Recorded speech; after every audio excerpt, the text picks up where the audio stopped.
chai, tofu.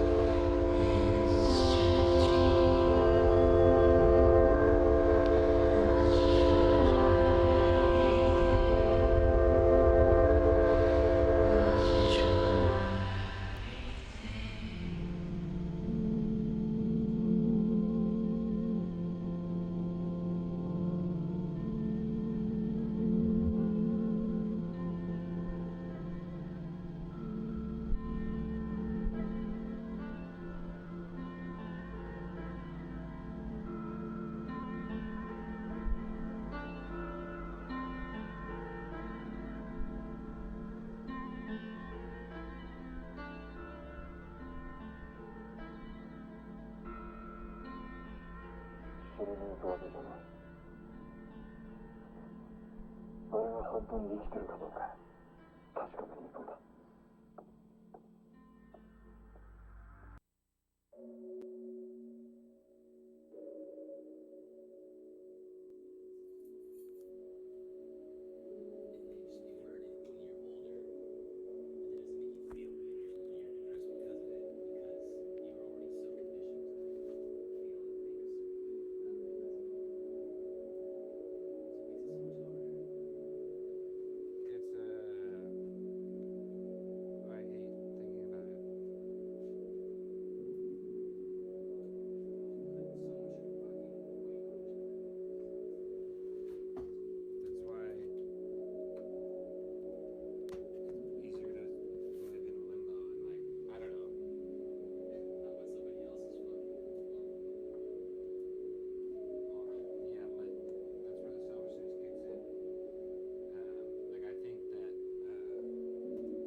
Sometimes when you leave the theater like with that feeling like fuck, I missed it already, and you want to like watch it again. Wish I was in it. Yeah, it's kind of like that.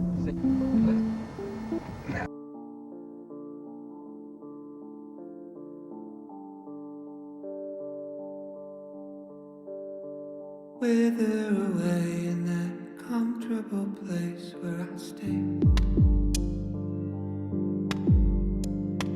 Barely awake 'cause I sleepwalk my way through the day. Don't ask how I've been if you run into me, it's so fake. First it's all quite piss poor and that's not the answer that you need. I've lost my appetite for the bait. Time after time it's a waste. Lost my appetite for what you time after time can ever say. Now I care for the convo, I'm up in my head, I'm in space. Floating alone, it's the one place I feel incredibly unsafe.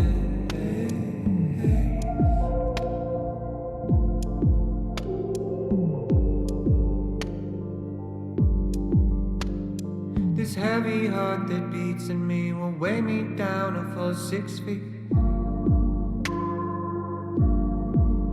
If not these 750 milliliters, one for each of the secrets that I keep. Could you turn it down? Turn it down. It's all too loud. Too loud. June turned me into a shell. Inhale, God. 6-year exhale. Left a residual self. Scraps of compassion. Missing in action. No care for the convo. I'm in space. Floating alone. Incredibly unsafe.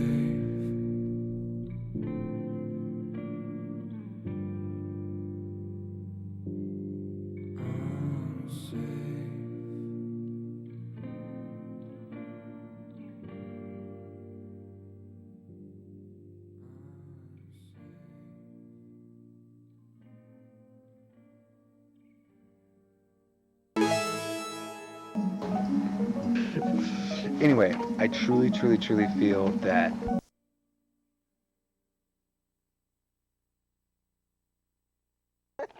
Damn it. Oh, keep going. Anyway.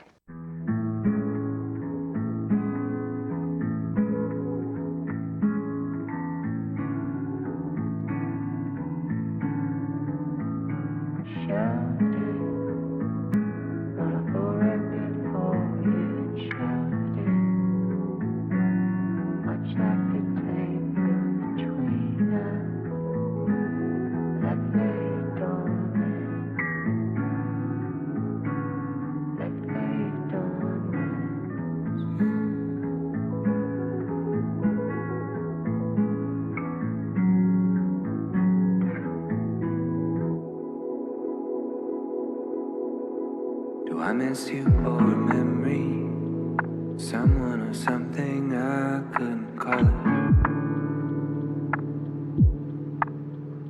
Is it your smile in the morning, or just the prime of our 20s? I shouldn't bother.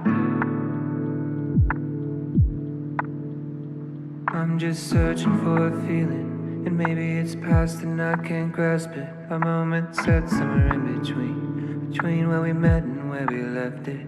Almost as if every passing bird flies directly through our shadow. I really shouldn't. Where you at now? Did you save the 10,000? Did you find a passion? Alleviate some pressure? Have you got any new friends? Did you find a new man yet? Does he treat you special? I hope he treats you better than I did.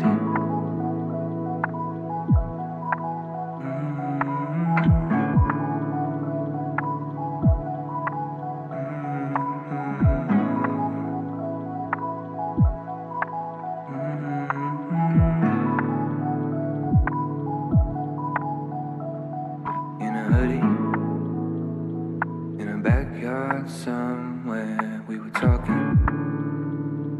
And your eyes all sparkly, got me nervous. Not a clue as to what it would be. Now you're leaving. Few years flew past you, and you worry. Didn't quite work out just like you wanted. Now I'm packing your things in your car. And I'm still searching for that feeling, and maybe it's past and I can't grasp it. A moment Gosh, set I haven't somewhere in resubbed between- since last year Between Clueless. two moments I described it, and now that another bird has passed, I'm stuck thinking not of her but of you. I couldn't help.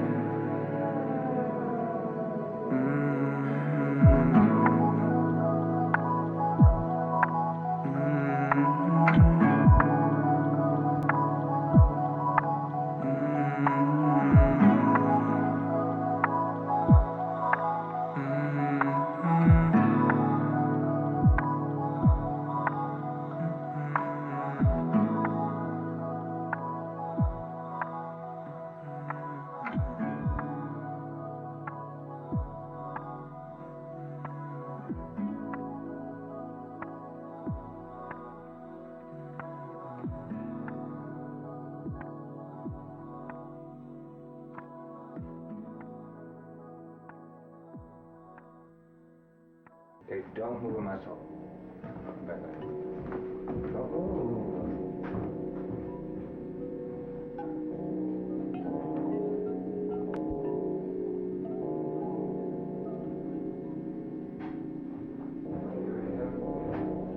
Still got a vibe or no? Should I have a glass of peanut or no? Oh, yeah, you said we could. Give me a glass. Oh,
empty, headed home. I'll make it home, I guess I'm okay, I don't know.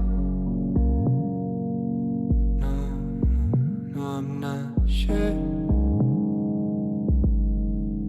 I wasn't thinking about you, but the piano roll had me feeling cold with memories of you.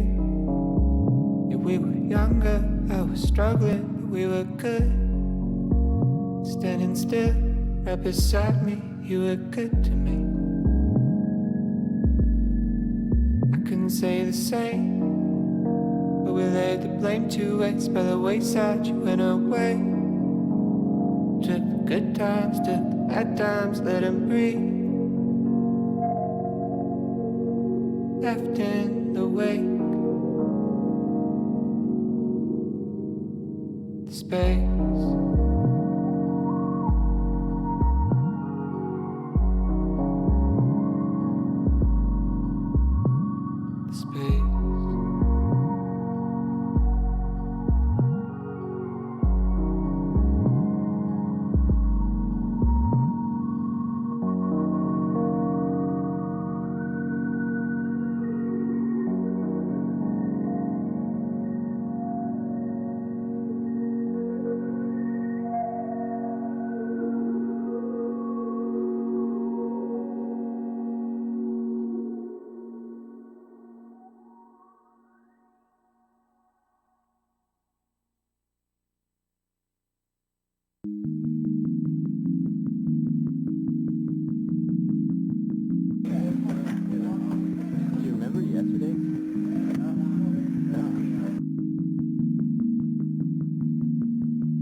There's a question and an answer and a worry in the middle.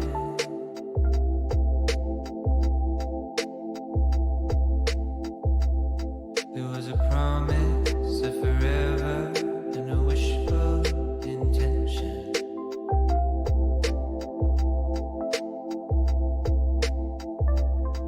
What a world it would be if we all made out like the books we read, all the films we see. It's a travesty.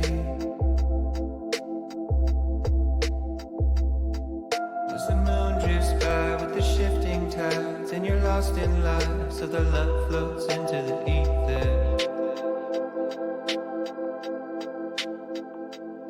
And there was something that you heard and heard, and despite your parents, you placed your bet on love.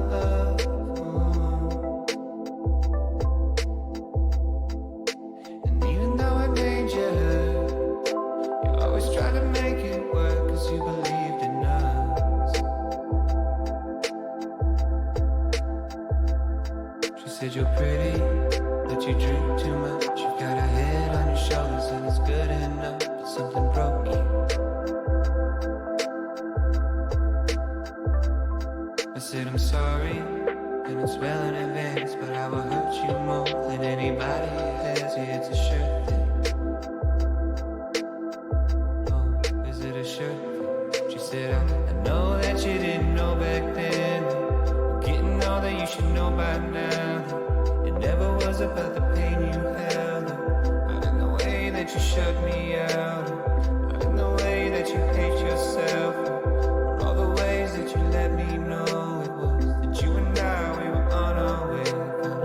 Kind of feeling that was unexplained, and you still feel like it felt back then. It's what you tell me when nobody's listening, and you ain't happy where you're at right now. Talked about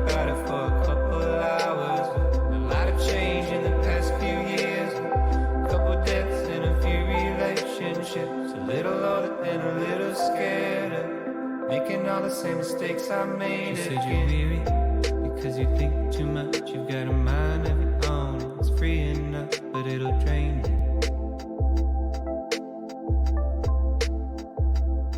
I know you're sorry, and it's right on time. Cause you told me what would happen if I stuck around. I know you warned me.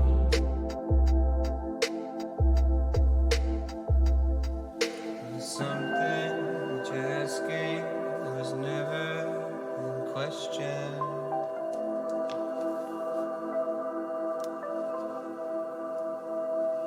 Something that you're asking that was never in question.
Aloo.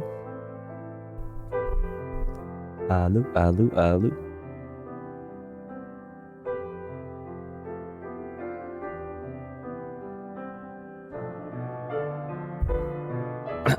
Hello, everyone. Hello, hello. Hello, hello, hello.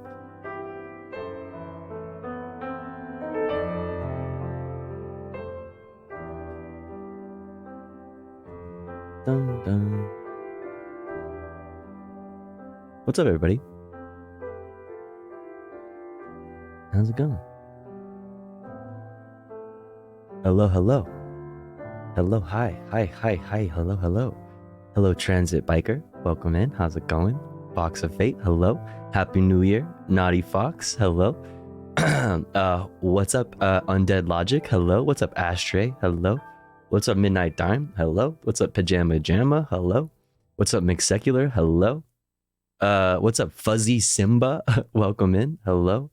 What's up, Dick's Theory? Hello. What's up, McSecular? Did I say McSecular? Look, listen to this chat. This is Happy New Year, everybody.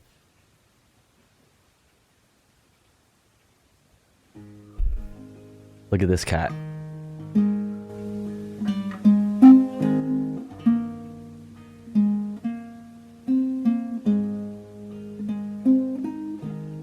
Hell yeah. Happy New Year, everyone. What's up, Dr. Skipper? What's up, Tech Tink? What's up, Radical Statical? What's up, Classic Banana Milk? What's up, Sidewalk Connoisseur? Did I say Fox of Fate? Hi, Fox of Fate. What's up, Cult of Eyes? What's up, who else? J. Marianne. Who else is in here? Everyone, hello. What's up, everybody? J Logic, Dude Man, Blood Glow, hello. Iacha, hello. Happy New Year, everyone. Look at this cat.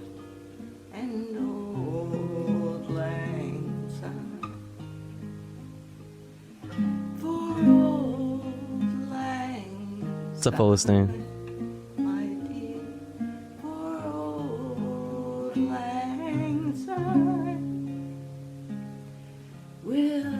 This song is always played on New Year's. I don't know why, but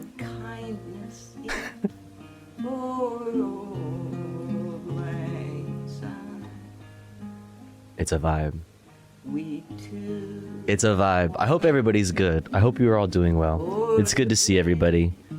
We haven't streamed in a while. It's been a bit. It's been a minute. How long has it been? I think the last stream was the 22nd or the 23rd, before Christmas. So it's been a little minute. I hope you've all had a wonderful holiday season. I hope you've had at least not a bad holiday season. You know what I mean? If the holidays aren't your time of the year, which I totally feel and is extremely valid. Hope you're doing well regardless. It's good to see everybody. It's been a minute. I've had a lot going on in Tofu Land. Not all of it very pog, but it's okay because we're back here and it's a new year, new soy. We're gonna up the soy levels all 2024, baby. Like 2 weeks, yeah. Unbad is great phrasing. Yeah, I hope it wasn't terrible. You know, just like I hope all of your days are not terrible, but you know, yeah. We're Barack, true. Been a chill holiday season, been dodging sick people all around me. Hell yeah. I took time solo to get my mind and health back a bit. I love that for you. I've kind of been on a similar thing, so I feel it. Everyone is sick and coughing in LA. Not me, bitch. Then again, I never leave my house, so, you know, hey. It is what it is. It basically means cheer the past and move to the future. Love that. I love that. Cheers to that. Cheers, everybody. Think. Meow.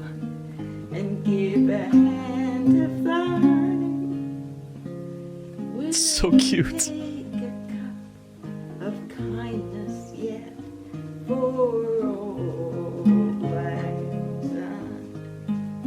That eye contact, though.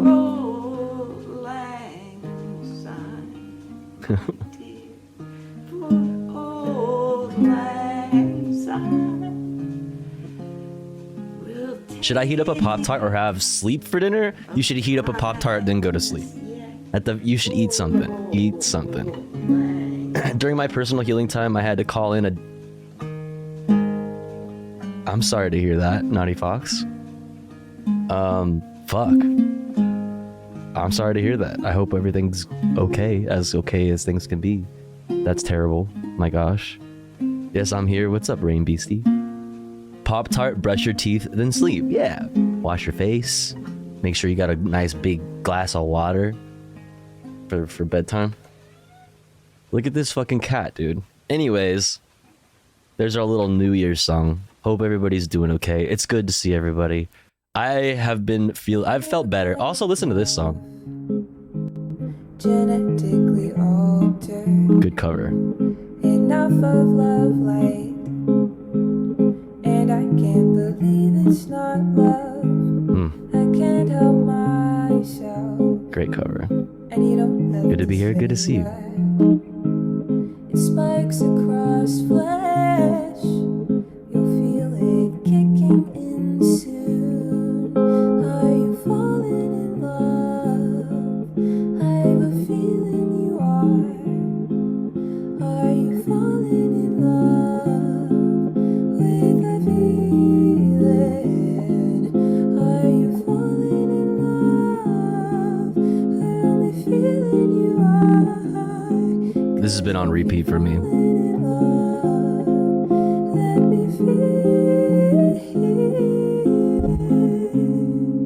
Just a little thing. Anyways, a little thing.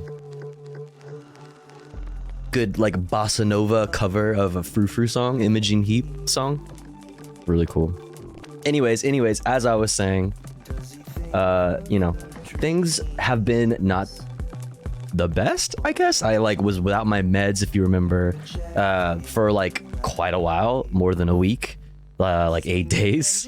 Wasn't able to get my fucking meds refilled for I don't know why. I have no idea why. It just like took forever. Don't know why. Anyway, finally got it. So we're Gucci. I'm deciding to go like to lower my dosage on my antidepressants, so you know we might still be in like a weird. I'm still in like a weird phase of my body kind of feeling itself out again, but we're good. We're good. We're jumping back, and it's good to be back. Thanks to all the well wishes in the Discord and all of that.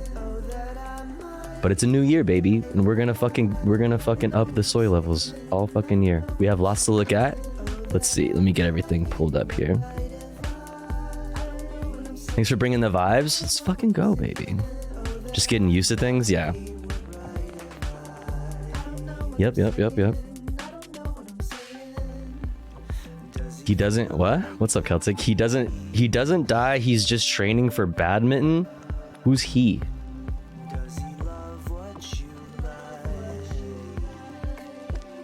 What is this? What the fuck are you doing, dog? Dude, that is a very easy way to break your neck. Are you joking?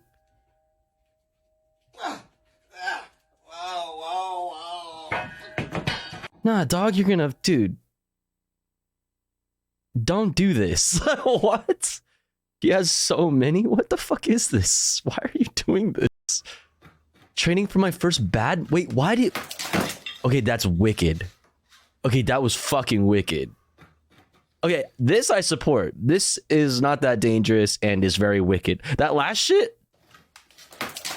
That was sick. I'm calling bullshit, though, on badminton. What the fuck? Badminton is the... What is badminton again? It's where you hit the shuttlecock, right? Yep, shuttlecock. The thing. And it's like tennis. No, it's like tennis, but it's like volleyball. And there's shuttlecock. Right? Yep. Yeah. The fuck you need to do all this for? I'm calling bullshit. Or is that the meme? Is that the joke?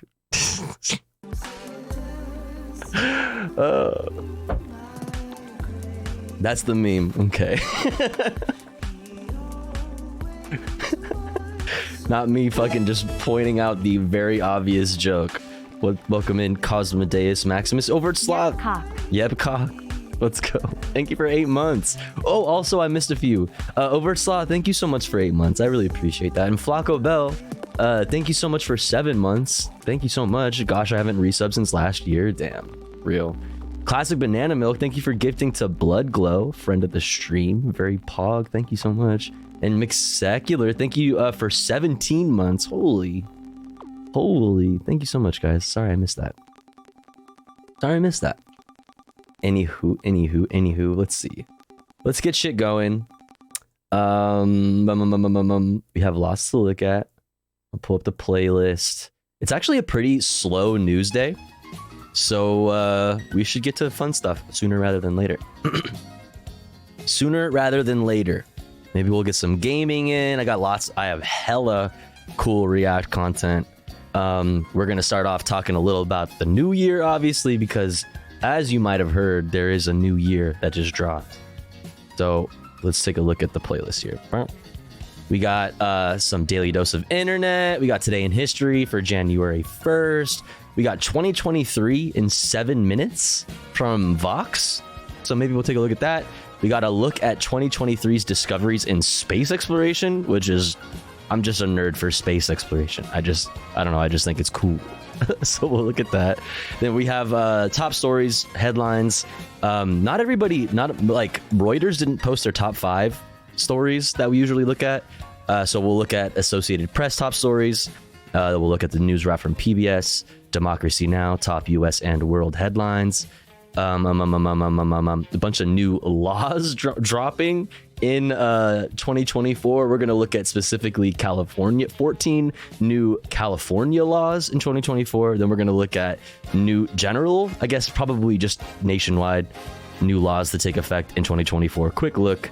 Doctors unionize as healthcare services are consolidated into corporate systems. How child migrants are put to work in unsafe and illegal conditions. Not very pog. Huge earthquake in Japan. We're going to take a quick look at that. Huge earthquake, 7.6. Fucking insane. We're going to look at the escalation of tension in the Red Sea. Iran confirms deploying a warship to the Red Sea. The U.S. Navy has sunk or has attacked Houthi ships in the Red Sea. It's escalation. It is escalating. We're going to look at that. We're going to look at Benjamin Netanyahu's popularity plummeting, continuing to plummet. The Israeli Supreme Court striking down judicial reforms. Israel displaying political and military shift on Gaza war. Also, friend of the show, Rathbone was in Qatar. Was in Doha. Yes. Talking to Al Jazeera, which is fucking crazy and awesome. And so we're going to look at that. Nicole Jeans, who I'm not sure who that is, and Rathbone, social media influencers, a new lens on Gaza war. Very fucking dope. We got this GDF, we got this Vice News, farm to prison pipeline. I thought it looked interesting. And then we have tons of cool React content that we can get into. Maybe we should talk about this. One of the things that I would like to do more, definitely like a New Year's resolution for the stream, New Year's stream-olution, would be to do more music content. Whether it's making music, obviously we've talked about that a lot, and talked about doing DJ streams a lot, which I haven't fucking done yet. But also just like more just music related content. I think I need to lean back into what got me to Twitch in the first place, and make sure to do more of that. So we have lots of like music related reacts that we could do as well. But I'd be actually, on top of that, I'd be curious to know what the community would like to see more or less of going into 2024. I'd actually be curious to know what y'all's thoughts on that would be. Music good, even shit music is good. Word. I'm for certain work scenarios for kids who want who want extra pocket money. We'll talk about that in a bit. But it has to be non-poverty related and completely voluntary. I wish I got paid enough to hire a neighborhood kid to help me clean the basement. I don't think it's that simple. I don't think that we live in a I don't want to get sunlocked on it just yet, but I think that we live in a world of abundance, and we're told that we don't live in a state of abundance. And I don't think that children really need to be working. I think that there's like that's such a stun lock that we would need to get into later. You know what I'm saying? But yeah, I want Hate 5-6 sets, maybe comboed with chess and gaming. Ooh, we have so many Hate 5s. I had them on the screen. So many pieces of like live sets that we haven't watched that we've been wanting to. Hate 5-6 comboed with chess and gaming. I'd love to get into chess more for sure, and gaming generally, but definitely chess for sure. Tofu live time for Smoko. Oh, time for Smoko because Tofu's live. Let's go, baby. Only politics. Sorry, no fun. Fair and based. And hey, you're just like me, baby. As long as it's legal. What? The content? Fake scarcity, yeah. JK, I'm not. I'm not, the fuck? Imagine enjoying fun stuff, dude, as a leftist. Fake scarcity and planned obsolescence are the stupidest inventions. Capitalism, baby. Less fun, only theory from now on. You know what I've been thinking about doing? Okay, I am an ASMR enjoyer, as a lot of you probably already know. I am an avid ASMR content like consumer. So I'm thinking, what if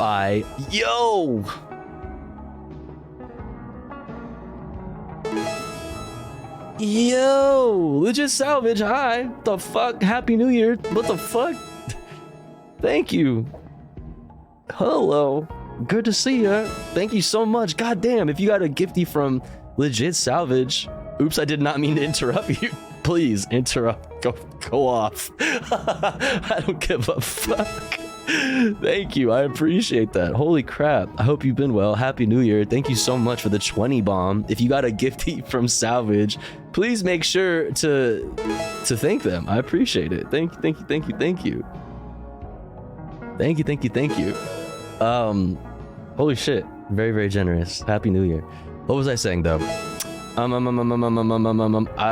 was I saying? Oh, what if I started recording YouTube videos where I just did like theory ASMR? What if I did theory ASMR? Some people have said that they like my voice. So what if I like read theory and made it into YouTube videos? And yeah, I don't know. Thought about it. Americans for Prosperity, fake scarcity. Fake scarcity is our product. I was a mod for my homegirl's ASMR stream for 2 years. Peak pandemic, great community. Fuck yeah. Dude, oh, for sure. The ASMR community outside of like, which I wouldn't even consider to be the ASMR community. Like, you know, there's obviously like the more Coomer type of content, which is like its own thing, which there's nothing wrong with, but there's like its own kind of its own thing. But as far as like the general like ASMR community goes, it's so ridiculously wholesome. It's wild. Super wild.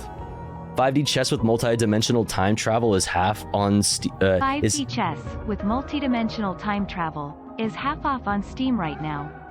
Just saying. Somebody has showed me that, Nursomancer. I think it was Alex. Somebody showed me that and it looks sick. The only thing is I'm on a Mac and Steam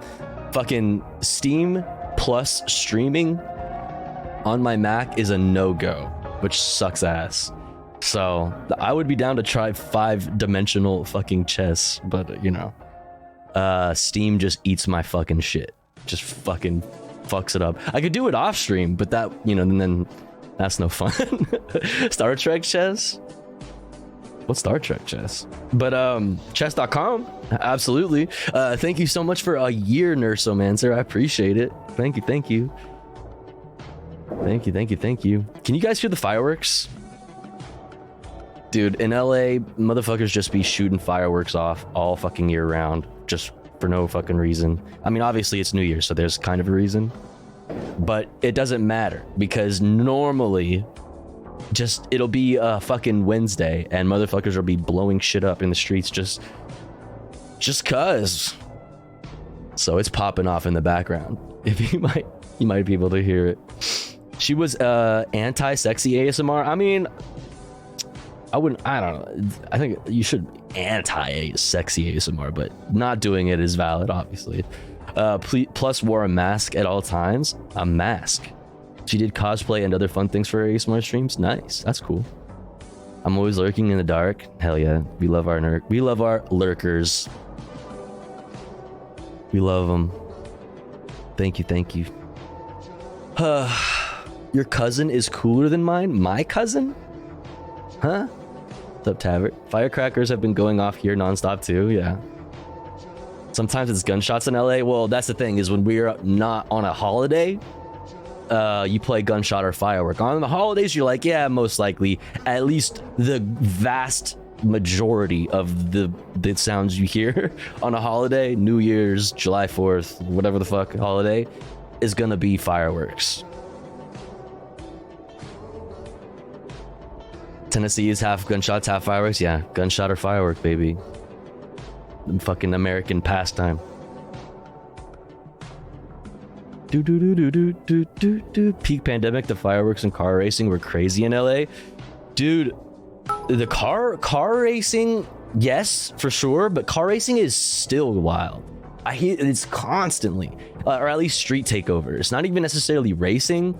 That too, obviously, but street takeovers is like they're all the time, even if they're like shorter durations. Yo, Mixed Secular, thank you for the 200 biddies. I appreciate it. Thank you. Anywho, we should get into the stuff so we can do fun content sooner rather than later. People get hit from doing donuts and street takeovers all the time. Yeah, for sure. It's definitely not the safest activity out there. Definitely not. Definitely not. Anywho, let's fucking get into it. Let's start off with some light stuff. We'll look at some year in review things, and then we'll get into some headlines, knock out the politics, and get into fun content. What do you fucking say, chat, huh? What do you fucking say?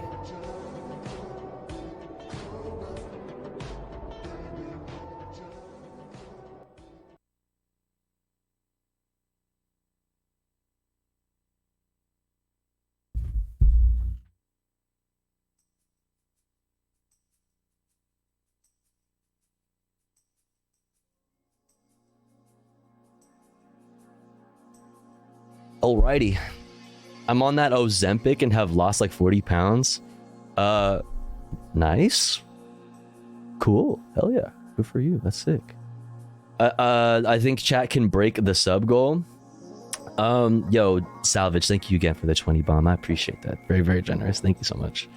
Yeah, I mean, we are already almost there. Apparently, we're already at 21 out of 25. God damn.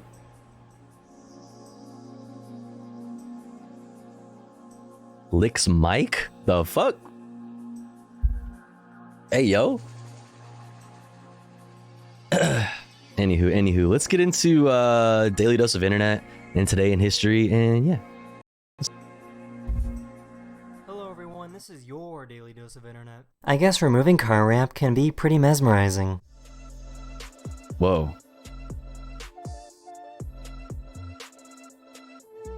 Is that always how it's done? I mean, that makes sense. Oh, I just discovered a new candle trick.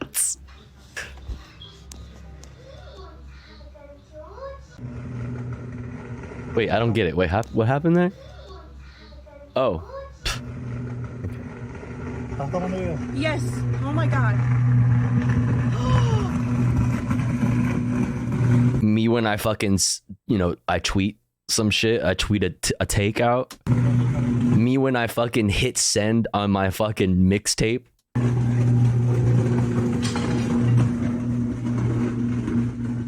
When the Tofu Ghost live notification goes out on Discord. How do you even find out that you can do something like this?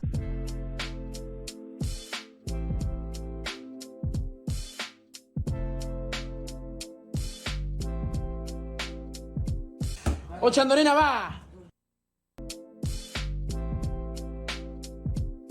Oh, Chandorina, va. She's an airplane? Va, Chandorina, por el penal decisivo. Y juegue. So, what is it? Dude, scared the fuck out of me. What's the goal here? What's up, Punky? Oh, dude, you're gonna fuck. So stupid. Oh! Good thing this guy had a kayak. Oh, dude! When the motherfucker thinks they're gonna beat somebody's ass when there's two people about to fight, right? And one guy's like huge and and you're like, oh, he's gonna fucking whop this motherfucker, and then they're like trained. Oh, fucking damn! Made him This tap. guy had a kayak to help him get across the river. Wicked.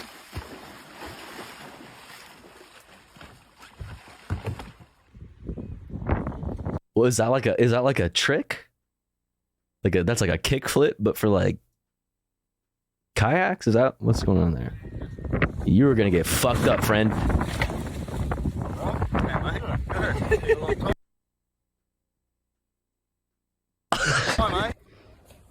Damn.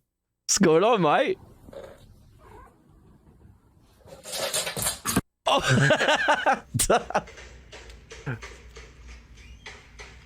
This guy discovered Honestly, a new way. respect.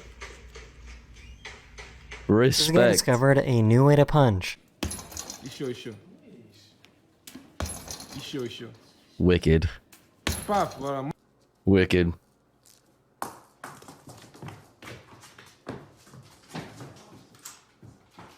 A few days ago, one of my subscribers recorded this incredible rainbow cloud that was spotted in the UK.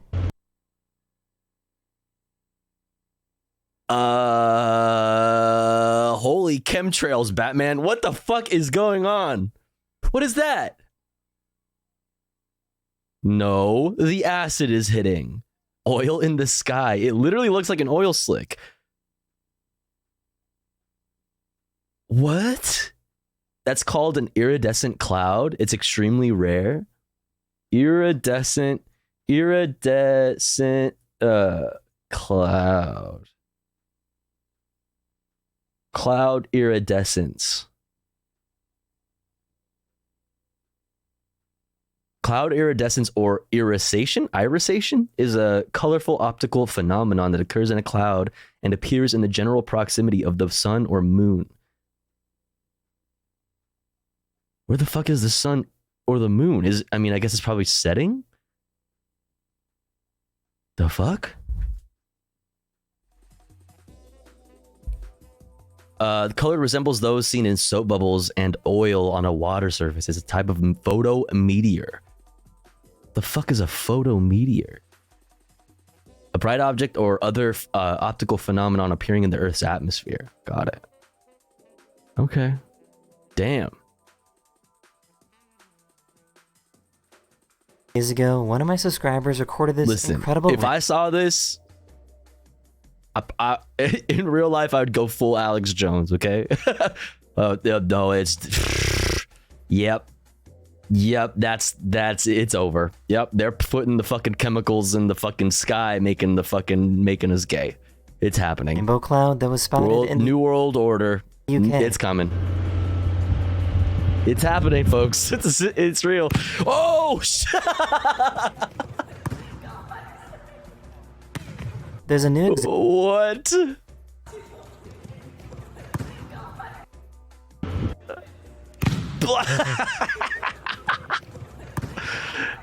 Damn, bro. There's a new exhibit in New York City that allows you to recreate the iconic steel beam photo.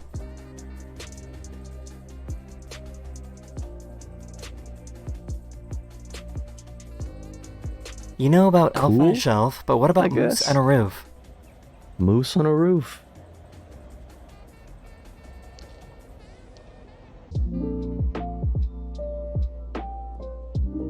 Debated. Holy. And recorded this weird rainbow cloud effect.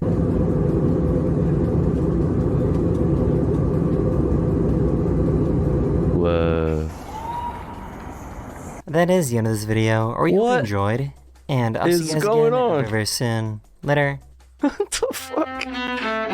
Alright. Today in history, January 1st. Let's go. January 1st, 1959. I don't ambition power, money, nothing. Only to serve my country. Damn. In Cuba, Fidel Castro and his guerrillas topple Fulgencio Batista from power, clearing the way for decades of communist rule. 1863.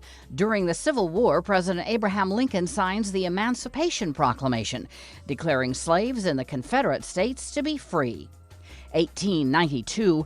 Ellis Island opens for business in New York, serving as the gateway for millions of immigrants entering the U.S. through the early 20th century.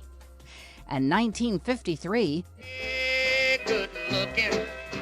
What you got cooking? Country singer Hank Williams Sr. dies of a drug and alcohol overdose on his way to a concert in Canton, Ohio. Wait, drug and alcohol? What you got cooking? Country singer Hank Williams Sr. dies of a drug and alcohol overdose on his way to a concert in Canton, Ohio. He was 29 years old. Damn. Today, what drugs? Does anybody know? In history, January 1st. Camille Bohannon, The Associated Press. Based? 5. Oh, fuck. 2020. Oh, look, it's Cardi B. 2023 in 7 minutes?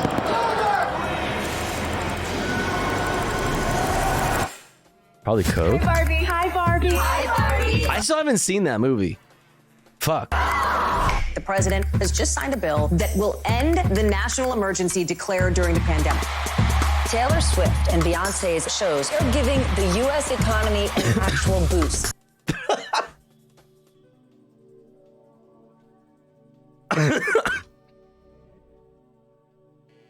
Man, what a time to be alive, bro. Here we come.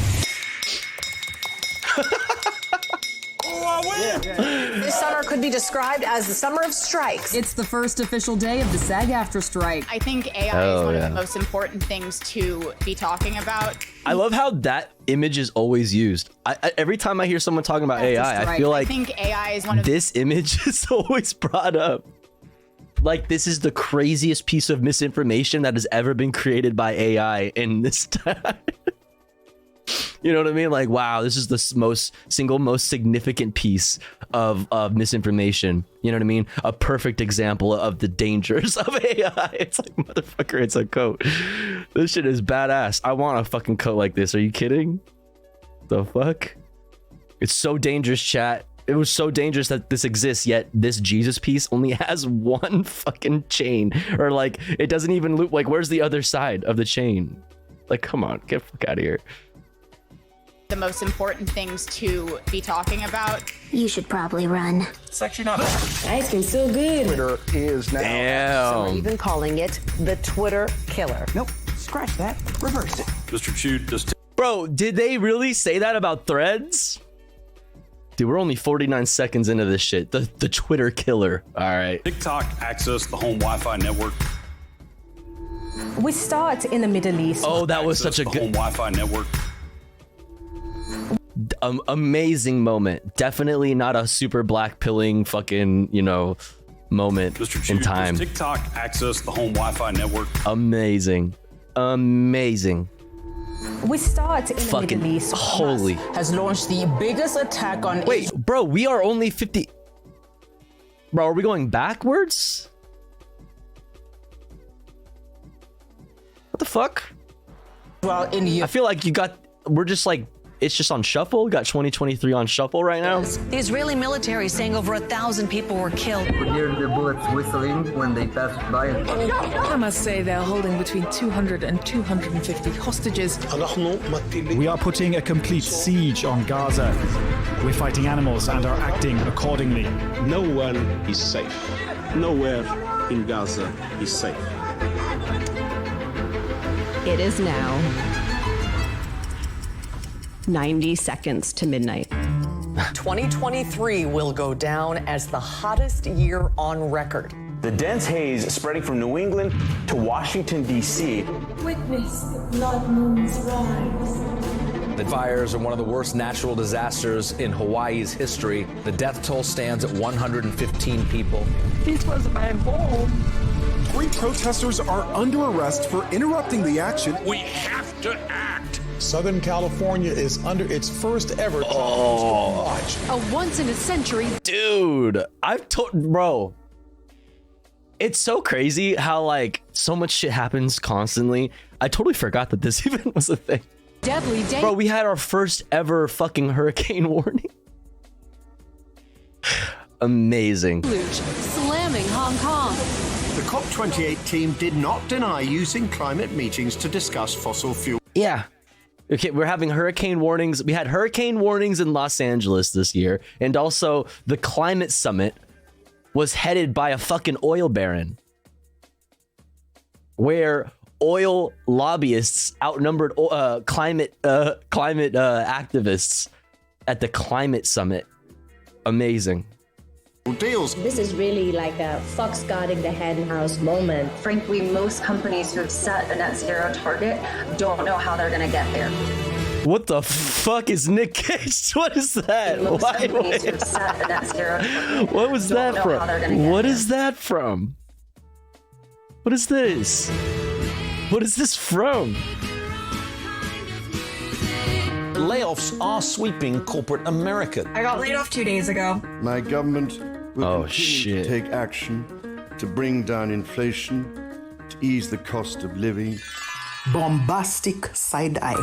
A group of orcas appear to be attacking and Oh, dude. even sinking I hope the orcas are having a good day today. some Happy New Year's to those orcas. boats. Racing against time to find that missing submersible. $250,000 a ticket. Bankman-Fried now faces more than 100 years in prison. First Republic is now the third major bank to fail since March. Rupert Murdoch is to step back. And will hand over the reins to his Remember the Titanic sub? I'm the eldest boy! The New York Republican is now the 6th lawmaker to ever be expelled from the House. The entire country has been bullying me and just because I am a proud gay thief? The House has been paralyzed without a speaker for nearly 3 weeks. This is embarrassing. There have been concerns for months about Senator Feinstein's health. Look at the candles on that cake. This is the oldest man alive. Amazing. It says never surrender. Yo, Cicero. Tofu SMOKE, Tofu Comrade. Hey, thank you for 8 months. I appreciate it. Welcome in. Thank you. Okay, that is a picture of him surrendering to Georgia authorities, though, right? I don't care about politics, bruh. True. True. What is this clip? Georgia authorities, though, right? I don't care about politics, bruh. So when the U.S. linked literally me balloon to a vast Chinese military surveillance program. Oh, they hit it! Do you believe our government has made contact with intelligent extraterrestrials? Something I can't discuss in public setting. And now, NASA's first mission to deliver the largest sample collected from an asteroid to Earth. Flames and plumes of smoke lit up the sky in East Ohio after a train derailed. The deadliest earthquake that Morocco has suffered in more than 100 years. The number of people killed in earthquakes in Turkey and Syria has risen to nearly 50,000. Fuck, man. Fuck, dude. That was a wild one. And 4 bridges collapsed. India's deadliest train crash in decades. It has been 1 year since... Oh, and there was also the Greece train crash. Wasn't that this year too? Russia began its full-scale invasion of Ukraine. If Russia stops fighting and leaves Ukraine, the war ends. If Ukraine stops fighting, Ukraine ends.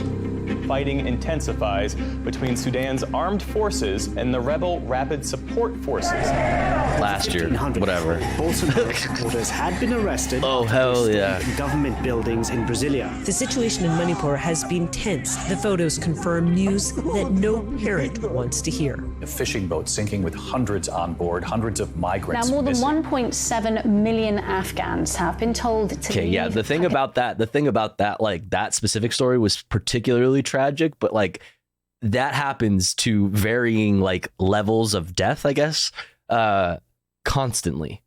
The like migrants drowning and things like this. It's Palestinians are dying in the tens of thousands. okay. How come we did the October 7th thing like towards the beginning? It's literally 2023 on shuffle. But we'll continue to say it is us who are not acknowledging humanity.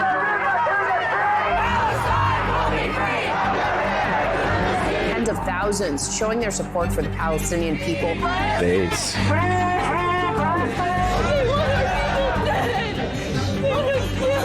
The Israel-Hamas war is sparking an increase in Islamophobia and anti-Semitism. Yet another mass shooting in this country. 10 people are dead. In Mississippi. Shooting in Louisville, Kentucky. At an elementary school in Nashville. Ain't no way in the world y'all are trying to ban TikTok and y'all haven't even flinched at changing their gun laws. Memphis police have just released the footage from the death of Tyree Nichols. Those 5 officers were arrested and charged with second-degree murder. Former U.S. Marine captured on video putting Jordan Neely in a chokehold. Affirmative action is gone. Catholic priests can now bless same-sex couples. 6 justices ruled that Like that just happened. businesses can refuse to serve gay people. New laws in Uganda mean that anyone having gay sex can be jailed for life. I got some Bud Lights for us. Oh, dude. Huh? Yeah. Wait, this is 2 Barbie references. What the hell, man? We're supposed to vote today. What?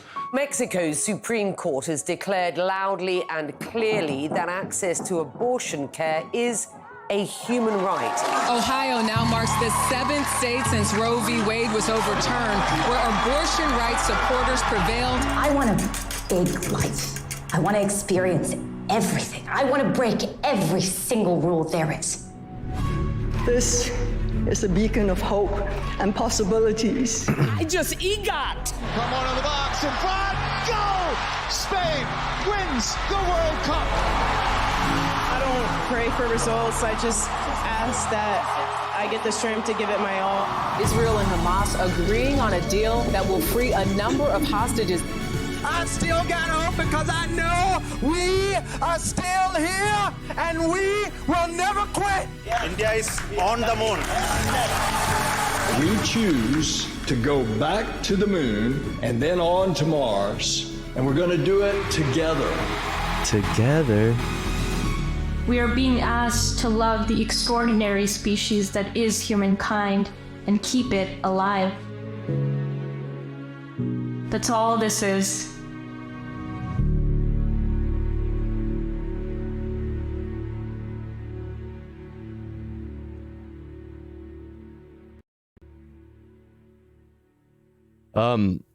That is actually crazy. The Tyree Nichols thing did happen. I was just looking it up on the side here. The Tyree Nichols thing happened like exactly a year ago, I think. And we have this article here. Maybe we'll take a look at it. From today. A lot and very little has changed in Memphis since Tyree Nichols' death. What a fucking year, man. Yeah. What a fucking year. All right, let's look at some kind of fun stuff. You know what I mean? Yes, it'd be cooler if we had like healthcare and things like this, but like space exploration is cool and fun. Incredibly detailed. Let's look at some stuff that happened. Advanced telescope in space. Before we get into the headlines. 25th year of a global partnership sending astronauts to orbit the Earth. Digital video producer Casey Kuhn delves into the major space news from the last year with our own NewsHour Space Junkie.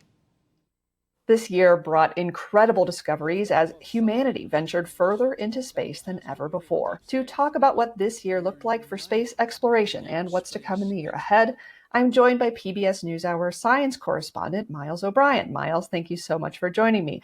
I'm so excited that we get to talk about the space news from Is this going to be Sleeper? What's to come. I have a lot of questions for you, but we also asked our viewers to send in some questions, and I'll be posing those to you as well. First off, in this year of amazing discoveries, what were some of the standouts? Yes, Sidewalk Connoisseur. They were. I think it was literally called the Scorpion Squad. They are elite group. Yes, which is like proof, in my opinion, which I don't think it's, I think it's fair to say that that's like beyond opinion there, but I don't know. In my opinion, is proof of a greater culture at the very least, if not, police culture in America generally, but definitely the police culture at that fucking department. Well, Casey, maybe if we listen very quietly, we might be able to hear number one, which is, drumroll please, the hum of the universe. The hum of the universe. The Nanograv Observatory was able to pick up these waves detected by studying rapidly spinning dead stars, giant ripples in space-time. And maybe might get us a little closer to the elusive hunt for dark matter, which is one of those things that just we know is out there, but we haven't been able to find it. The James Webb Space Telescope, wow, there's so many observations, so many amazing images. Fundamentally, James Webb is rewriting the astronomy textbooks right now, and it's changing a lot of theories about how the universe was formed, how expanded, and why we're sitting here talking to each other, for that matter. OSIRIS-REx, love that mission. Hope you had a chance to follow it. It went off to the asteroid Bennu, which, by the way, is Bennu's potential threat to Earth in a couple of decades. If we don't watch it carefully, it will come pretty close. Wait, really? It's part of its mission to understand what Bennu is. Wait, what the fuck? They literally did it. What was that movie? Wait, they literally did what the fuck is the name of that movie? Armageddon? With like Bruce Willis or some shit? Did they literally do that movie? Made of. So if we did have to when the fuck did this happen? Don't Look Up? No. No, exactly what Armageddon or Deep Impact, right? To do. The James Webb Telescope revealed some stunning images of the universe. What were some of those highlights that we saw from the James Webb Telescope? The Galaxy OC, dude. Oh, trying to dive into that. Holy. What were some of those highlights that we saw from the James Webb Telescope?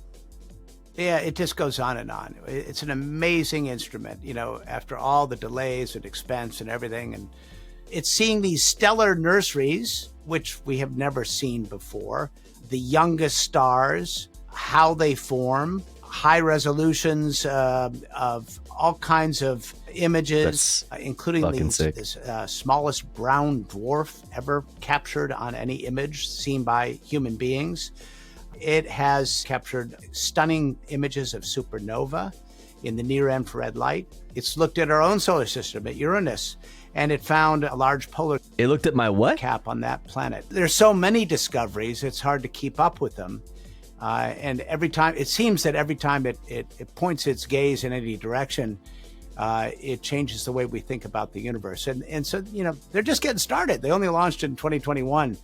I'm really looking forward to where this is all headed. As I said, we did ask our viewers what questions they would like to ask you, and we got dozens of them. And Mike from Oregon wants to know, how does SpaceX launch so often? That's Mike from PO. And what does that mean?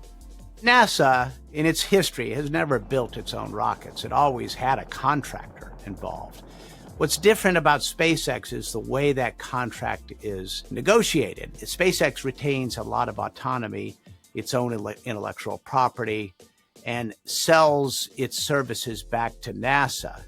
It's not like a prescriptive kind of defense-style contract as NASA did for so many years. And what that did is that really unleashed, it just gave SpaceX a tremendous amount of freedom to not only provide services for NASA, which of course kept the lights on as they were doing business, but also allowed them to take those same rockets, that same intellectual property, and sell them to commercial players.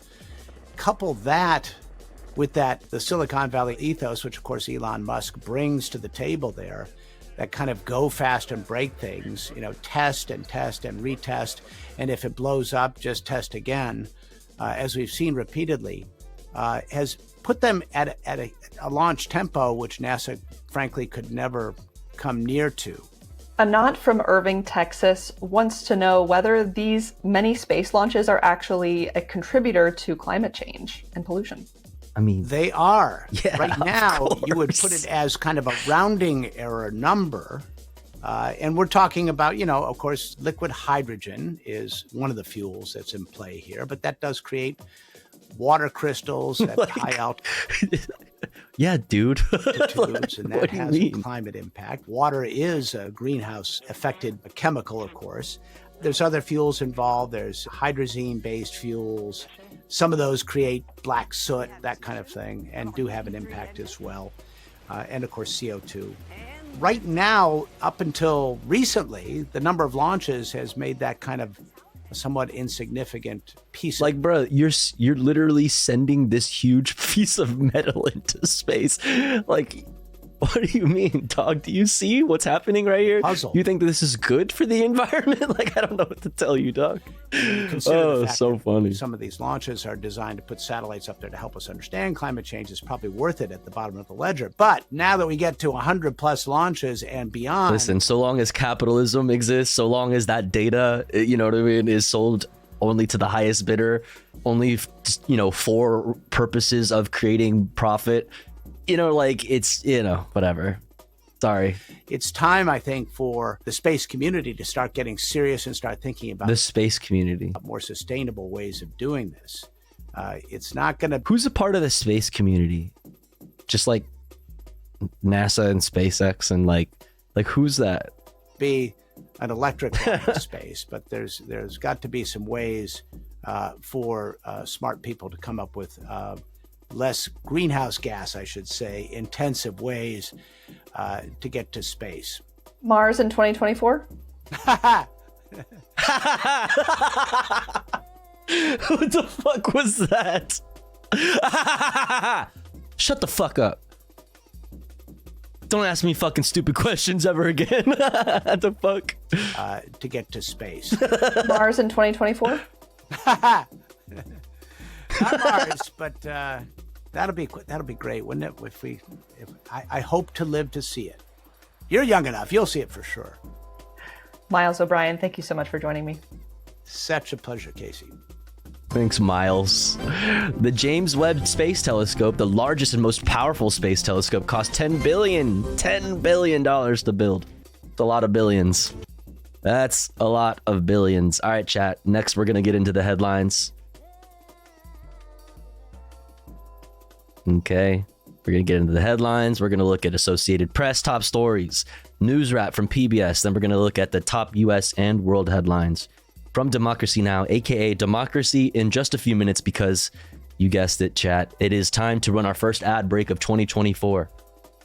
But don't you worry, because here at the Tofu Ghost broadcast, when we run ads, we run them while I'm away from the stream. That way, even if you are unsubscribed to the channel, you don't have to miss out on any of the content, okay? But here's the thing. If you would like to support the stream, support the community, support me, the streamer, and also get access to cool Tofu Ghost emotes, as well as an ad-free viewing experience, all you've got to do is subscribe for $5 or for free with an Twitch Prime. Oh, is it still discounted right now? Let's fucking go. W. Get it in now while you can, while it's still discounted. If you see somebody who is unsubscribed in the chat, or if you are somebody who is unsubscribed in the chat, say hi. Make yourself known, and maybe somebody will see you and feel generous enough to shoot you a gifty. We're currently at 21 out of 25 for the daily sub goal. Yeah, I'll be back in 3 minutes. Don't you go anywhere. BRB.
All right, baby. We're fucking back in it. We're back in this bitch. Oh, damn, I could have been brushing my teeth just now. Damn. You fucked up. Now you can't. Now you're not allowed to. The window has passed. The teeth brushing window has come and gone. I am hungover at work currently, LOL, but taking a big break from drinking. Word. Good. That's good. What's up, Shayna? Speaking of drinking. I don't drink alcohol anymore, but I did yesterday. Word. I don't drink alcohol anymore or any less. Hey, cheers.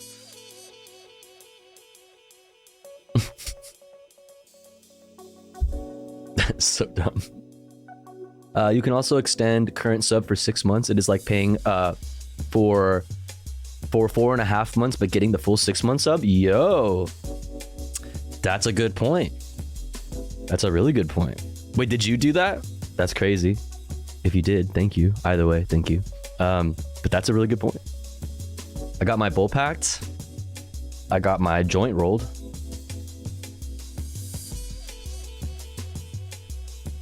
Cheers.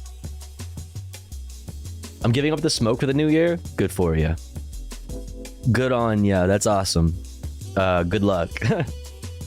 Good luck. Yeah, that's probably not in the stars for me, at least anytime soon. I don't really like want to or like need to. I could slow down. I could slow down for sure. I do be smoking plenty of weed, but like, I don't know. I'd rather give up caffeine first because that I have much more of a problem with. So edibles only then. Edibles, I couldn't just do edibles like casually. You know, that's not like really like a casual thing to just do. Yo, Overt Sloth, thank you for converting from a Prime sub to a tier 1. Let's go. Thank you. I hope to be higher this year. I hope you accomplish all of your goals, Pajama Jamma.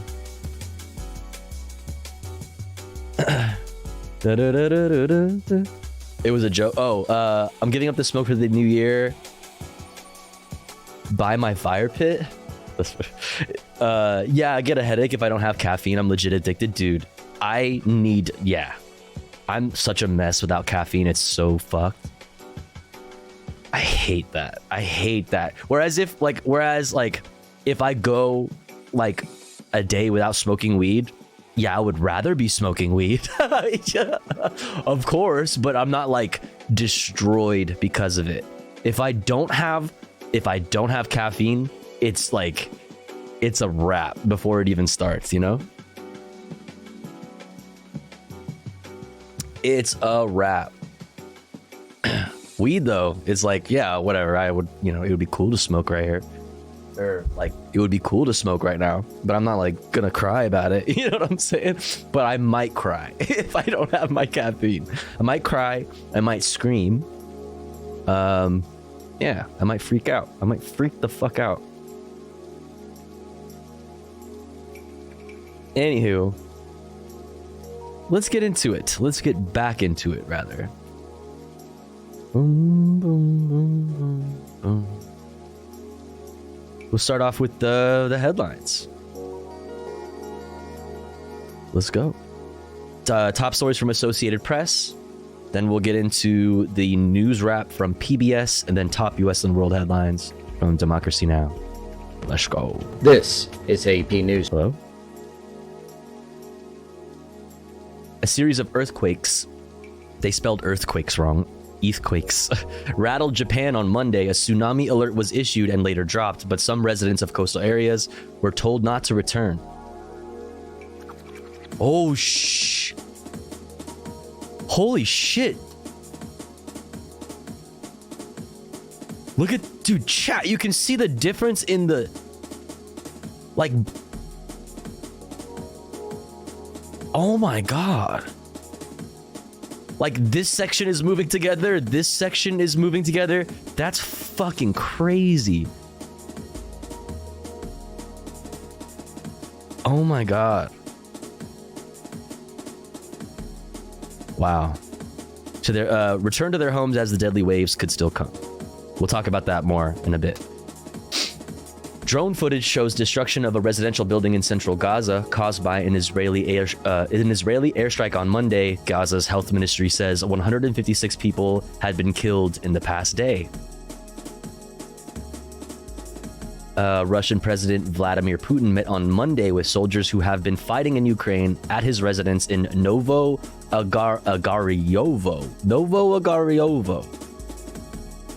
Putin said he wanted soldiers to brief him on the situation in Ukraine. What is going on here? What is happening here? And around 10,000 revelers in the Netherlands welcomed in the new year by diving into the freezing waters of the North Sea on Monday. What are they wearing on their... Are those Santa hats? Why did they... What the fuck? Why do they... Why do their Santa hats all look like that? What the fuck?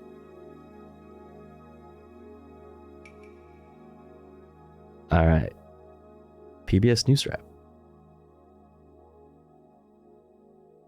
Russian forces pounded Ukraine today with a record 90 drones during the early hours of the new year.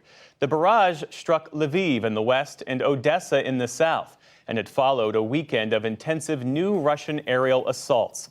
In Moscow, President Vladimir Putin blamed it on Ukraine's attack on a Russian border city on Saturday that reportedly killed 25 people.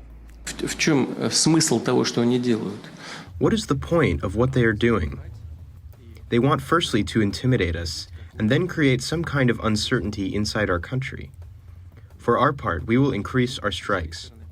Undoubtedly, this is a crime against the civilian population and will... Yo, what the fuck? I was wondering, donated $50.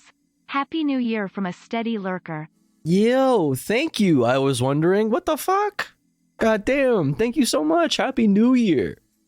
God damn. Yo, shouts out to the lurkers for real. We love y'all. The backbone of every Twitch community. The backbone of Twitch. Most people don't chat. Most people just lurk in the shadows, and we see you. We love you. Thank you for the support. Holy crap. Thank you for the $50. I was wondering. Very, very, very, very generous. Thank you so much. Thank you. Holy crap. Punished. Thank you. Russian officials said Ukrainian forces also shelled parts of Russian-occupied Donetsk today, killing at least 4 people and wounding 13 others. Central Japan's strongest earthquake in more than 40 years rocked the region today, killing at least 4 people. It was centered on the Noto Peninsula along the Sea of Japan, and it triggered tsunami warnings, but they were later downgraded. Still, nearly 100,000 people were ordered to evacuate. The quake also struck scores of homes and businesses and sparked fires.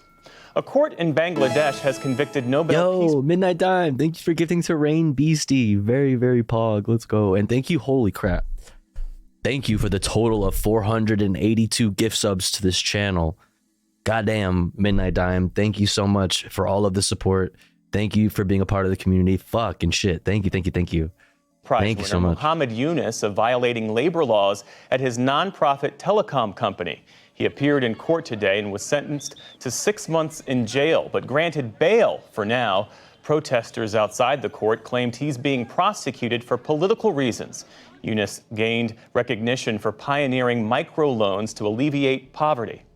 And this first day of 2024 has brought parades and football here at home. Loans and other time. I don't know anything about that guy. I don't know anything about that guy or anything that he did. I don't know anything about it. But when I hear on first glance, when I hear microloans to alleviate poverty, I'm thinking sus. What? Activities the world over. In Taiwan, dazzling fireworks lit up the Taipei Tower at midnight. That's crazy. In the Netherlands, hardy souls charged into the new year with an ice-cold plunge in the North Sea. And at London's New Year's Day parade, thousands lined up to see fleets of carriages, iconic British cars, and a Bobby balloon go by. Cringe. Still to come on the News Hour, Tamara Keith and Amy Walter. It's praxis to pop that balloon. A Bobby balloon go Imagine. by. Still to come on the News Hour, Tamara Keith and Amy Walter break down the latest political... Yeah, ACAB includes that damn balloon. Headlines. The Department of Transportation scrutinizes frequent... Ooh, I just realized there was no stonks news. That's cool. ...flyer programs. We look at the major discoveries in space exploration over the past year. and the art of removing graffiti in Rhode Island. I had this on the list. The art of removing graffiti. That is so funny. The art of removing graffiti. The art in question, literally painting things gray instead of just leaving the graffiti. You know what I mean? Like, okay, whatever. This is the PB. Like, what are we talking about? The art of removing graffiti. Fuck out of here. WETA Studios in Washington and in the West from the Washington. Okay, cool. Democracy right fucking now. Let's go. This news is funded by viewers like you. Like you, baby. Please support our work at democracynow.org/give. Welcome to Democracy Now! Democracynow.org, the War and Peace Report. I'm Amy Goodman. Another 187 Palestinians have been killed in Gaza over the past 24 hours as Israel continues to attack refugee camps and other areas across the Gaza Strip. Gaza health officials say the Israeli assault has killed more than 21,500 Palestinians over the past 12 weeks. In central Gaza, Israeli attacks killed at least 35 Palestinians in the Nusayrat and Maghazi refugee camps. At least 20 more Palestinians died when Israel attacked a residential building near the Kuwaiti hospital in the southern Gaza city of Rafah, which is overflowing with displaced Palestinians. One 13-year-old Palestinian girl named Nadine Abdulatif said Israel bombed the shelter where she and her family were staying after their home in Gaza City was blown up and one of her brothers killed. Where am I supposed to go? Children were killed here. 26 people were killed here. I'm terrified. I'm scared, and the thought of me being killed or my other brother being killed just crossing my mind repeatedly. I already lost my older brother. I can't lose my younger brother. I have no one left. No one to look up to. I want to, like, the thing is that I say this, I was like, I want people to see this, and like, I want them to, with a straight face, you know, I want them to look into the eyes of somebody like this girl here and be like, no, you're a Hamas. You know what I'm saying? But the thing is, like, I say that when there are plenty of people who would absolutely be able to look somebody like this dead in the eye and be like, no, you're a fucking, you know, you're taught by the Hamas education ministry or whatever the fuck, you know, you are brought up in Hamas schools, you read fucking you read Mein Kampf in 2nd grade and shit, and like, you know, you deserve this. But you know, it's just the dehumanization, the fact that it's fucked up that I look at this and I see this as as like something that people should see because of how like good her English is. Like, that's fucked up. That's fucked up that's the way I immediately see this. Like, people should see this because look how well spoken and like how good her English is and how, like, you know, articulate the way she's explaining her the horrors that she's experiencing. So many people in the West and generally just need to see this and to help, you know, them understand and maybe see the humanity of Palestinians. But like, that's fucked up that I even have to think about it that way in the first place. You know what I'm saying? It like, that hurts me. Speaking English doesn't hurt, yeah, but it's, you know, it's fucked.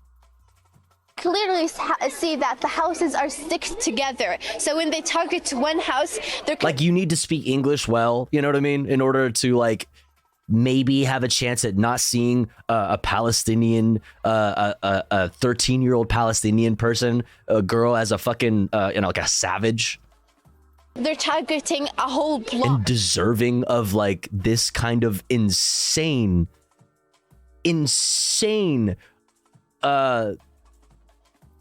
violence. By this point, and it's unfair. Why can't we live normally? Why can't we live a normal life? I mean, we're children and we're people. Children were killed here. Imagine, children, babies. In more news from Gaza, Israeli military officials have admitted it carried out a deadly strike on the Maghazi refugee camp on Christmas Eve that killed at least 70 Palestinians. The IDF says it, quote, regrets the harm caused to civilians and claimed Israeli troops had used the wrong type of bomb. The wrong type of bomb. No. Oops. Oops. Shut the fuck up. Get out of my face with that shit. Oops, my bad. Yeah, we mixed them up. They all look like bombs. I was like, I don't know, which bomb is it? I don't know. They all look like bombs to me. Like, what are you talking about? It was an accident, it's just a human mistake. An Israeli official said the type of munition did not match the nature of the attack, causing... Motherfucker, that's the entire... Holy fuck. That is the entire... Given the nature of the layout of Gaza, the fact that it is one of the most densely populated urban places on the face of the fucking planet, the fact that there are so many millions of people crammed into every little inch of Gaza, which is a tiny fucking place, by the way, should already automatically deem most of the munitions, most of them, the overwhelming majority of the munitions used in this operation would deem them, overkill. It would deem them as munitions that do not match the nature of the attack. Given your stated goals of not killing civilians and only killing allegedly only wanting to kill a high-ranking Hamas members, which is garbage, because we know that they, I'm blanking on the fucking ridiculous name of the AI right now. Like Guardian Angel or some fucking ridiculous shit. I can't remember what it's called. It is trained on information, including data of the whereabouts and whatever of junior Hamas members, which could mean a range of fucking things. It is never, full of stand. It has never been about precision. So it's like, if you are actually trying to say that in this case you used the wrong type of munition and it was overkill and it was an accident, then you need to look at the entire everything that's been going on since October 8th. Are you joking? What did we just say? 21,500 people dead in Gaza? Are you kidding? Oh, it's crazy. Extensive collateral damage which could have been avoided, unquote. Despite the admission, Israel continues to attack the Maghazi refugee camp. On Thursday, at least 5 people were killed when Israel bombed a UN-run girls' school at the camp, which was housing displaced Palestinians. According to UNRWA... Reminds me of this fucking shit. Okay, while I was gone, I saw this. Gone, not streaming. This happened. Hold up. This shit.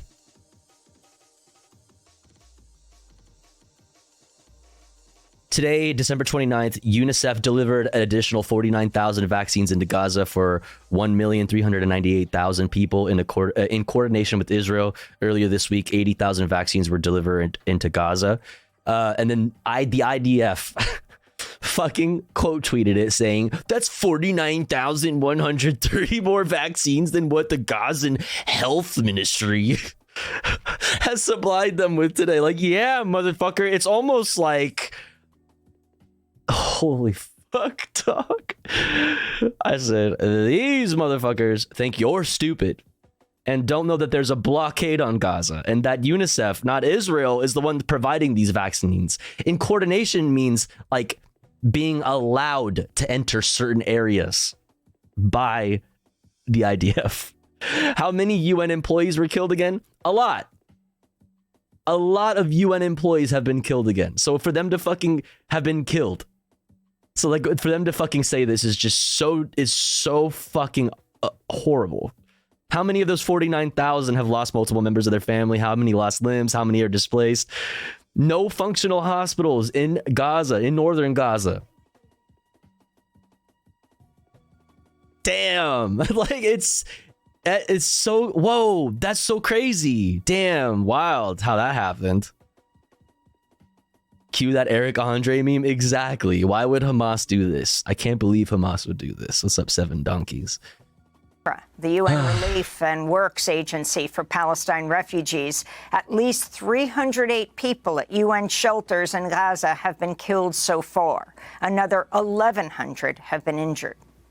The United Nations is also warning about increasing Israeli military and settler attacks in the occupied West Bank. According to the UN, at least 300 Palestinians, including 79 children, have been killed in the West Bank since October 7th. On Thursday, the UN High Commissioner for Human Rights, Volker Turk, decried settler violence targeting Palestinians. The dehumanization of Palestinians that characterizes many of the settlers' actions is very disturbing and must cease immediately. I call on Israel to... Which is like why I have like such a reflexive like to that video of the 13-year-old who was talking about her family members being killed and her home being bombed and who spoke really good English. I'm like, people need to fucking see this. Like, it sucks that I think that way. It hurts me. You know, that I'm like, oh, like, whoa, like this might help, you know, seeing, you know, with the humanization factor. It sucks. That is so fucked. Take immediate, clear and effective steps to put an end to settler violence against the Palestinian population, to investigate all incidents of violence by settlers. Because like that's the upper hand that a lot of radical Israeli settlers in the West Bank have, is that they look like us here in, you know, in America. It looks like just somebody that lives down the street from me.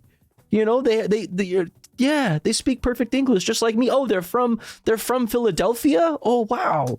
And Israeli security forces. In Tel Aviv, hundreds of people took part in Israel's largest peace rally since Israel began attacking Gaza after the October 7th Hamas attack. Protesters called for an immediate ceasefire and the release of hostages still held in Gaza. This is Alon Green of the Jewish Arab Peace Coalition Standing Together. Oh, real quick, I just saw this. Haven't forgot about this, chat. I know we haven't posted updates, but it's coming. We've had a lot. I've had a lot going on, but this is still happening. Okay. We are here to say that the war on that. And the way of wars has achieved nothing. The way of the right wing of Israel, of one war after the other, of only using military power to try and achieve some change in reality, have achieved only destruction and death and killing of innocent people. So we are here sounding a voice of a different path, a path of independence, of equality, of freedom for all, a path of Israeli-Palestinian peace agreement. In other news from Israel, authorities have determined an Israeli woman who is thought to have been taken hostage on October 7th was actually killed during the Hamas attack. The 70-year-old Judith Weinstein Haggai was a mother of 4 and grandmother of 7. She held Canadian and U.S. citizenship. She lived in Kibbutz Nir Az with her husband, Gadi Haggai, whose death was confirmed last week. He was a dual U.S.-Israeli national.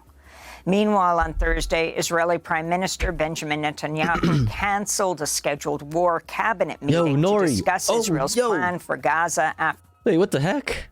McSecular, thank you for the 1,000 biddies. What the fuck? And Nori, thank you for the year. And Midnight Dime, thank you for the 1,000 biddies. What the fuck? You guys. Thank you so much. Thank you, thank you, thank you. After the war ends over disagreements with Finance Minister Bezalel Smotrich, who opposes proposals for the Palestinian... But yeah, we raised $190 last month with biddies. So that's still happening. I'm gonna, we'll post in the Discord. Authority to promise run Gaza. Here in the United States, in Maine, the state has joined Colorado in barring Donald Trump from the Republican primary ballot over his role in the January 6th insurrection. Oh my God, is the tree? Wait, I didn't even notice that before. Primary ballot. The trees have...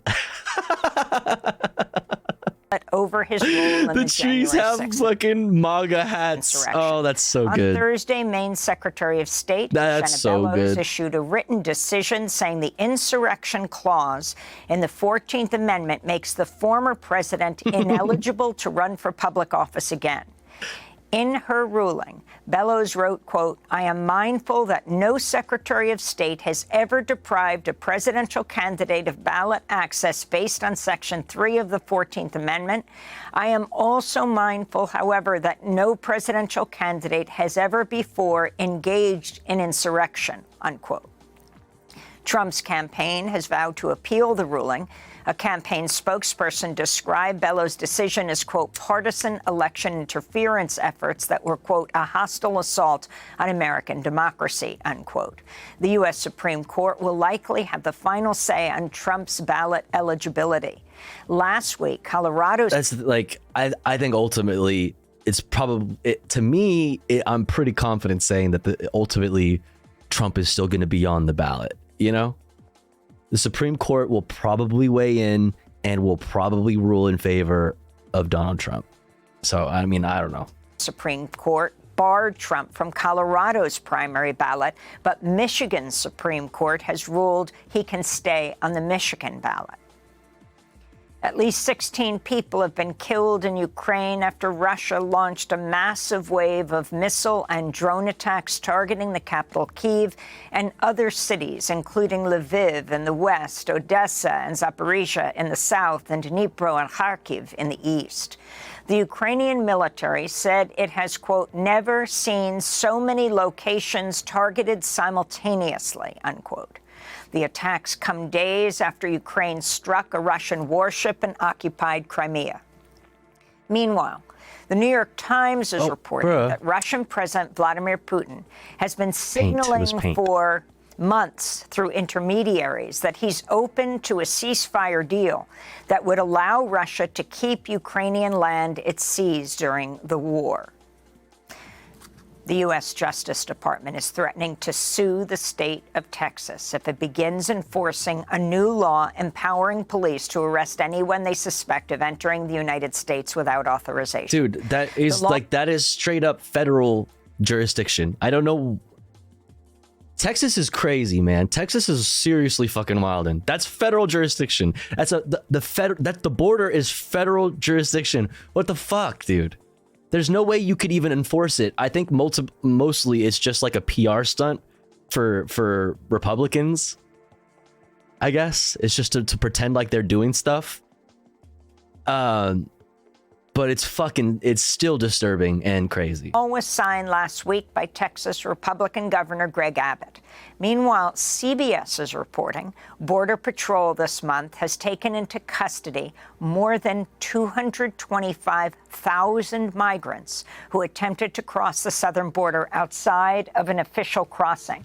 That's the highest monthly total in the agency's history. Earlier this week, U.S. Secretary of State Antony Blinken met with Mexican new stop and frisk variety. Yeah, absolutely. President Andrés Manuel López Obrador in Mexico City as the Biden administration looks to further limit the number of asylum seekers arriving at the southern border. And one of Argentina's most powerful labor unions has called for a national strike next month to protest the shock therapy economic policies of Argentina's new president, Javier Milei.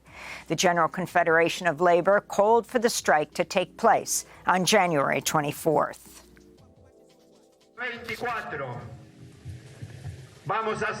On January 24th, we are going to hold a strike and will mobilize to Congress to support those Congress members who agree that this cannot happen in Argentina. Because if they give all of the public power to a president for 2 years and he can renew it for another 2 years, we'll be facing a situation where a president is going to have, during his entire mandate, the sum of public power, and the institutions will not be respected, and nothing will be respected.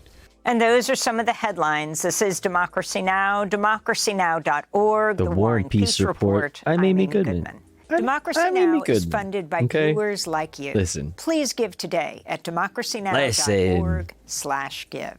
/give. With the new year. All right. Let's look at some other stuff. Let's get into some other things here. We have this year previewing new laws set to take place in 2024. Before we look at that, let's look at this one. For California specifically. I like this dude, LA in a Minute. This dude does these like short form videos about like Los Angeles history. Very fucking cool. 14 new laws that are going into that are hitting the books in 2024. Hello? Turns to 2024. More than 24 new laws are going into effect in Los Angeles and California, including the use of speed cameras to fine speeding drivers as much as $500. I want to talk about that and some of the significant new laws going onto the books. Let's get into it. About those speed cameras. It's a pilot program, and it's not going to be implemented for at least a couple months, but it's going to be utilized in Long Beach, Glendale, Los Angeles, San Francisco, San Jose, and Oakland in areas near schools with a lot of car crashes or places known for street racing. Drivers can be fined $50 for speeding 11 to 15 miles an hour over the limit, and charges can be as high as $500 for going more than 100 miles an hour. Another new law is regarding cannabis. Specifically, it makes it unlawful for an employer to discriminate against a person in the hiring, termination, or any condition of employment for utilizing cannabis. That said, they still can prohibit you from being high at work. Another new California law going into effect January 1st prohibits the use of a person's credit history as part of the application process to rent housing. The tenant still must be able to prove that they can pay, but the history will no longer be allowed when determining a decision. Now, separate say that again. History, as part of the application, the use of a person's law going into effect January. Another new California law going into effect January 1st prohibits the use of a person's credit history as part of the application process to rent housing. Based. The tenants fucking based. Still must be able to prove that they can pay, but the history will no longer be allowed when determining a decision. Now, 3 separate laws regarding minimum wage are going on the books. City to city. It's like, it's still, they'll still, like, landlords, don't get it twisted, will still try to do everything they can to discriminate. You know what I'm saying? Like, everything they can. Like stalking your socials, even like for everything, you know what I mean? So don't get it twisted.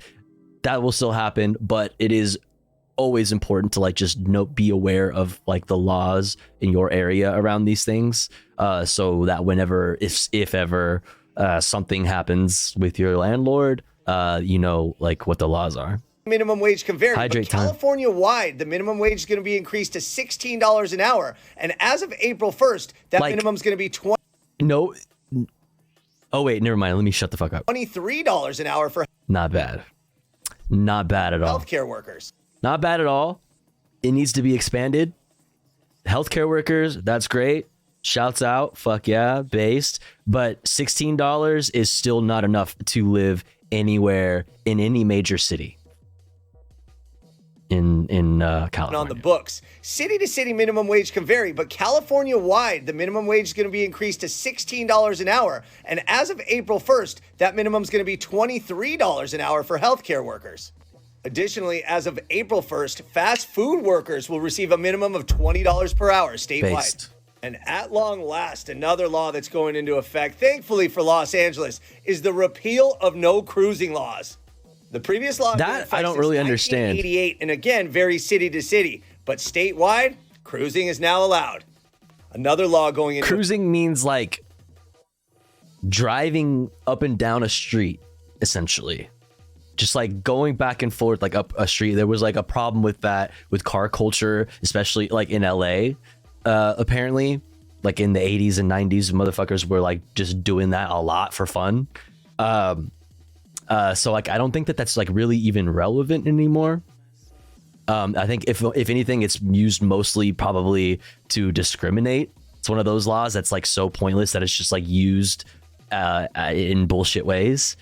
So I don't know. You do that in Montana. We have a classic car cruise every Friday. They drive up and down the main drive. Oh, I thought they meant using cruise control. No. It's like loitering, but for driving. Exactly. Cruising is popular in my area because of lowriders. Yeah. In LA, obviously, like that kind of culture is like huge.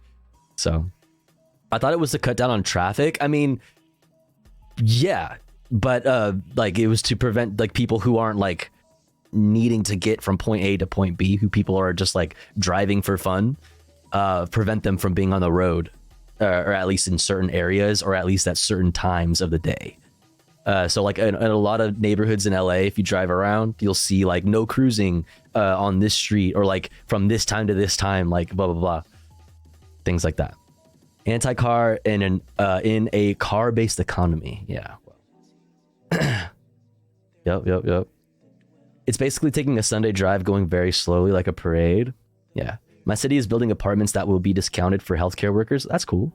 And people working in education. And when I found out, I was so excited. That's awesome. Very cool. Let's hit it. Go. Effect statewide as of July of. Another law going into effect statewide as of July of this year is that California is going to add an 11% state tax on all sales of firearms and ammo sold in the state. Senate Bill 673 will also be going into effect, which creates an ebony alert for missing black children and young women. This is similar to Amber Alerts, and it would inform people of missing black children and young women between the ages of 12 and 25. Now, several new laws this year pertain to children. The first of which is that kids will have to learn cursive, a skill that's fallen out of favor with the use of laptops and tablets. Educators say that spelling by hand helps the children build their vocabularies and learn spelling in a way that typing does not. I have not used cursive. I don't think I ever had to use cursive. The only times I've ever used cursive since high school. No, even in my later years of high school, I don't think I was even required to use cursive in my, like, the last couple years of high school. I'm pretty sure. I don't know. It was a while back. But regardless, since high school, I've never had to use cursive. I've used cursive for like creative reasons, like in art settings, I guess. But like, that's it. Kind of feels as useful as knowing calligraphy, to be honest. I mean, it's cool. It's cool. I just like to be required to do it is weird. I mean, I feel like there's plenty of other things that might be a little bit, you know, more beneficial for young people to learn, you know? Yeah, that's basically all I use cursive for is my art stuff. Yeah, like just for fun skis. Wait, Amber Alerts didn't go for black people gone missing before? They did. So yeah, I mean, it's just one of those things. That's just one of those things where it's like, okay, like that doesn't like solve the problems that lead to the disproportionate like violence and missing persons reports like that happen like in black communities. Like that doesn't really do anything to solve that specifically, to make a separate alert for a missing person. It's like, you know, it's an aesthetics thing, you know? I mean, I don't know, just kind of straight up. It's one of those things. Cursive is for putting on cards and stuff, or like if you want to write something with neon. True. You'll see, you'll use cursive every day, is one of those biggest lies I was told in elementary. Yeah, really though. Seriously. What's up, not your average Guatemalan? You can connect your letters with print anyway. True. I mean, a lot of times when I write fast, I end up doing like kind of like a hybrid cursive like printing sorta, but you know, that's just because I'm like going real fast. Cursive is hell for us lefties, like left-handed people, or like leftists. I don't get it. Either way, I don't know what you mean. I wish they would have a life skills class in high school where they teach you stuff like laundry and sewing and not to mix bleach and ammonia when cleaning. Yes. Yup.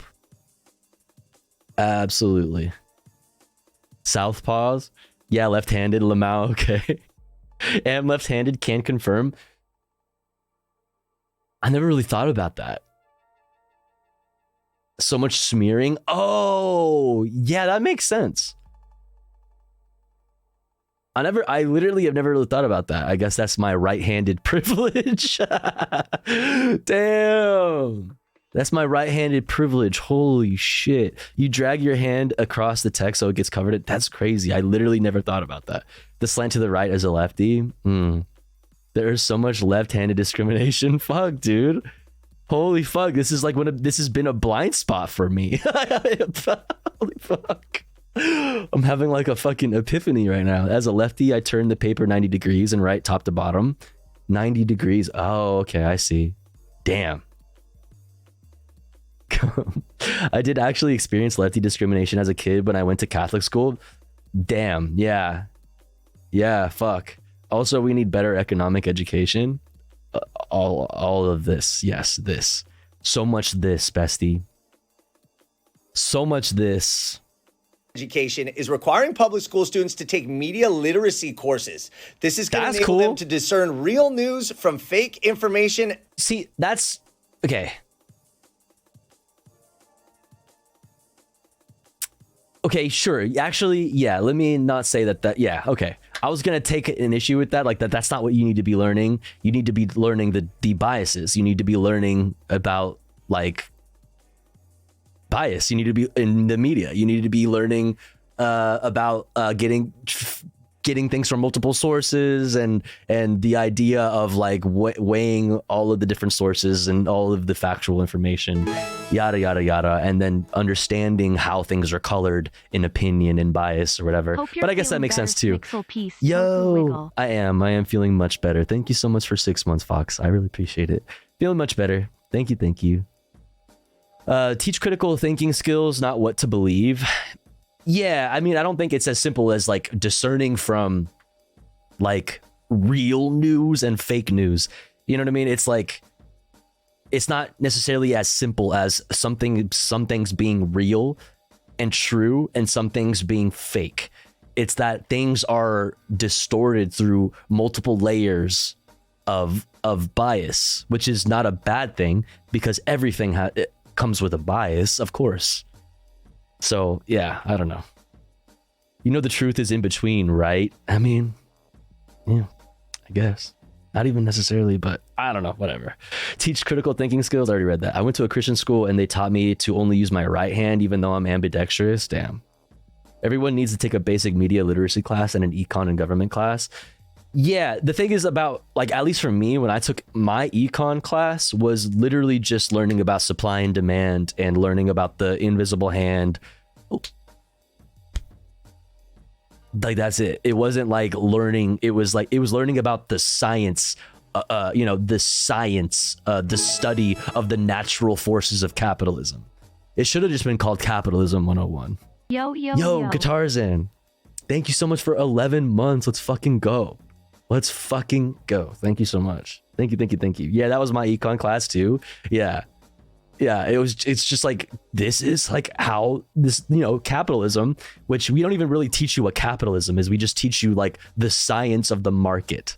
Like, yes, the market, and these are the words that here's your vocabulary for all of the words that we use to measure and observe the natural force that is the free marketplace. Yeah. And then my government class, I had a teacher who didn't teach us shit, which I loved at the time. You know what I mean? But like, it would have been cool to like, actually learn some shit. Literally didn't do anything. All we did was talk about things that were in the current events, which made for a lot of like fun actual debates in class. But he was also a fucking psychopath. Dude was a psychopath and would literally, if you fell asleep in his class, would take a metal bat. He got fired, by the way, for this. If you fell asleep in his class, he had a fucking metal baseball bat at his desk and he would fucking slam the side of your desk. Like, they're like the single, like a standalone desk, like a single student desk with like the chairs connected to like the table with the arm. And more left-handed discrimination, by the way. They're like, you slide in to the right and it's like it has like the wood on the side. So if you're right-handed, it's perfect, but if you're left-handed, you're fucked. Damn, that's crazy. But they were like those kinds of desks. So it's like wood on the top and then like the metal bars, like holding that, like, was like the structure of the chair. And the motherfucker literally would just go, bah, to wake your ass up. And like, we thought it was like funny and he was psycho, but like, yeah, obviously that's problematic. Like, what the fuck? And he didn't teach us shit. When I told my mom that, I remember like, she was like livid and I loved it. you know, because it was perfect for me because all I loved to do was argue with my teachers. I loved arguing with my teachers. I was such a debate lord. I was a pervert for fucking debating my authoritative figures in my life all the fucking time. Just like I would argue with my like social studies and history teachers, I had a woodshop class who the teacher was like dope because like he ended up like having like a adversarial, but like we would argue every day, but he like loved me. This teacher who was like a staunch Reagan loving conservative, just like a fucking hog. And we would argue all the fucking time instead of like doing wood projects about like politics and shit. I used to argue with my teachers so much that the debate team literally sought me out, and I only went to one meeting and I never went back because it was nerdy as fuck and I just wanted to like hang out with my friends and like not do school stuff and like go to parties and stuff and smoke weed. But yeah, anyway, what were we talking about? Let's get back into it. Advertising, and it's a response to the pervasive use of social media by young people. Now, also pertaining to children, but aimed at department stores. This is woke. I can't believe you made toys political. With more than 500 employees, those stores will now be required to have a gender-neutral section of children's toys. And Senate Bill 407 says the California Department of Social Services will be directed to ensure that LGBTQ youth are placed with supportive and gender-affirming foster parents. So I had a teacher in high school during peak COVID. I'm in Florida where we were still in person, who would spray you with a spray bottle if you didn't have your mask on or didn't have it on right. Wait, but that doesn't even sound like sanitary though. I mean, maybe it's fine. That's kind of funny. What toy stores are left? They're all woke. They've all been taken over by the woke left. Here, there are new laws in Los Angeles and California, and these are some ones that I've found significant. So be safe, be aware, and don't speed unless you want a ticket. Don't speed unless you want a ticket. Here you go. Here's this guy. He's cool. He's cool. He's very normie pilled, but like, you know, he does cool videos about LA and like goes into the history of certain things. He's really dope. You should go follow him if you're from LA or if you're just interested in history. He's cool. I tricked my math teacher into thinking I was colorblind. What? To blue for the entire year for no reason other than just to fuck with him. So anytime he wrote stuff in blue marker on the board, he would have to rewrite it all over again. That's hilarious. You know, that teacher, that woodshop teacher I was telling you about, where I would argue with him about politics all the time. He would have during the Christmas time, holiday season, he would have like students go up and like if they spoke a different language or whatever, they had like on the board, he would have people just like write in all the different languages, just like Happy Holidays or Merry Christmas or whatever. And I don't speak Tagalog. Like, I'm Filipino and I don't speak Tagalog, but I know a couple like terms from when I was a kid that my like grandma taught me and stuff, including kili kili mabaho, which means stinky armpits. And I just said like, yeah, I know it in I said, I know it in Tagalog. I know Merry Christmas in Tagalog. Like, oh, okay, just write it on the board. And that's what I wrote. Welcome back. Missed you. Yo, thank you for 7 months. Thank you. Missed you, Tofu L. Hey, welcome in. I appreciate it. So, yeah, thought that was kind of funny. New laws. Oh my God. Also, one time in that class, dude, the shit that I have so many ridiculous stories from growing up, man. But anyway, the one time in that class, so it was wood shop, right? So there was like these like big ass like desks that were like work benches, but they were like big squares of like huge chunks like of wood. So you could like, they had like vices on them on each side. So it was like like big squares, and they were like on like metal things that we all, you know, you all sat at them and you did all your work there in the woodshop class. A friend of mine drilled into the fucking desk, into the big block of wood that was the desk in woodshop class, and made a pipe out of the desk. And while the teacher, he had his own little like office off to the side. He had like a separate office where his shit was like in an office, and he was in his office, and my friend just sparked up a bowl in the class, in the desk. And it was like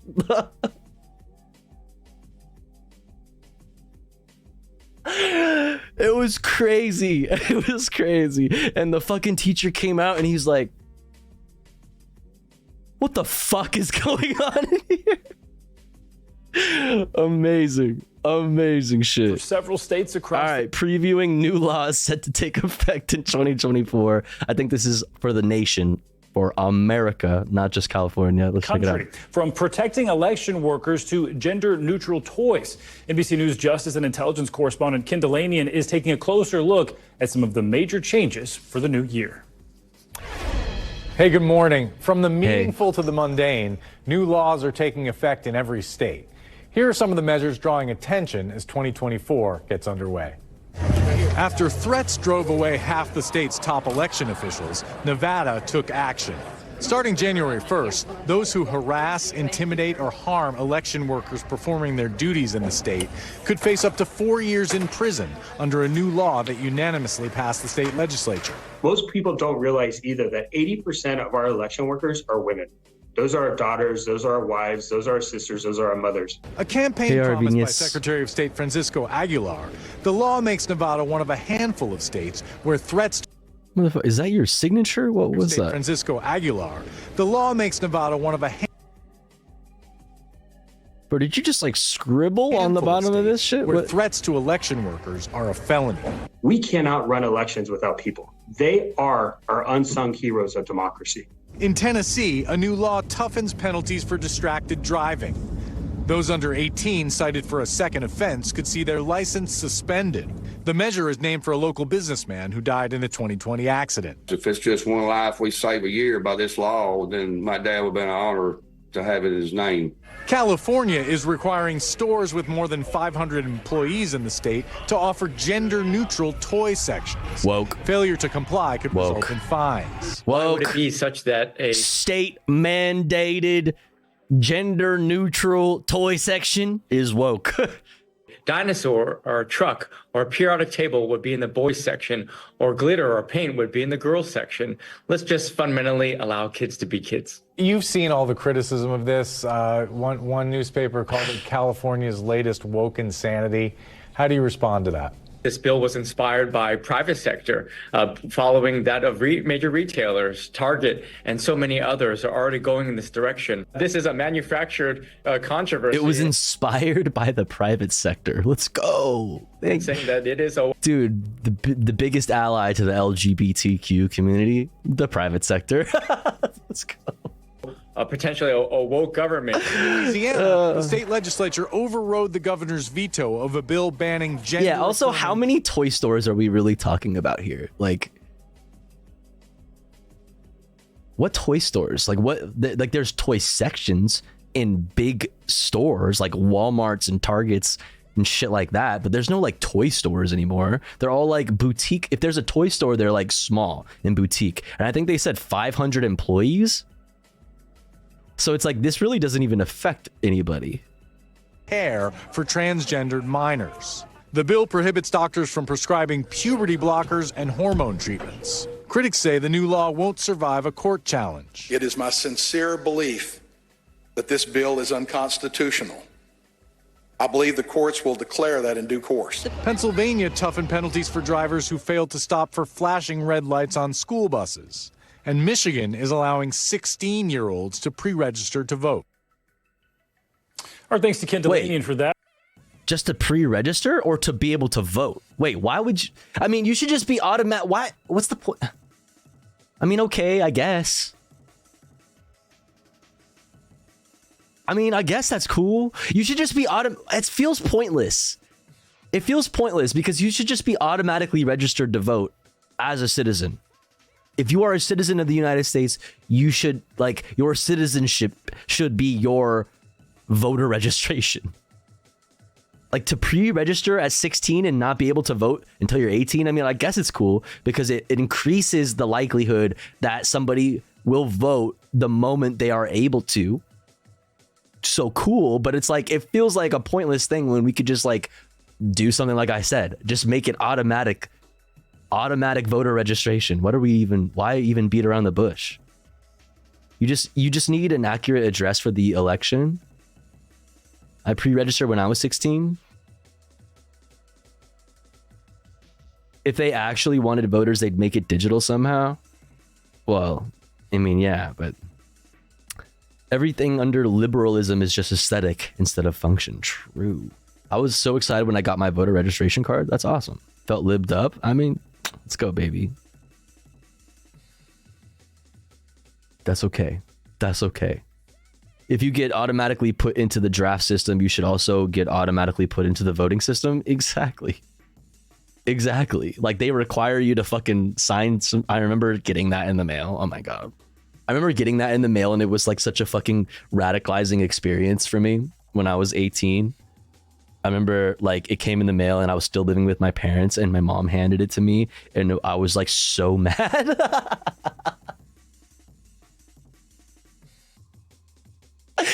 My young ass, like super like 18 years old and super obviously like idealistic, very just like I don't know. Okay. Baby leftist tofu was so fucking mad that I had to sign it.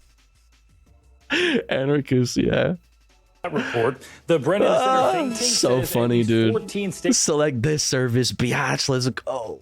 Let's fucking Select go. this service, biatch. Thank you for 22 months. Holy shit. That's almost 2 years. Thank you, Nikela. How's it going? States have passed measures as well, making it harder to vote, while 23 states have enacted laws to make it easier.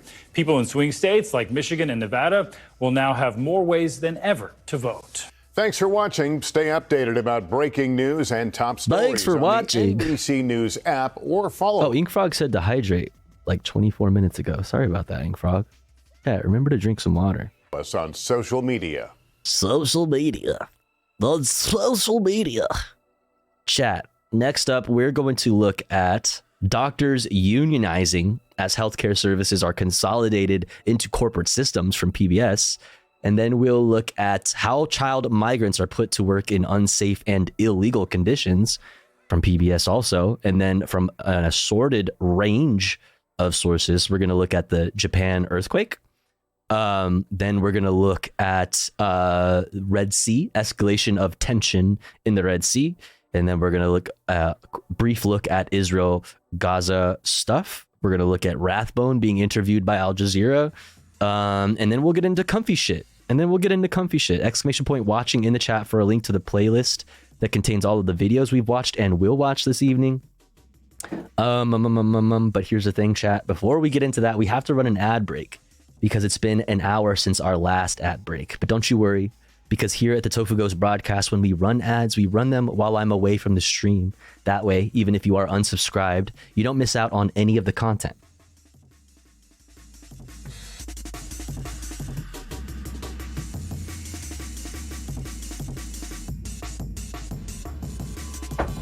But check it out.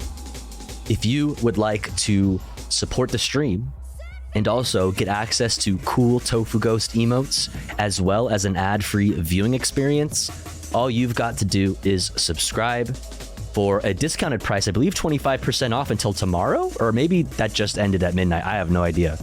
Perhaps for a discounted price, but otherwise for $5 or for free with a Twitch Prime by connecting your Amazon Prime account, if you have one, to your Twitch account and using your one free sub a month. Or let's say you are already subscribed to the channel and you're feeling generous and you have the means to.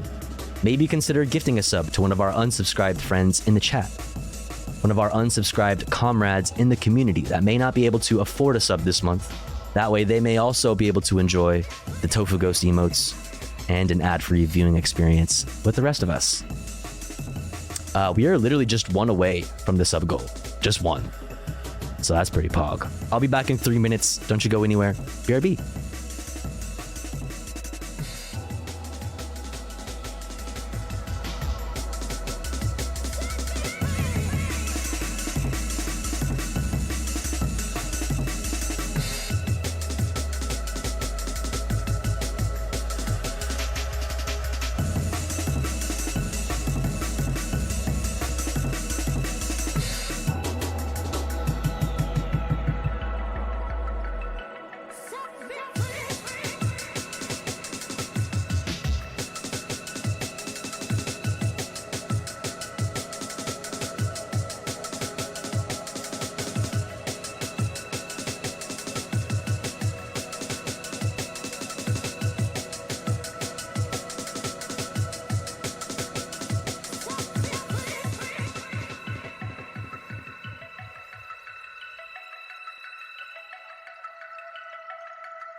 Okay.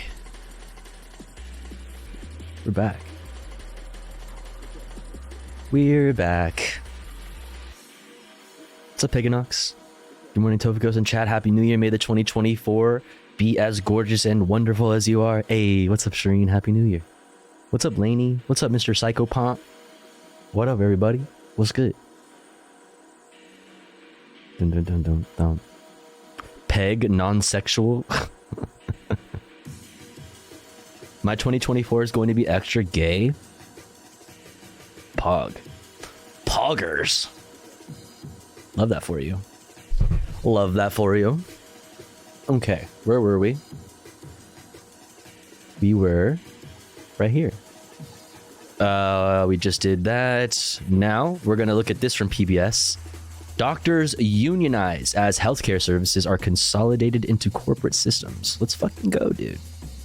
As recently as the early 1980s, roughly 75% of doctors in the U.S. worked for themselves, owning small clinics. Today, that same percentage of physicians are employees of hospital systems or large corporate groups. Systems? Some physicians worry that trend is taking a heavy personal toll and leading to diminished quality of care. As Fred DeSam Lazaro reports, doctors at one large Midwestern health provider decided to unionize. Same ink frog. Hours before sunrise, Kate Martin shepherds her daughter to the ice rink. While her Wait, do we not have that emote? daughter perfects her balance Need on that the ice, emote. Martin uses the time to seek her own work-life balance. Currently, I have about 86 things in my in-basket. For family practitioner Leah DeVore, the best time to catch up with backlogged work is after her small children are in bed. It'll depend on my kids, whether or not they wake up and come down or cry or the baby needs a bottle. For many primary care clinicians, work stretches far beyond clinic hours. Notes from appointments, lab results, medication orders, messages from specialists. For some, it's reaching a breaking point. Hello, everyone. On this recent morning, Martin, a nurse practitioner, and colleagues, doctors and physician assistants, all employed by the Allina Health System, gathered in an unfamiliar setting, the Minneapolis offices of the National Labor Relations Board. How in the world are you guys pulling this off? Here to witness the ballot count in a historic vote to form a union. We can't rely on corporations, we can't rely on healthcare executives to do the right thing for our patients. Dr. Matt based. Hoffman, a leading organizer of the drive, says primary care providers... Why is that? Why is that? Huh. ...have borne the brunt of the relentless drive to squeeze profits by increasingly large corporate owners, all at the expense of patient care. You mean patient care and the quality of these services and quality of the product is not, does not go up with the profitability? His employer, Allina, is a $5 billion a year health system. Much to consider. Primary and urgent care clinics across the Twin Cities area and nearby Wisconsin communities. Hoffman says that the problems here are hardly unique. You could go to any city, you could find a health system. The same issues exist. The main problem is we have so much. Yo, I would rock. You could find a health I system. would rock the fuck out of that hoodie, dude. The same issues exist. The main problem is we have so much paperwork, so much administrative work that really isn't about delivering care to patients. The victims of that are really the patients we see. It's waiting on hold. It's not getting to see your normal doctor. It's having to see someone that doesn't know about you. This is kind of going to be our waiting area. Pediatrician Jennifer Mamel said she'd had enough and took an early retirement from Allina to strike out on her own. That's what I'm going to do. With a psychotherapist colleague, she was just settling into a new, small clinic above a St. Paul strip mall targeted at adolescent patients. I have the luxury of controlling my own schedule. I can spend the amount of time I need. She began her career in a provider-owned group, which was later bought by Allina. With the merger came centralized scheduling and standardization in everything, from how much time is spent with each patient, even to hand sanitizers, she says. They were putting them all at kind of waist level, right? And so you came in the room, and I went up to the fellow doing it and said, this is the pediatrics department. How about if we put them up a little bit higher? Because I could see kids really enjoying these. He said, no, I've been told they have to all be at this level. A week later, of course, they had to come and move them all. Wait, what? Dr. Hoffman was among those who protested an even graver policy at Allina. Wait, I don't understand. And I went up to the fellow doing it and said, this is the pediatrics department. How about if we put them up a little bit higher? Because I could see kids really enjoying these. He said, putting them at waist level? They were putting them all at kind of waist level. I went up to the fellow doing it and said, this is the pediatrics department. How about if we put them up a little bit higher? Oh, I get it. The kids fuck with them. Okay. I was like, they're going to enjoy it? Then why are we taking... Then don't you want them to have it? I understand now. Okay, this is why I'm not built for parenthood. Because I could see kids really enjoying these. He said, no, I've been told they have to all be at this level. Makes sense. A week later, of course, they had to come and move them all. Dr. Hoffman was among those who protested an even graver policy at Allina, one they took to the New York Times. The policy instructed staff to stop providing care to patients with more than $4,500 in overdue bills, going beyond the more common practice of turning over such debts to collection agencies. Did you have personal experiences with patients that you could no longer see? Yes, absolutely. These are the... No. There are so many other things wrong here. You know what I mean? As if that doesn't create a burden on the rest of society to deny people based on their income or based on their ability to pay for the services. As if that the society as a whole doesn't pay even more in the long run for allowing that to be a thing. Insane. Also, speaking of doctors, if anyone is around the Baltimore area, I have a recommendation for an absolutely amazing GP for you. Ooh, nice. That's actually really helpful fucking information. Shit like that for sure. Especially for LGBTQIA, B, C, D, E, F, Gs, Ain't our shareholders patient, get dead? Yeah. Yeah, Reagan broke U.S. healthcare. Nah, the poors don't deserve healthcare, right? Patients that really need care the most, people that can't pay their bills. A lot of these people are children. Allina announced it has since discontinued the policy. The company declined to be interviewed for the story, but in a statement said, quote, "While we are disappointed in the decision by some of our providers to be represented by a union, we remain committed to our ongoing work to create a culture where all employees feel supported and valued." It's such a funny thing when you really think about it. Like, while we're disappointed, we're dedicated to creating a great work environment, blah, blah, blah, blah. It's like, why are you disappointed? If you're so dedicated to creating a work environment that is great, that works for the employer and for the employee, then what is so bad about that? You know what I mean? Like, what's the problem? There's an entity that could force you to do something. What is wrong about having an entity that could, like, you know, create some kind of pressure for you to, you know, to force you to do something if you are already so dedicated to, you know, to that outcome in the first place? It's so fucking dumb on its face. Well, children are not profitable now, are they? Nope. Nope. Which is why I won't be having children. That's right, because they are not profitable. Hey, y'all, Happy New Year. Happy New Year, Foie Ramen. Were tallied, the 500 plus providers voted 2-1 in favor of the union. What do you expect if you get to the bargaining table? We need more staff. We need better paid staff to help support us so that we can spend our time in the exam room with patients.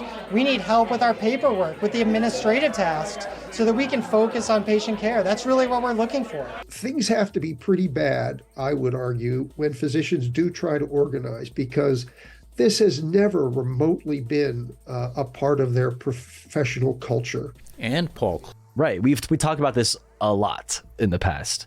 The problem with collective action in these kinds of industries, in like the medical fields, is because, you know, the problem with that is that they care, one, deeply about their job. It's not a fucking easy job. It's a job, you know, with very large, like lots of responsibilities and big responsibilities.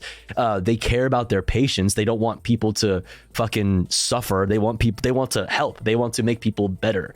They want to help to do good. So when they, like, you know, in order for you to do collective action and use your labor as leverage, you know, to get the things that you need to survive and to do your job well, you know, that sucks that you have to come up against that.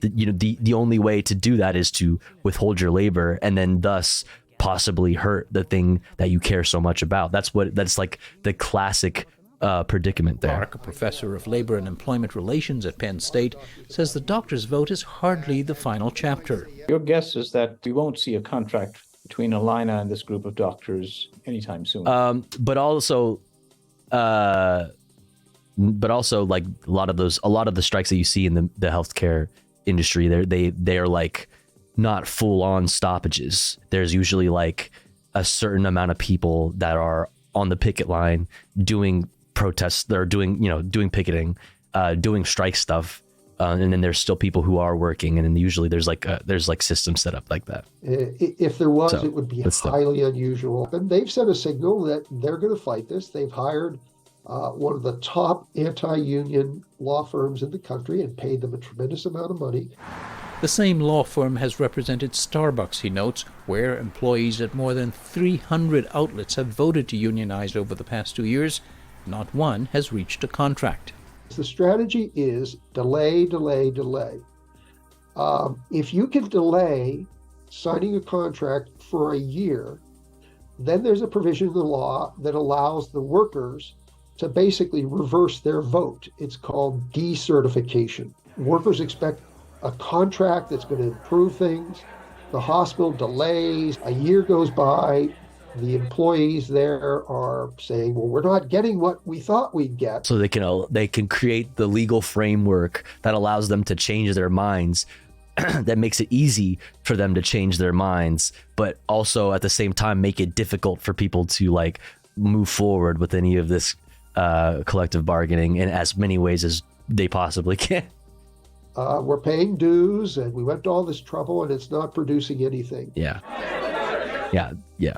On the other hand, he says physicians do have more leverage and less job turnover than baristas, and the vote comes as a recent Gallup poll showed a majority of Americans, 71%, approve of unions, the highest level since 1965. Based. Whether these doctors get a contract and how far, if at all, the Allina model spreads, Clark says, may become clearer in a couple of years. Solidarity! For the PBS NewsHour, I'm Fred DeSan Lazaro in Minneapolis.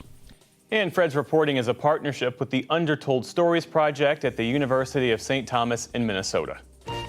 Cool. The service... Why is my thing not working? The Service Employees International Union's healthcare division is the largest healthcare union in North America, I think. In North America, with more than 1.1 million members. Cool. All right, now let's look at this from PBS. How child migrants are set to work... are put to work, in unsafe and illegal conditions. Migrant children in the U.S. are working in some of the most dangerous jobs in the country. This is Brandon's America. What's more, private auditors assigned to root out unlawful labor practices often overlook child labor. Laura Barone Lopez has more. A recent New York Times investigation found auditors failed to identify child migrants working at production warehouses used by some of America's most recognizable brands, including Skittles, McDonald's, and Gerber. In addition, the most common job for migrant children coming to the U.S. is also one of the most hazardous. Oh, shit. Roofing and construction. What the Despite federal law fuck? prohibiting any. In addition, the most common job for migrant children coming to the U.S. is also one of the most hazardous. Oh my God, dude. Oh, that's fucked. Holy shit. Hey, Toku, I've been news-free all day because my dog is having seizure. Oh, no. I'm sorry to hear that. I hope your dog is doing okay. Fuck. 7.6, what does that look like? It looks fucked up. You didn't miss it yet. We're still going to talk about that in a bit. Holy shit. 15 years old doing this? Like, listen. There's something wrong if 15-year-olds have no other choice but to work jobs like this. At a certain point, it's not even about, but what if a young person wants to work? This is ridiculous. This is so fucking unsafe, especially given the fact that they are migrants and maybe some of them are undocumented. It creates a situation that is extremely unregulated and very fucking dangerous. Roofing is the most dangerous job in this country. I believe it. A 4.5 is a gentle bed shake like a millimeter. 7.5 is 1,000 times that. So shaking your bed a meter. Yeah. Those little hands would be good for sewing buttons. This 15-year-old, at least he has a harness, not like that previous kid, but fuck this. Yeah, all of this is fucked. Despite federal law prohibiting anyone under 18 from doing so. Hannah Dreyer of the New York Times joins me now. Hannah, thanks so much for being here. You reviewed private audits conducted at 20 production facilities for well-known brands. What did those audits reveal about the use of illegal child labor? So at all of these production facilities, there were children working usually the night shift with fake IDs, doing jobs that are totally off limits for minors. These are industrial jobs, working assembly lines, working with caustic chemicals at slaughterhouses. And despite the fact that there were private auditors sent explicitly to try to find out if these plants were using child labor, these kids were missed every single time.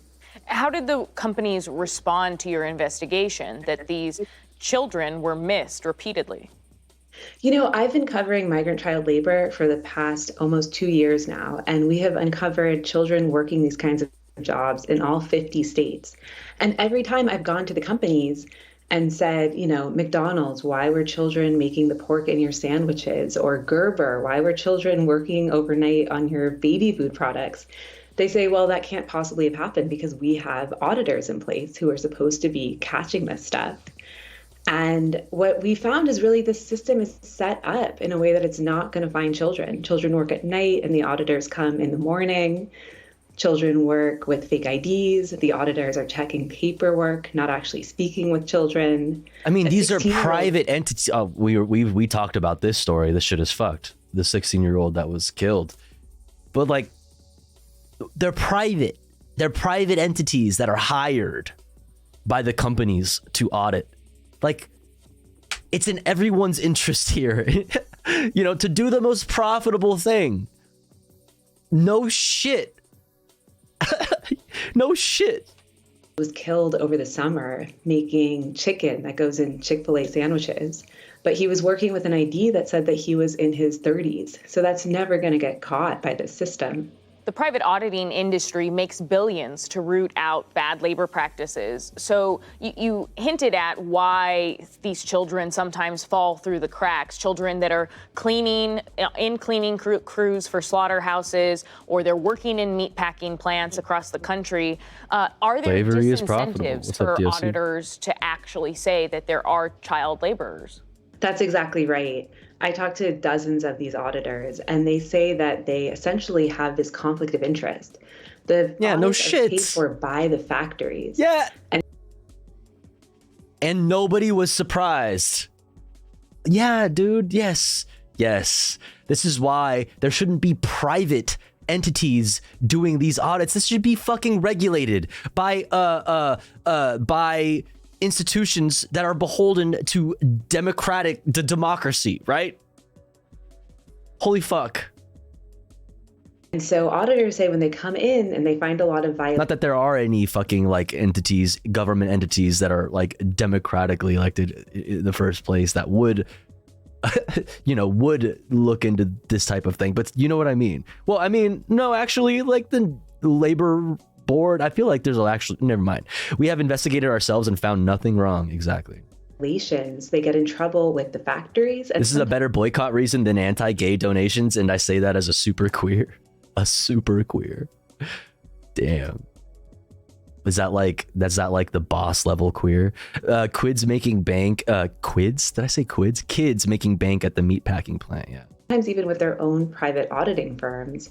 I spoke to one auditor who was finding a lot of problems at factories, and his bosses sent him an email and they said, people will forget what you said, they'll forget what you did, but they're not going to forget how you made them feel. And they're essentially saying, we want you to provide better customer service.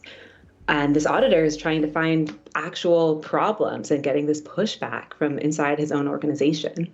Your reporting has also like documented customer service a surge in the number should of not be a migrant worry coming. For somebody that is tasked with like making sure there's no fucking unethical labor practices happening, you know, like child labor. Customer service should not even be a thing that is worried about, not even in the back of your mind. It shouldn't even be a concept. There's no, what customer service?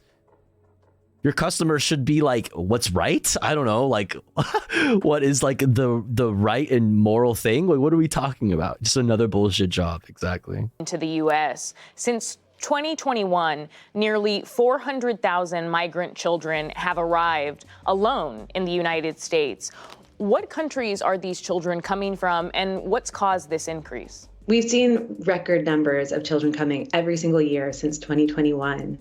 And like you say, they're coming from Central America for the most part, and they're coming really escaping poverty. These are places that were hit very hard by the pandemic. Food prices have soared, the jobs haven't come back. And what we're seeing again and again is parents are sending children, sometimes as young as 10, 11 years old, and they're expecting these kids to not only support themselves in the US, but also send money back. And so we have a situation now where there are nearly 500,000 kids in this country, and they're under huge pressure to make money, and they're ending up in these jobs that are sort of the only jobs they can get. Many of these migrant children are working in roofing, and you spoke to more than 100 child roofers. What kind of tasks are they assigned? And can you give us a picture of the type of serious... Are there roofers?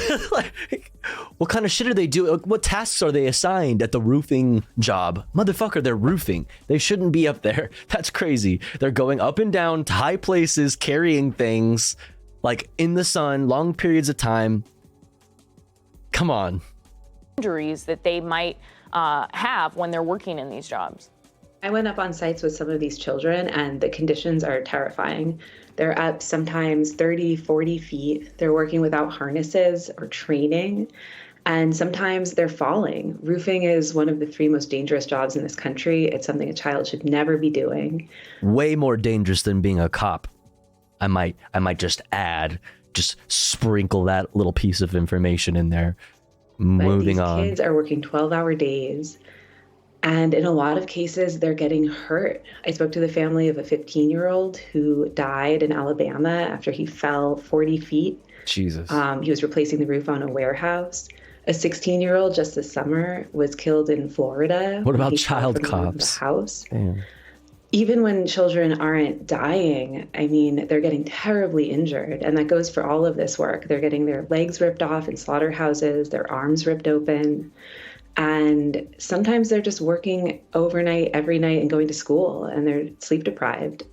It's, terrible for their health. The Times investigation into migrant child labor spanned a year or more, as you said. How has the Labor Department responded to all of this? And what do experts say needs to be done to root out unlawful child labor? So this increase in child labor is coming at sort of the worst time. The Department of Labor is facing historically low staffing levels. Right now, it would take more than 100 years for... So that's the reason why, it's become, it's become a problem that children are doing very dangerous jobs. No. The labor shortage could very easily be solved. We could just start, paying people living wages, and maybe, I don't know, do something about all of these huge corporations that are fucking, that are giving so much money back to their shareholders and so much money to their CEOs and so very little to the people who generate all of the fucking value that they profit off of as a company, whatever that might be. The solution is obviously not fucking child labor, obviously. Holy fuck.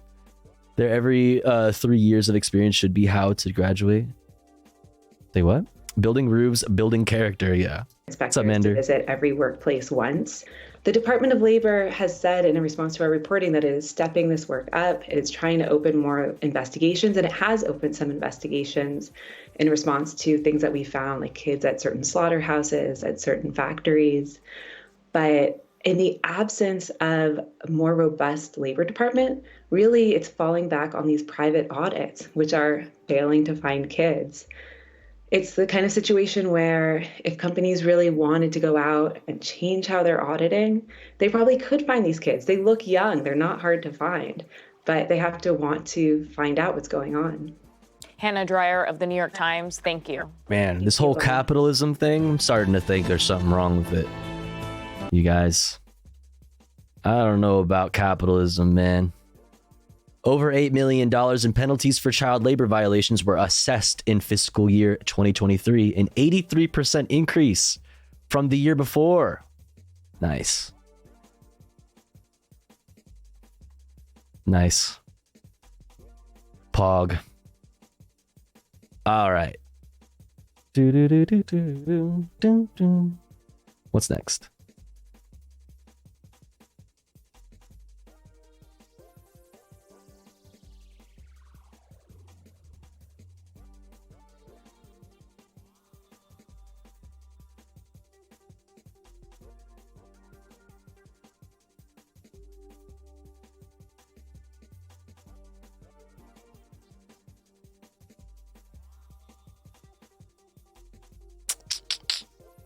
All right.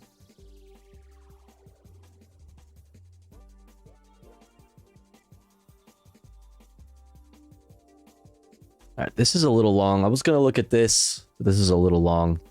We're going to get into the Japan earthquake.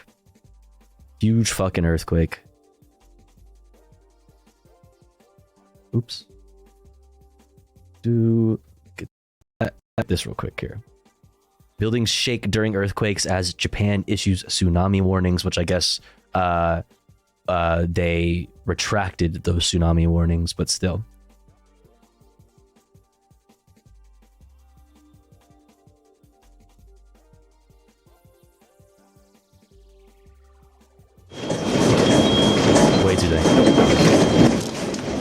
Holy shit. A series of earthquakes hit Japan on Monday, the largest of which had a magnitude of 7.6. This footage is insane. The Japan Meteorological Agency reported more than a dozen strong quakes in the Japan Sea off the coast of Ishikawa.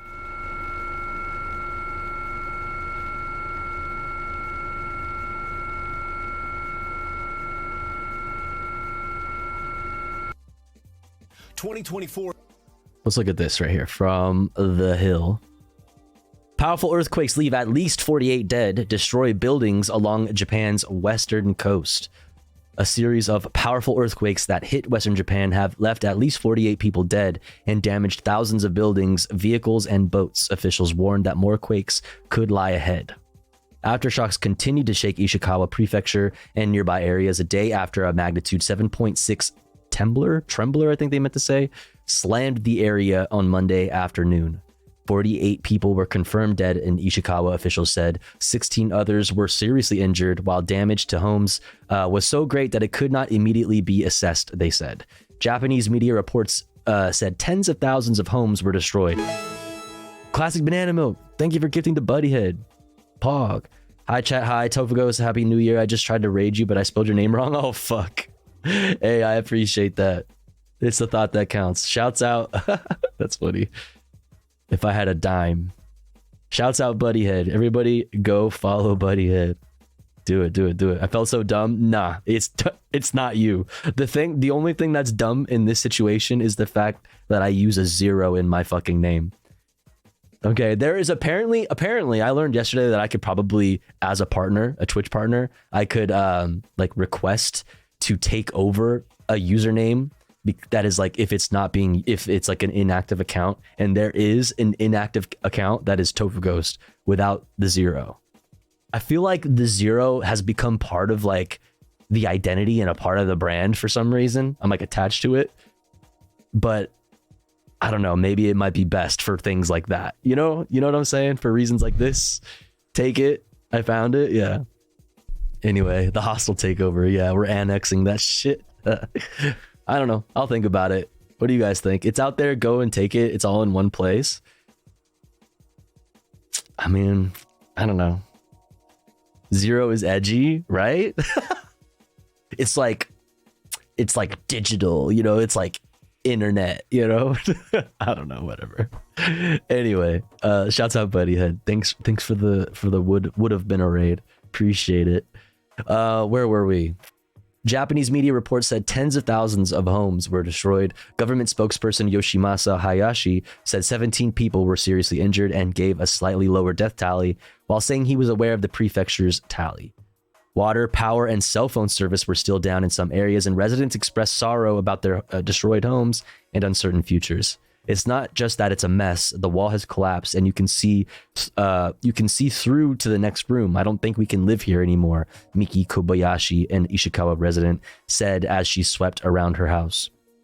Their house was also damaged in a 2007 quake, she said. Although casualty numbers, when was the tsunami? Was that 2000? Was that like 2012? 2011? Okay. Although casualty numbers continue to climb gradually, the prompt public warnings relayed on broadcasts and phones and the quick response from the general public and officials appeared to have kept at least some of the damage under control. The rescue efforts that quickly followed from firefighters, police, and the military proved a testament to how this nation has repeatedly withstood disasters which have practically become a part of everyday life. Toshitaka Katada, a University of Tokyo professor specializing in disasters, said that people were prepared because the area had been hit by quakes in recent years. They had evacuation plans and emergency supplies in stock.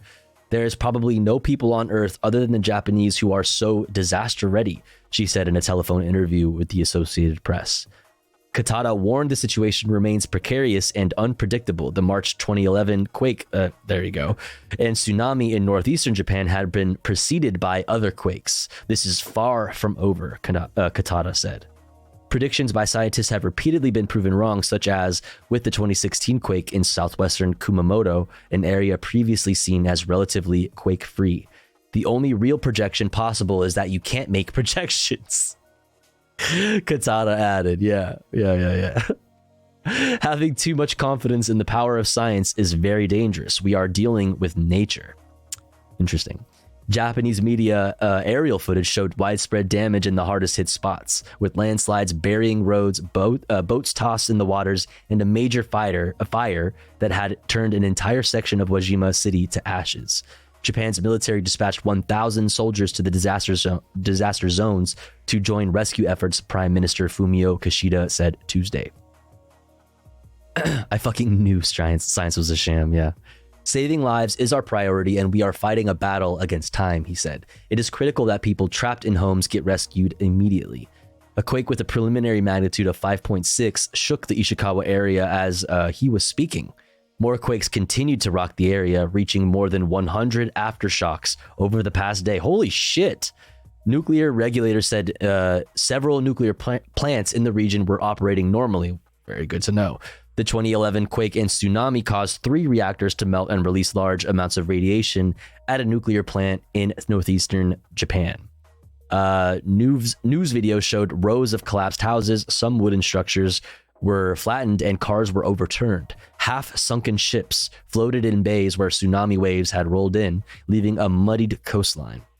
On Monday, the Japan Meteorological Agency issued a major tsunami warning for Ishikawa and lower-level tsunami warnings or advisories for the rest of the western coast of Japan's main island of Honshu, as well as for the northern island of Hokkaido.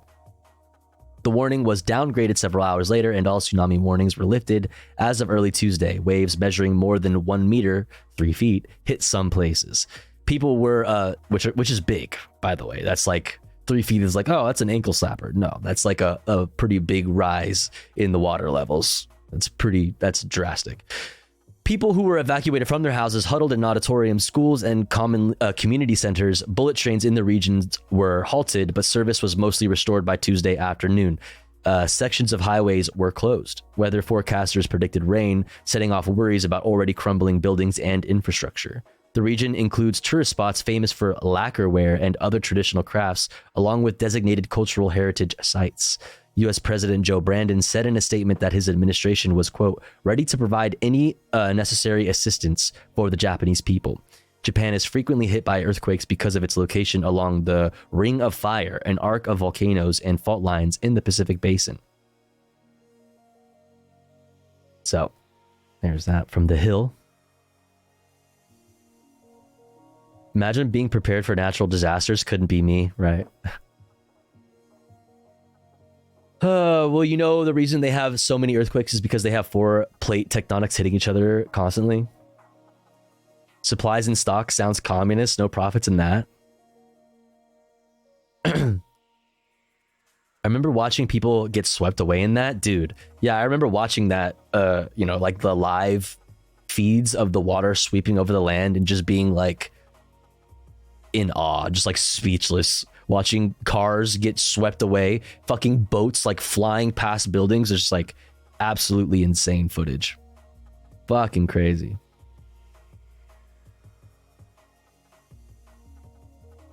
Anywho, let's look at this from NBC. Japan rocked by powerful January 6th. Do I say January 6th? My brain is so broken. 7.6 magnitude earthquake. Holy. Start in Japan, where a desperate search for survivors is underway after a powerful January 6 magnitude earthquake. Oh my god. 7.6 magnitude earthquake struck the country. It was followed by a series of aftershocks, causing buildings to collapse, I knew it, sparking massive fires and cutting off power to tens of thousands. Officials say at least 4 people were killed. It was just after 4 p.m. when the building started to shake. Yeah, what are y'all doing for January 6th? Anything fun? The images, items plunging off store shelves, the sign swaying above a shaking train platform, and the video showing roads buckling.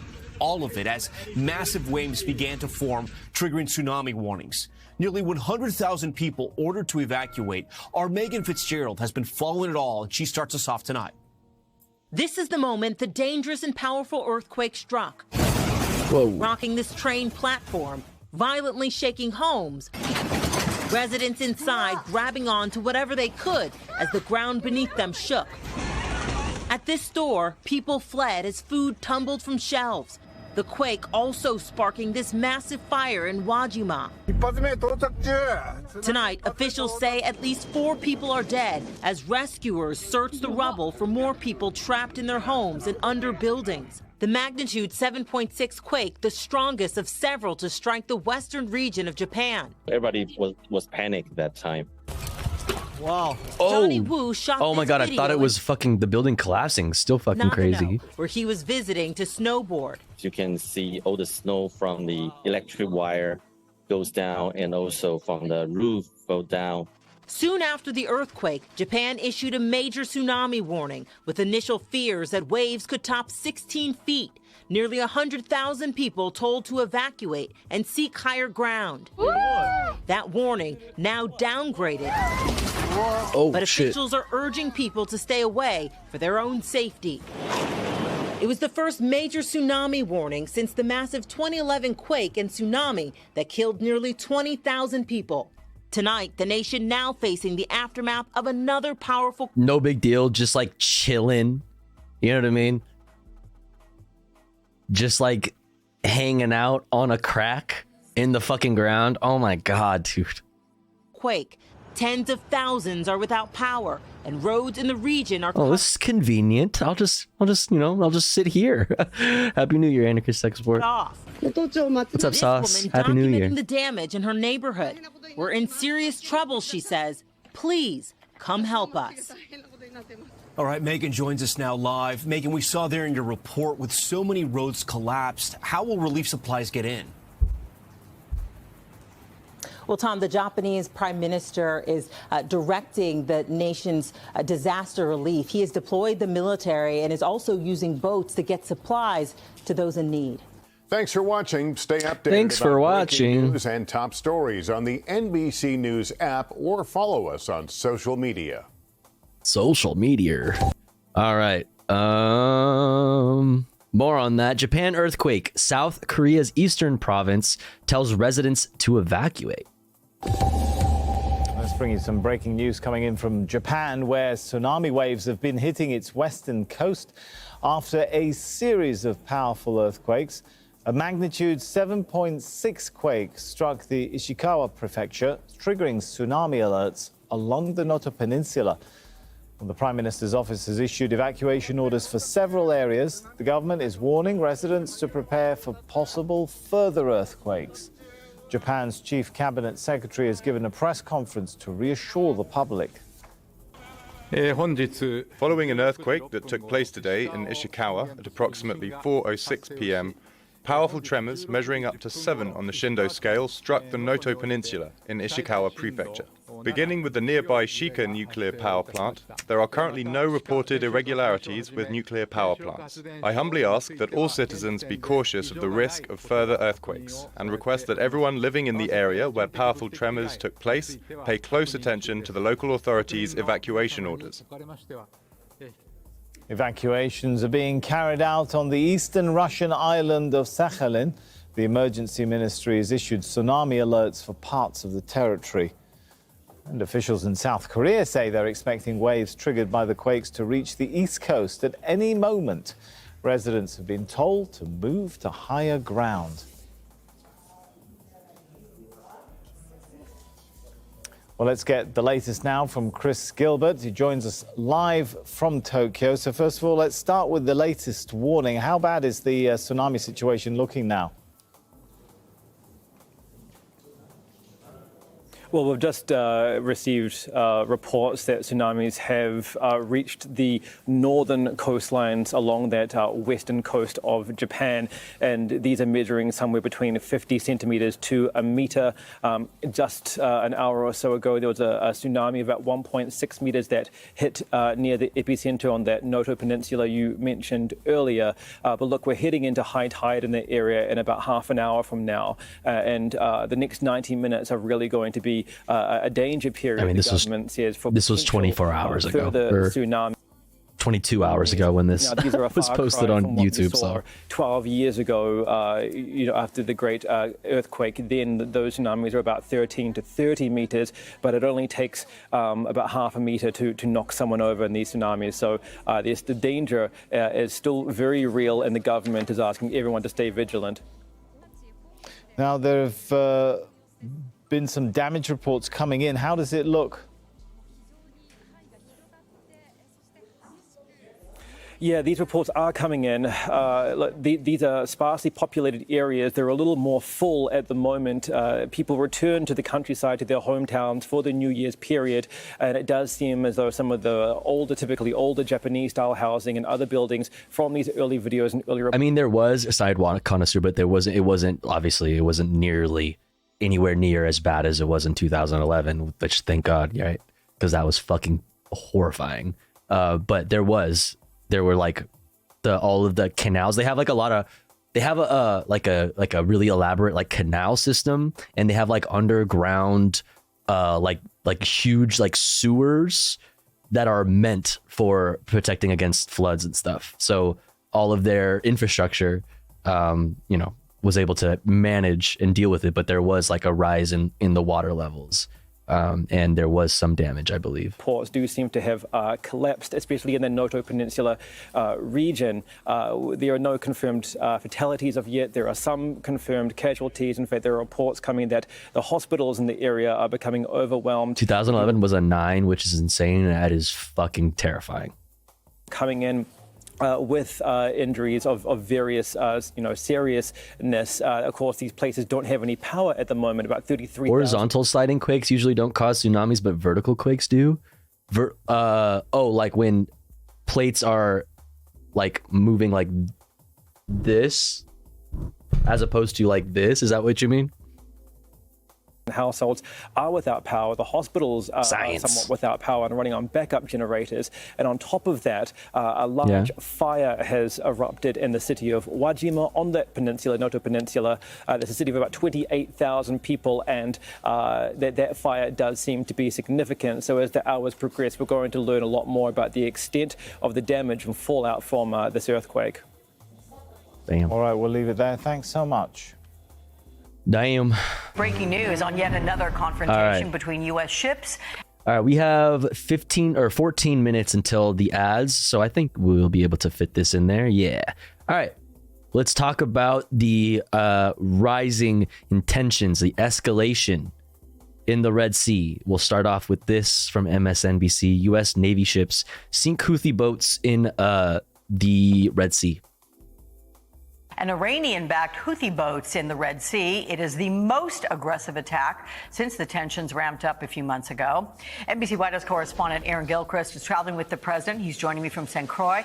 So, Aaron, what happened there?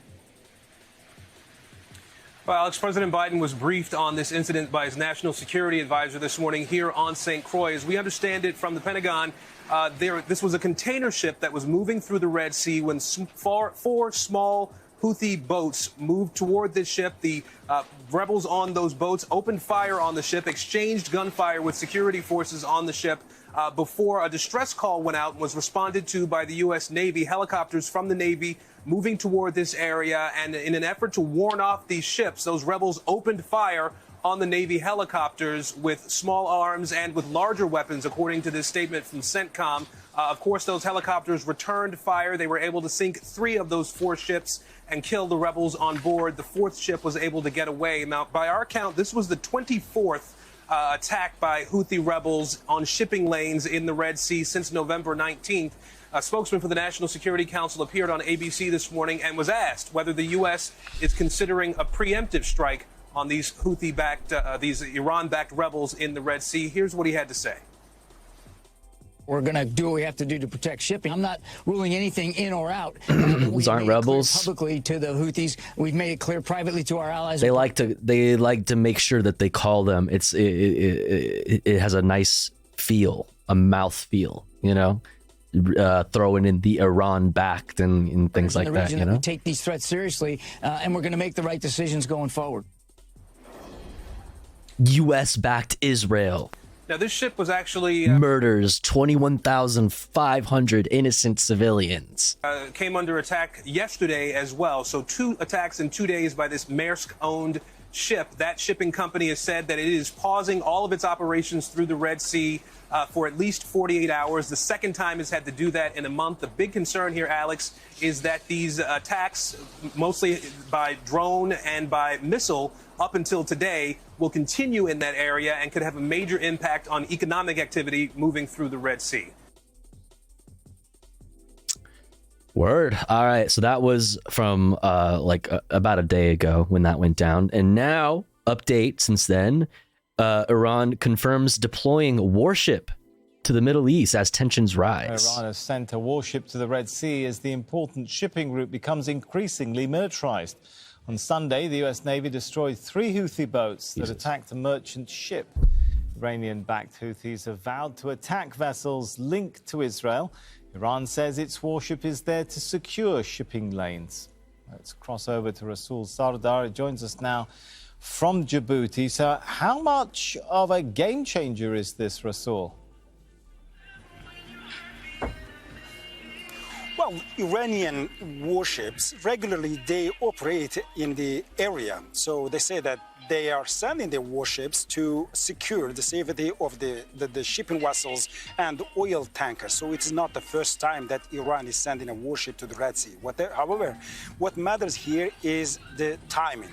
So this is coming right one day after the USA has killed 10 Houthi members in the region. And right after that, we have seen that the deputy foreign minister of Houthi government in Yemen saying that the blood of Yemenis is not wasted and the price is high. Another Houthi spokesperson said that the US bears full responsibility and the consequences. So on the top of that, the defense secretary of the UK in a newspaper article said that the UK is ready to take further direct actions against the Houthis. Now we see that this threat language is dominating the situation here. So far, the conflict, the escalation in the Red Sea remained as a local one, despite it caused a huge disruption in maritime business here. However, that has changed after the USA killed 10 members of Houthis.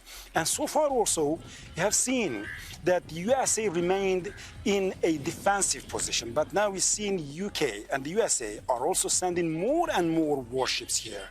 And there are growing concerns that if Houthis retaliate, the USA could directly hit Houthi positions in Yemen, which could trigger a wider Fulistan, in the region. I mean, like he said himself that it's not the first time. It's not weird for there to be Iranian ships in the Red Sea, right? It's not weird. However, it is not common for there to be United States and United Kingdom Navy presence, are becoming increasingly frequent in the port of Djibouti. This U.S. missile-guided destroyer is refueling before embarking on its next mission in the Red Sea. It's here with the other U.S. naval vessels to counter Houthi attacks on commercial ships that have brought the maritime traffic here to a near standstill. We've seen the decrease in what we've been monitoring, anywhere between 30 to about 40% of what the normal ship traffic is. Houthi attacks in the region have forced some of the world's largest shipping companies to suspend operations in the Red Sea. They have rerouted ships around the southern tip of Africa. 8.8 million of barrels of oil are passing through the Red Sea every month. So imagine how they're going to go. They have to go all the way around Africa, and the prices are increasing. And who's going to pay for that prices? The end people. The customer are going to pay the prices. The U.S. has formed a multinational But what about the consumer? From attacking commercial ships and to keep sea lanes open. But many countries that agreed to contribute to the task force didn't send warships.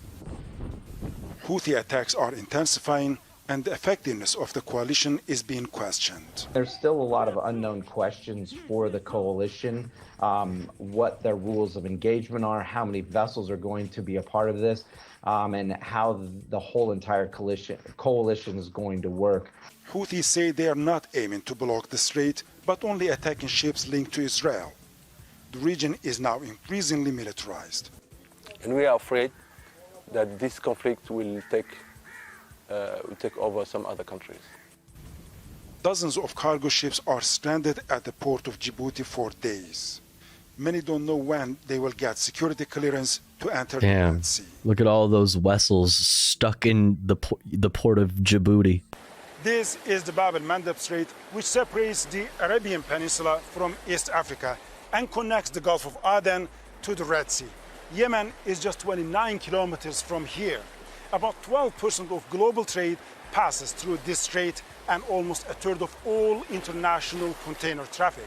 Now, the U.S. is increasing its naval presence here, and on the other side of the strait, the Houthis say they will continue attacking vessels linked to Israel until the killing in Gaza stops. Rasul Sardar, Al Jazeera, Bab el-Mandeb Strait, Djibouti. I mean, like, it's effectively a sanction. It's effectively like economic sanctions and their way of enforcing it. It's just that they're Iranian backed, right? Whatever. Lord, I'm high. Same, bestie. All waiting at the entry to Djibouti. So true. So true. All right, that'll be a good segue into... Oh, God, where am I? Holy, what? Hello? There you are. What? Hello? That'll be a good segue into... Oh my God, what's happening? Israel-Palestine stuff. It's pretty light on specific updates. So we have Israel's Supreme Court strikes down judicial reforms. We have Benjamin Netanyahu's popularity continuing to plummet. We have Israel displaying political and military shift on Gaza war, according to Al Jazeera English. Then we're going to go look at Al Jazeera interviewing a couple social media influencers, one of which you might recognize as friend of the show, Rathbone. So we're going to take a look at that. And then we have this GDF that we missed from a few days ago. And then maybe we'll get into fun content from there.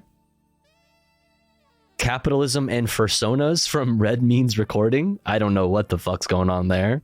Explaining Deleuze with drum machines. Look at that. The widescreen beauty of a cutesy experimental sampler. Whoa. How to make a regular show type beat. Whoa. Chris Smalls goes to Cuba. What? Alchemist and Boldy James tour vlog. We got Urban Rescue Ranch. We got like cooking content. We got other music shit. I don't know. I got so much fucking so much comfy content for us. Chat. So much. Rejoice. But here's the thing. Before we get into Israel stuff, Israel-Palestine stuff, we have to run an ad break because whether we like it or not, they're going to run automatically in 3 minutes and 43 seconds exactly. Anyways, so how we deal with that here at the Tofu Ghost broadcast is we run ad breaks while the streamer, that's me, Tofu Ghost here, is away from the stream. That way, even if you are unsubscribed to the channel, you don't miss out on any of the content.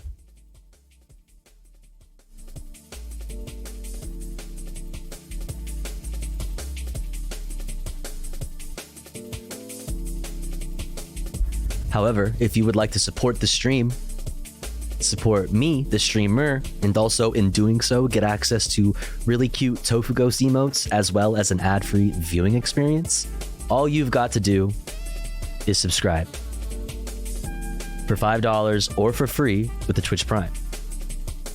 Or let's say you are already subscribed to the channel and you're feeling generous and you have the means to, maybe consider gifting a sub to one of our unsubscribed friends in the chat. If you are one of those unsubscribed friends, make sure to say hi, make yourself known, and maybe somebody will see you and feel generous enough to help you out with a little chat, a little subby. Yo, Lawrence, thank you for the 100 biddies. I appreciate it. Thank you. Welcome in. Thank you. But yeah, I'll be back in 3 minutes, chat. Don't you go anywhere. BRB.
Okay, we're back. This fucking emote is so ridiculous. Oh. This emote is so fucking ridiculous. It's a vibrator. All right, let's get back into it. We're almost done with politics content, chat. Are you stoked? We can do fun stuff soon. We can hang out and do chill shit. You know, poggers. All right. Israel Supreme Court strikes down judicial reforms. Let's check it out. Israel's Supreme Court on Monday struck down a highly disputed law that limited court oversight passed by Prime Minister Benjamin Netanyahu's right-wing government. The law was part of a broader judicial overhaul proposed by Netanyahu and his coalition of religious and nationalist partners. It sparked months of nationwide protests. Whoa, what the fuck? Caused a deep Can you do the Avatar: The Last Airbender official quiz in comfy content? I have never watched Avatar: The Last Airbender, so I don't know that I'm the right one for that. In Israel and concern over the country's democratic principles among Western allies. The law took away the court's ability to void such decisions that it deemed unreasonable. 8 of the 15 justices ruled to nullify this law, which the court said, quote, causes severe and unprecedented harm to the core characteristics of Israel as a democratic state. Netanyahu's Likud party said the Supreme Court's decision was unfortunate and that it opposed, quote, the will of the people for unity, especially during wartime. What? Yeah, you're the will of the people, motherfucker. Who are the people in like that you're speaking of? The Likud party? The people of the Likud party? Like the people as in like you and Smotrich and fucking Itamar Ben-Gvir? Like who? What are we talking about? Opposition chair and a former prime minister. Like as if like do you think we all just forgot about all the protests that were happening pre-October 7th, you know, because of these judicial reforms? Like come on, dog. So fucking stupid. He's very unfucking popular. Praised the court, whose decision he said, quote, seals a tough year of dispute that tore us apart from the inside. Some Israeli officials acknowledged that the internal divisions caused by the judicial overhaul may have factored into Hamas's decision to carry out... Got him. Look at this one right here. Wrecked, dude. Caused by the judicial overhaul... Not this. May have factored into... This. Prime Minister. Yeah, more like a crime minister. Got him. Dude, you better resign based on that alone, dude. Hamas's How will he recover? Carry out its October That's 7th insane. killing spree. Oh, that's loud. All right, now. More on Bibi. Benjamin Netanyahu's popularity plummets. Many Israelis blame his government for October 7th. So speaking about the people, you know, talking about the people. He is the self-styled protector of Israel, the man who would keep the country safe where others failed, blocking threats from outside and within. In the years I've led the state... Yeah, I'm going to protect Israel and keep it safe. Meanwhile, like, subscribes to an ideology in politics that has made Jewish people and the Israelis much less safe. Created horrible conditions for people that has created in some significant ways extremism as a response. Fucking insane. Israel so safe, much stronger. He has painted himself as the greatest Jewish leader since Moses. This is essentially how he has pictured himself, when in history he will be denoted as the very worst leader of the Jewish people. Netanyahu used the security argument to propel him into the role of Prime Minister several times. But now opinion polls say 9 in 10 Israelis blame October the 7th on a failure of his government, and more than 50% want him to resign. Netanyahu's popularity is shrinking, but he believed that somehow he would turn the table and with his hocus-pocus magic will make the public once again behind him, rallied behind him. His standing in Israel has never been lower. He's had problems before. He's been kicked out of office before. the great survivor always seems to stage a comeback. The latest, just over a year ago, when he took control of the most right-wing government in Israeli history. Now, the majority of the population wants to see a different government, a different prime minister. The leading candidate would be Benny Gantz, a member of the war cabinet, but a popular figure not part of Netanyahu's party. And there's Yair Lapid, the leader of the opposition, who said Netanyahu has lost the trust of the people. I think that Benny Gantz and Yair Lapid bring a sense of stability, a lack of fanaticism, a rolling back of the religious extremism that we've seen in Israeli society. He was about to say de-radicalization. He's like,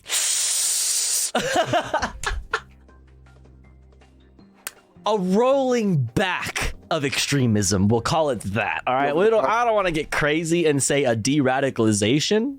Okay. Years led by Netanyahu and his coalition. Benjamin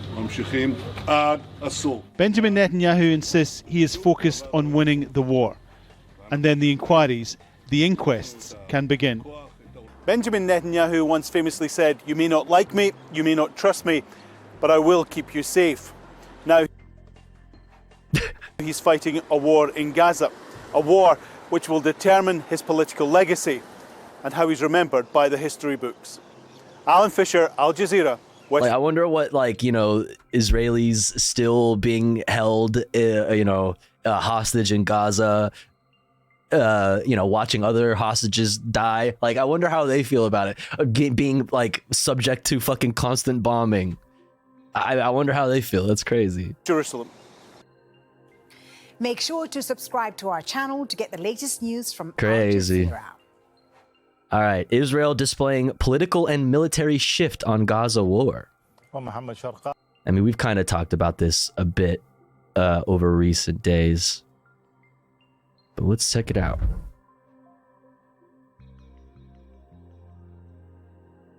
He is Professor of Conflict Resolution and Diplomacy at George Mason University. Joins us here in the studio. Good to have you with us. So first of all, let's start with what's behind this withdrawal of some reservists?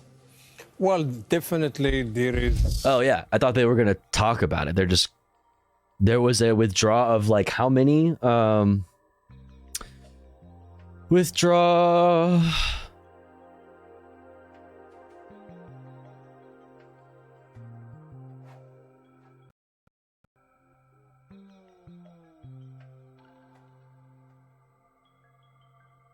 How many units was it? Okay, this is from 21 minutes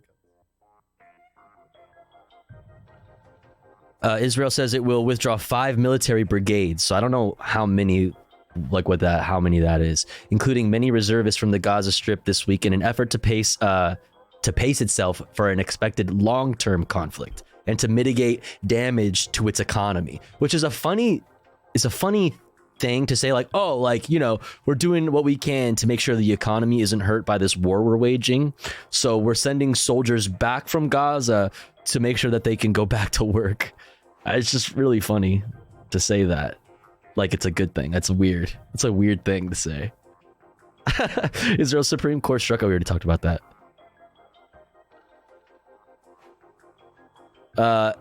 Senior Israel Defense Forces spokesman has indicated that the military offensive in Gaza could last throughout 2024, with forces preparing for prolonged fighting. So that's the New Year's resolution. We're gonna fucking more war 2024, baby.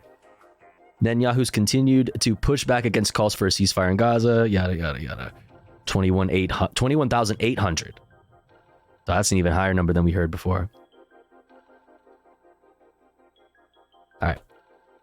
Struggle in achieving certain objectives in Gaza. Therefore, there is a number of those soldiers who were killed, and there is probably a latent fatigue among certain brigades. Therefore, I think the military leadership is reshuffling its troops with the hope of focusing on certain narrow targets instead of an open-ended coverage of the war, or Does this include withdrawing bombs? I mean, it means there's less soldiers on the ground. If anything, more of a reason to increase, in their absence, in the soldiers' absence on the ground, increase, bombing raids and things like this. Jesus, how many troops have they called up? They're how many troops? It was like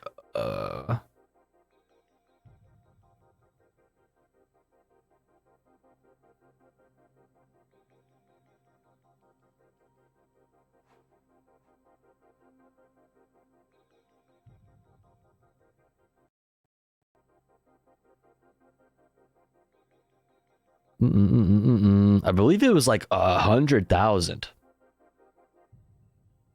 I don't know where I remember seeing that number in the last couple of days.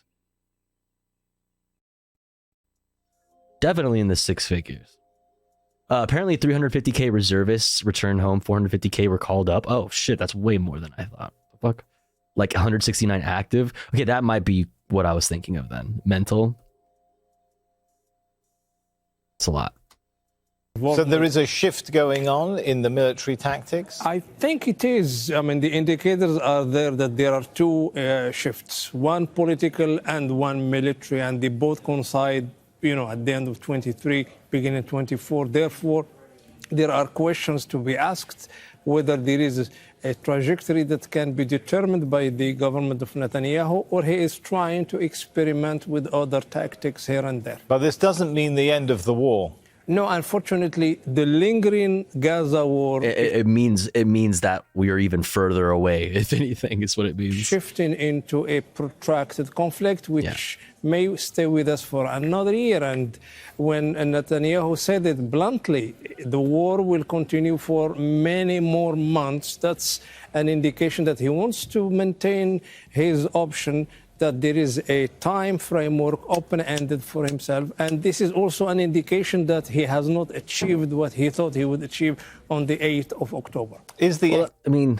That way you can obscure the ideas of like what are the goals. You can obscure these things. You can obscure timelines and thus like prevent any sort of accountability, because like, what if, I didn't promise you that this would be done in a month. I said that this might go on for fucking all of 2024. So, hey.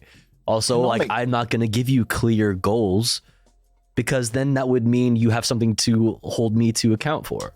The fuck? Cost of the war also a reason for this redeployment? Possibly, but I think the impact of the economy will trigger more ramifications later on. So now you have billions of dollars that are spent on this military campaign in Gaza. At the same time, the Israeli economy will be suffering long term. So if there is any prediction when Netanyahu will be convinced to change his military mind, that would be because the Israeli economy will no longer bear all these consequences. At the same time, the question now is, with these two shifts in the government as well as in the military strategy, how does he deal with Washington? I think so far Washington has not said a word yet about what should happen next in terms of negotiation, in terms of truce or ceasefire or the two-state solution. All right, so a new year has begun. Where is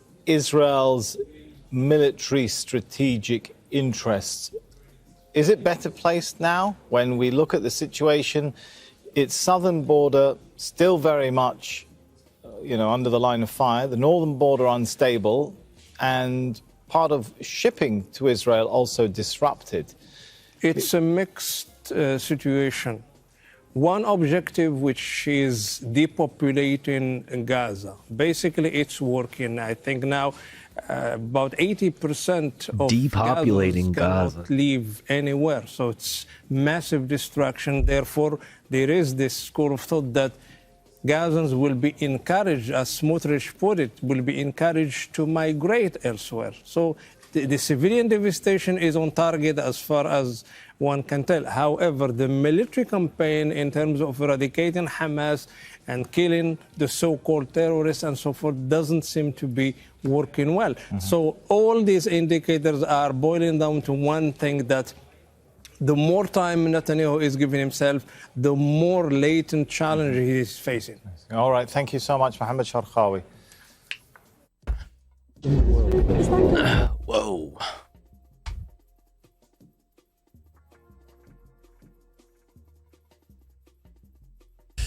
Oh man, ethnic cleansing, yep. Just call it a genocide, yeah. All right. Nicole Jeans, and Rathbone, social media influencers, a new lens on Gaza war. Fucking tight. Hell yeah. Shouts out Rathbone.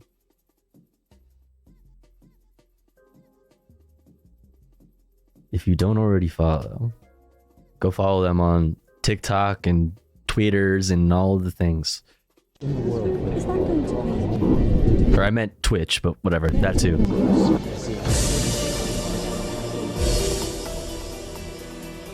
Content creators, influencers, they have multiple titles. But these are the people who rule powerful algorithms and have millions following their trends.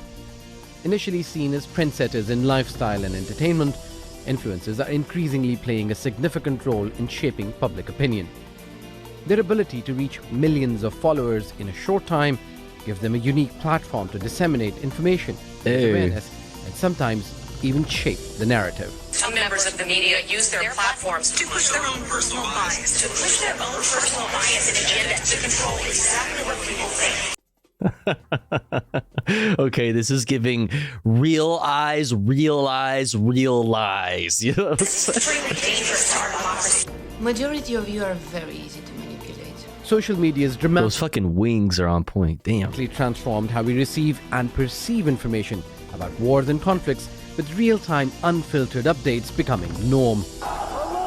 This has been particularly evident since the Arab Spring, when the phrase emerged that this revolution won't be televised, but tweeted.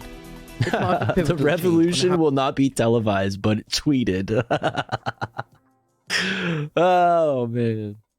Oh, boy. conflicts are reported and followed, showing social media is no longer a tool only for communications, but also one for mobilization. As social media has evolved, it's been joined that piece of stock footage. Look at these hashtag TikToks. Mobilization.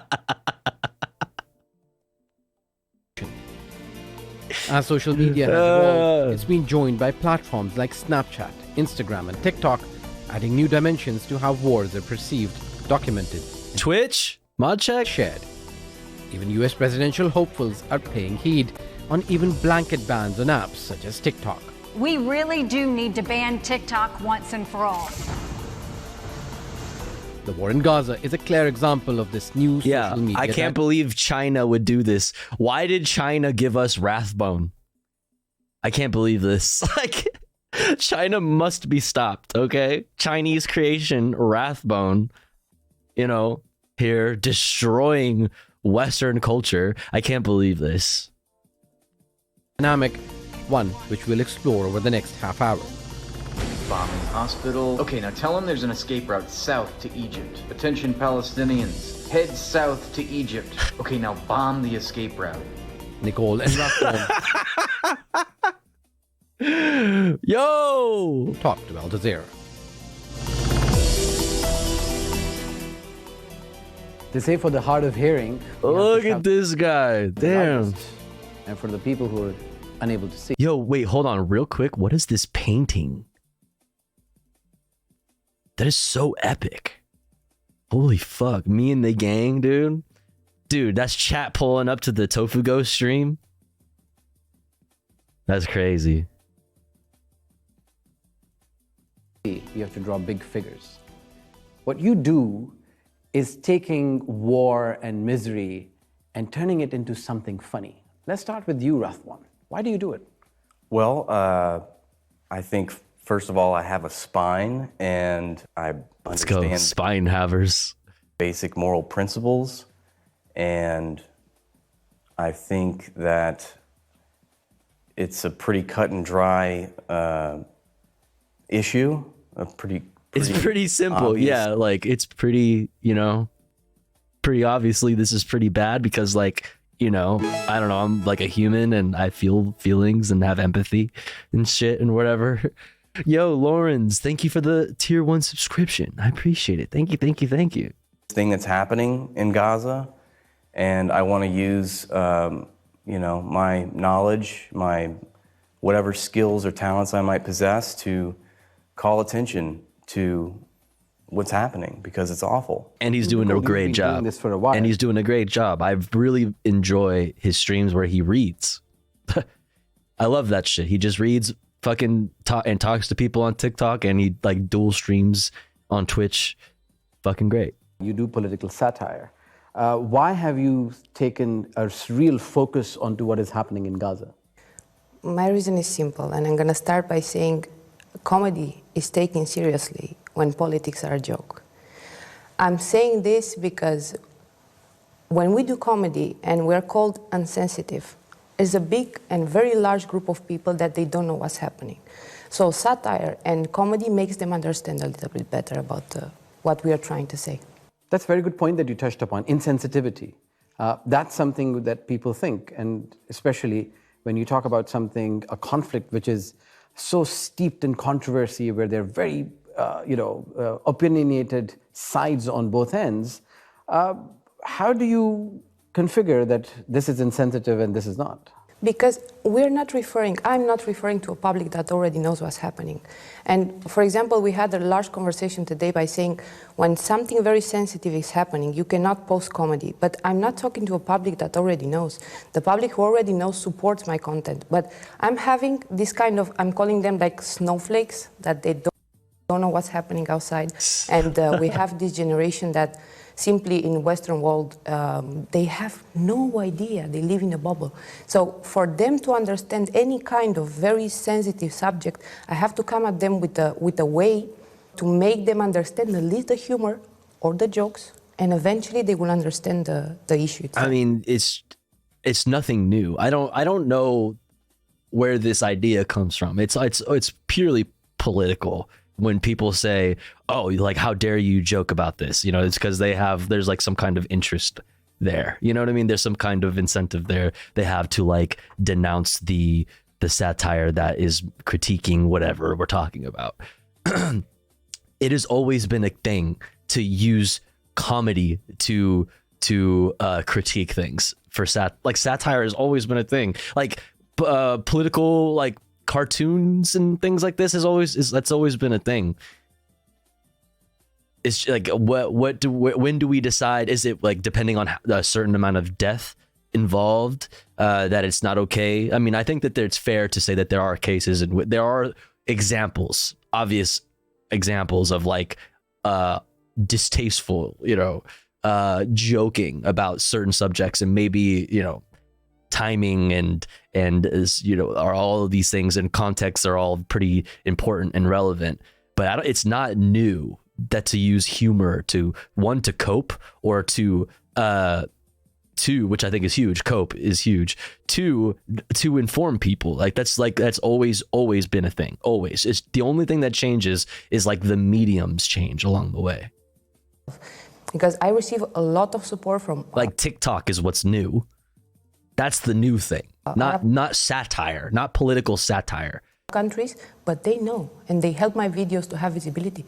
But it's not my target, because I'm speaking numbers and facts. For example, Spain, a country that I know very well, it's divided in 20% people that know, 20% people that they're afraid of speaking, and 60% that they don't know how to put Palestine on the map. Right, so you're connecting the Middle East to Europe. Rathwan, you bring it to North America. You've come here from New York, and I see that you actually did a skit on just walking in the street. Tell me, how did that idea came about, and why did you do it? Yeah, I come from the United States. It's the global superpower. I see it, what's happening in Gaza, as sort of an outgrowth of U.S. imperialism.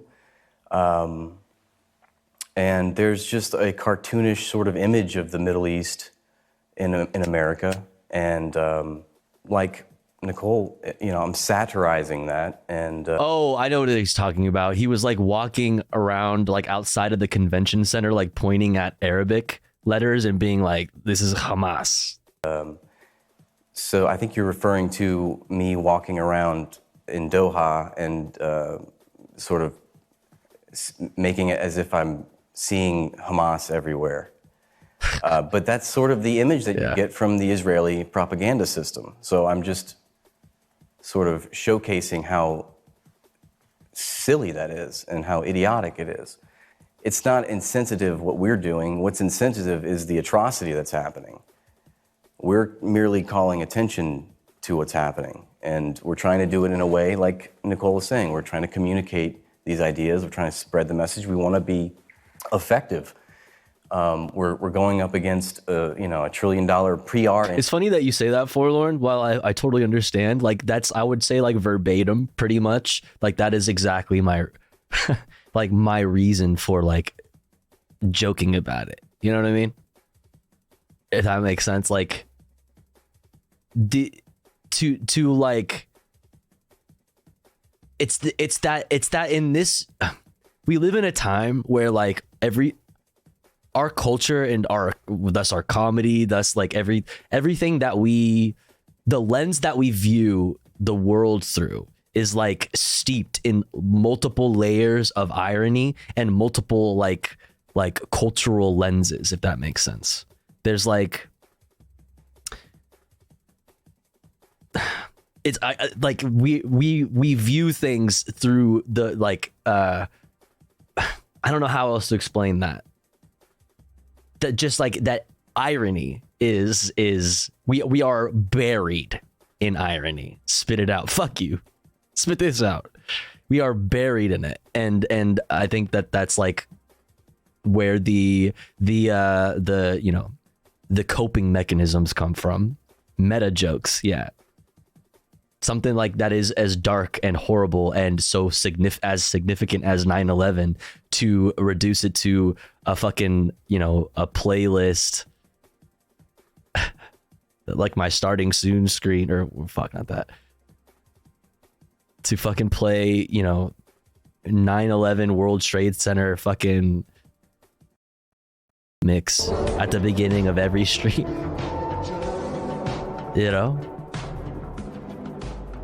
That's just the way I deal with how dark it really is. Post irony meta. Spit this dick out. Irony is my middle name. Yeah, so there's that.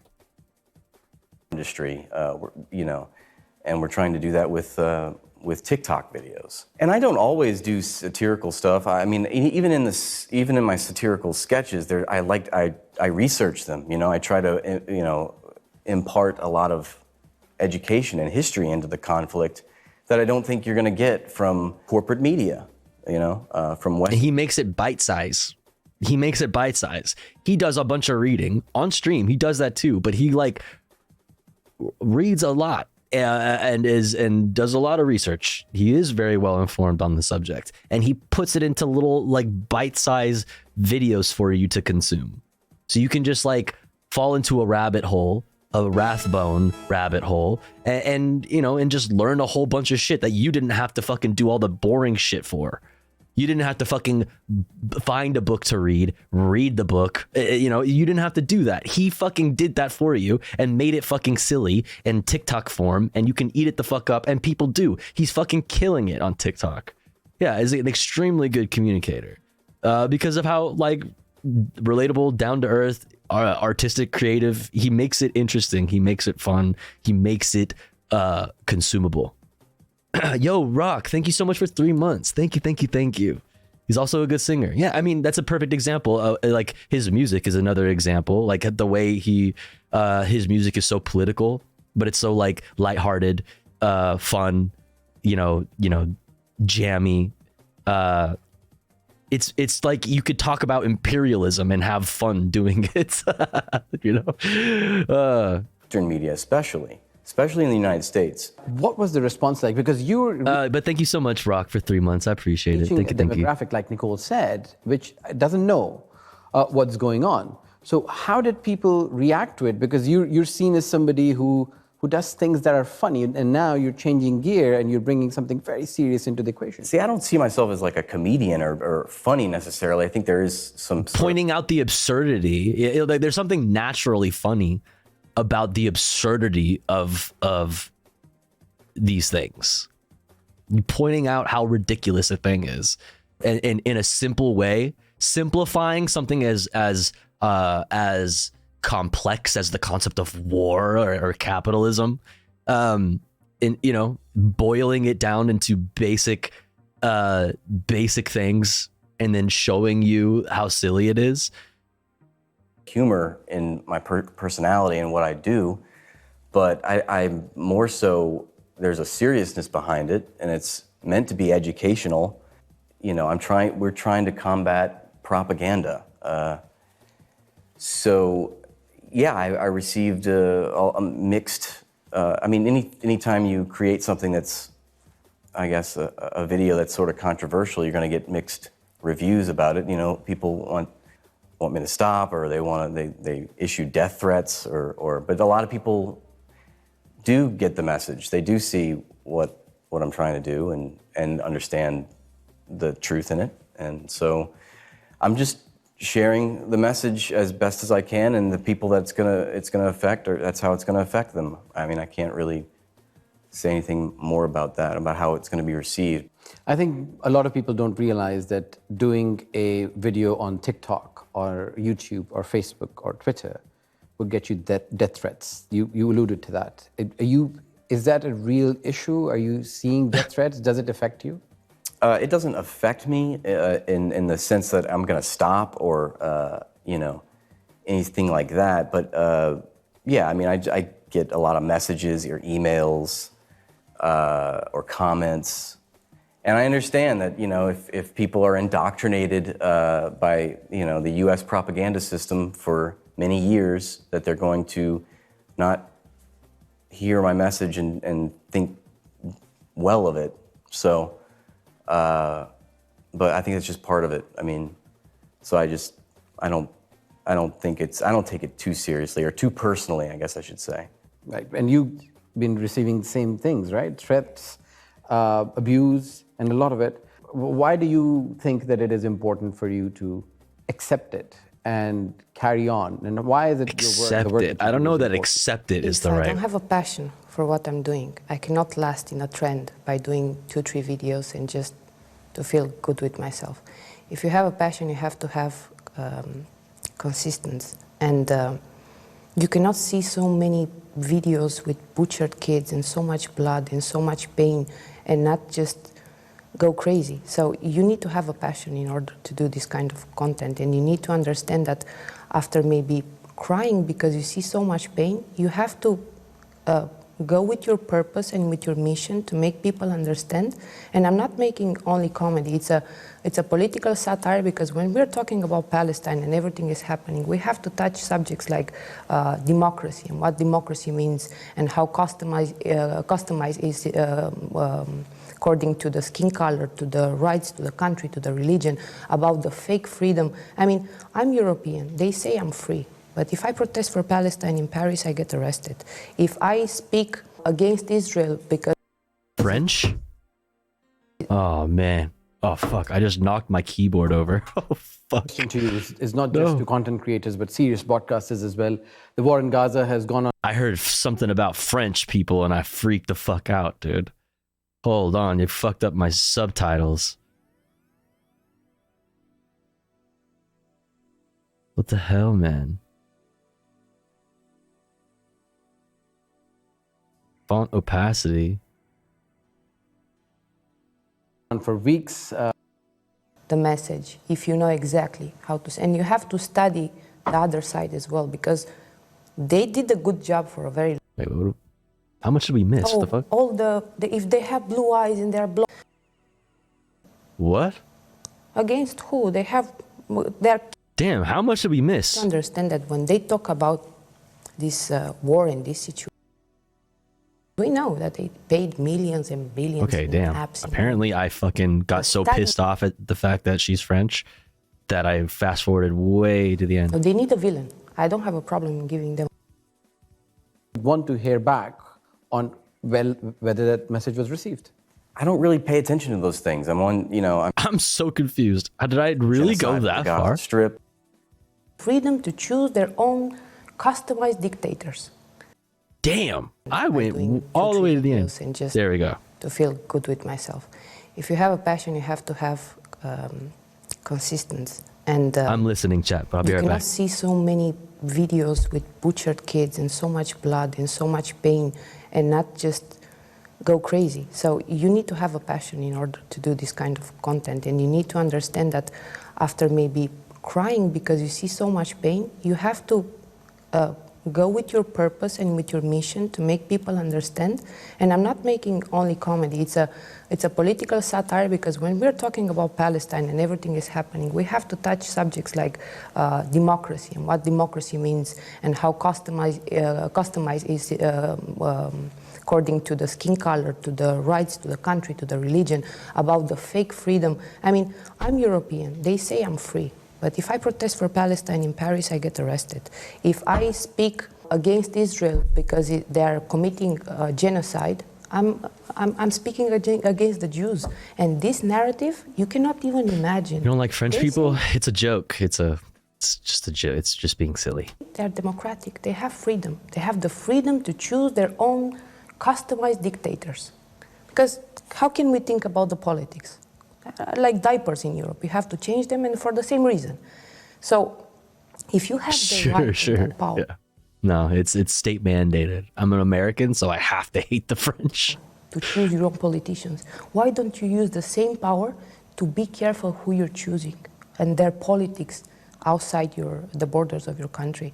So this is what I don't like. They like to King Kong their chest that we're free, we have democracy. In Arab world, people, they don't understand, they don't know that all the education, She needs a sip of water. first alphabet came from Syria, the oldest Thought she was Spanish. She just said Paris earlier about protesting in Paris. So I was like, French? capital, for example. They don't. My country, Spain, 800 years of Arab Spain, there you domination go. of Umayyad, they left a culture behind.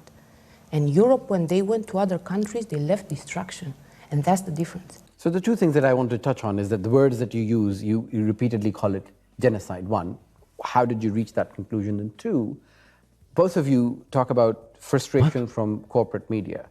Is that frustration How did I reach that only conclusion? in people of your age group, of your backgrounds, or are you seeing that in a wider audience, which might be a lot younger, and who's using the social media a lot more than the older generation? My reference to During the Iraq War, they renamed French fries freedom fries. I remember. Just the fact that they are completely invested. Good times. In serving their constituents, and those constituents are not the people of countries. They're not working class people. They're elites, whatever you want to call them, and they have a separate agenda, and so. We're battling that. I mean, they don't want people to know the truth. It's the Israel-Hamas war. It's not the genocide of the Gaza Strip, or it's not the illegal occupation perpetrated by Israel. You'll never hear these phrases in Western media, as far as I can tell. I haven't seen that. But that's what it is. I mean, these people are being ethnically cleansed from their own land. And yes, they are being genocided. And it's like hard to say like 100%. I mean, obviously this isn't the time to get into like an in-depth conversation and pull up sources and whatever in this setting here. But like, we watch so much news here. Like I watch and read so much fucking news, from all different kinds of all the different outlets, whether they're mainstream, a little less mainstream, Western, not Western, whatever. We do a lot of fucking looking at the news here. So it's like you can find the bits and pieces of the truth. Sometimes people in Western mainstream media will call the West Bank occupied. Sometimes it just depends, from segment to segment. Everything it's not just like that cut and dry, which like I see those like apps and things like that tell you like the bias of certain like news outlets and stuff, and it's like it's not like that simple to like put on a graph, you know what I mean, to just be like it certainly like is something. I guess it points you in the right direction maybe, but it's not like that black and white. And, you know, we feel hopeless, we feel helpless, but what can we do? So I'm a teacher. I feel like my skill set is to communicate and articulate ideas and spread messages, and so that's what I'm doing. What about the audience? I'm more interested in to see where do you think your message is reverberating with?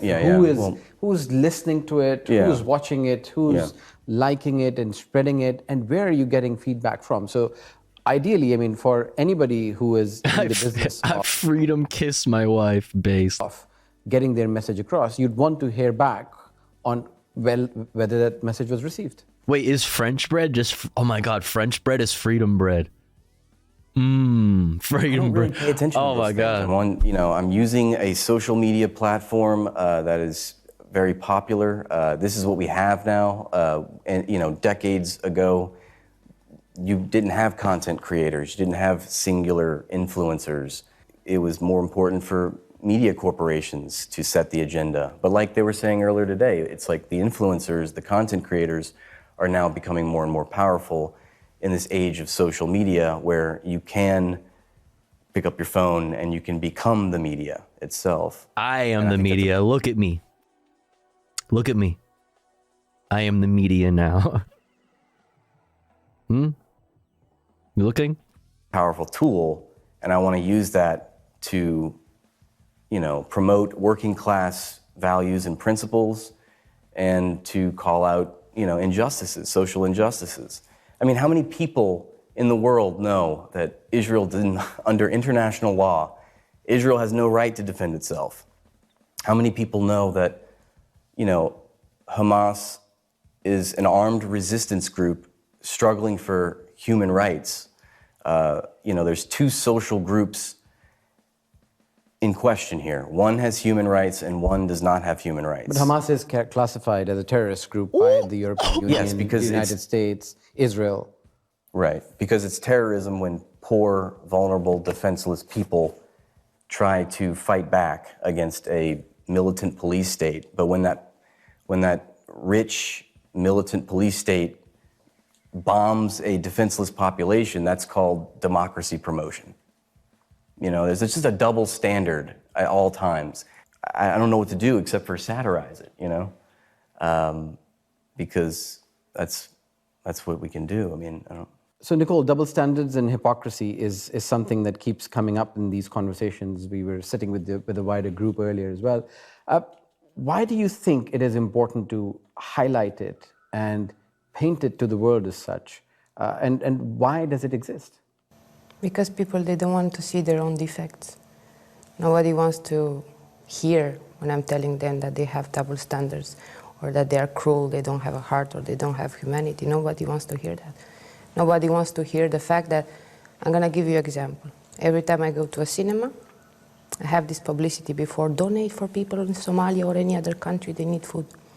At the end of the movie, nobody donated anything because people, they don't like to feel guilty.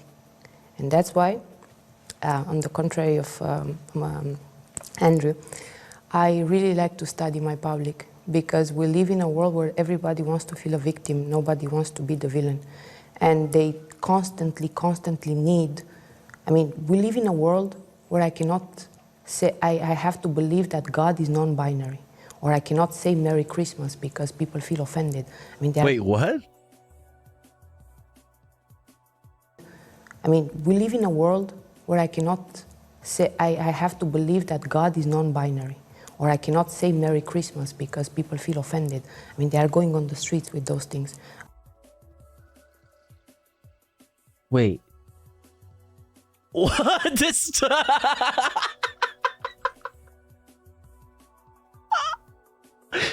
And they constantly need, we live in a world where I cannot say, I have to believe that God is non-binary. Or who said that? I cannot say Merry Christmas because people feel offended. Merry Christmas? What just happened? What are we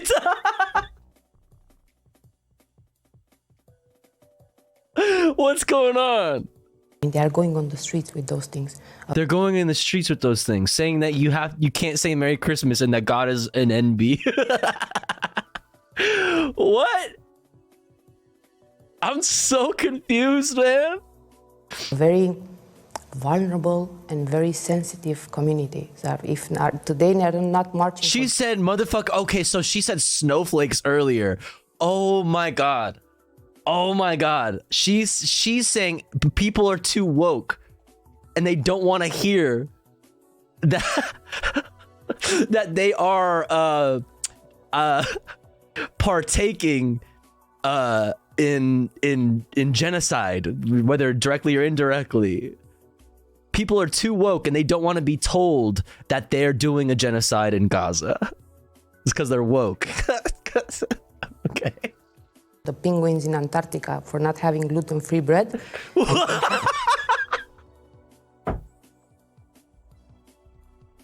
Yo, is she gonna fucking come after vegans next? Oh my God. Yo, she's dope. What's up with her? What's her name again? Nicole. Oh, we're gonna look into her. They're not marching for the penguins in Antarctica for not having gluten-free bread. We're not marching for the penguins in Antarctica for not... Huh? I have to hear that again. If not, today they're not marching for the penguins in Antarctica for not having gluten-free bread. They're not marching for the penguins in Antarctica because they don't have gluten-free bread? What's going on? And I have to teach those people. So they need a villain. I don't have a problem in giving them a villain. I have to teach these people. I have to teach people who think that God is an NB and that you're not allowed to say Merry Christmas. I'm taking it to the streets if you do.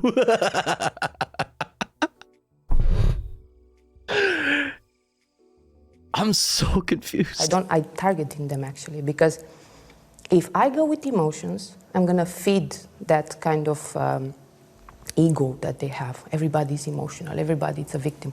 Well, when you give them a villain who's telling them... we were talking about Gaza and now she's going off about fucking victim complex, like fucking wokeism. The issue in the world, they're going to study what I'm talking about, just to come at me and tell me you're wrong. So actually I'm doing the same thing that Western media does. So I'm making them very outraged because honestly, all the phones got smarter and the people the other way around. So all those devices are really smart, and we need to understand that those devices are made by a human brain. It cannot be smarter than us. But you know, are lazy and everybody likes to complain and everybody wants to have this syndrome of I'm a victim. Don't worry, I can give you a villain, but a villain who will tell you. What are we talking about right now? Who let her cook? The truth. I'm gonna make you so outraged that you're gonna come at me and you're gonna study what I'm talking about just to contradict me. But you're gonna find out in the process that what I was telling was truth. So this is actually the same thing. So I'm gonna bait you into I'm gonna bait you through triggering you. I'm gonna bait you into looking into my content to do your research so that you can fucking dunk on me. But then in the process of doing your research in order to dunk on me, you're gonna figure out that I was right and that God is in fact not non-binary and that Merry Christmas is okay to say. Okay? All right? And that you do need to be marching for penguins in Antarctica because they don't have gluten-free bread. I don't know what's going on. They were feeding us. What's happening? The only difference that I'm not using fake news. Her mind, so bro. I'm her mind. That they're giving me good examples. And when they try to ban, to shut us up, to censor us, I feel proud. If they don't do this, that means I'm not doing anything right. We are not trying to shut down the Israeli propaganda. No, we are just laughing. It reached to a point to be funny. We're not trying to shut them up. No, come at us, show us what more we can do. I'm so confused. So I'm when they're so trying confused. to censor me, that means I'm doing something great. I'm not gonna go being a victim. No, because I started. I don't mind being the villain, just for them to understand. So yeah, I study my public quite well. I study my public. Meaning like maybe she means like her audience? Let's talk about the tools that you use. Social media is ever expanding. There are new apps, new avenues of getting your message across, but you are using one particular application which seems to be getting through.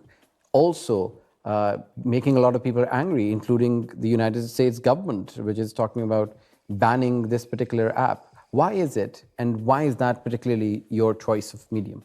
It's a good question. I think what I've learned is that TikTok is a very powerful editing software, and it's highly engaging. And editing, you know, I don't know. It's just it's the thing that people are using now, and I mean, it's as simple as that. Like, that's where everybody is.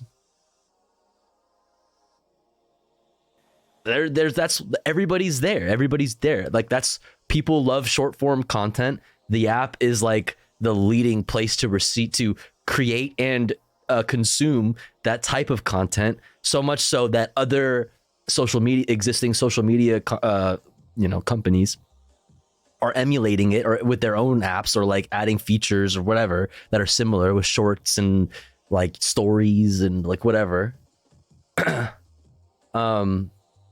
Yeah, simple as that. What the fuck? There's never been something kind of like that.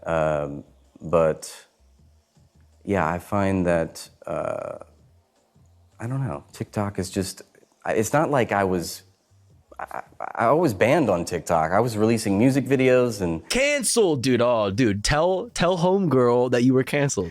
I was already, I was making like... She'll love that.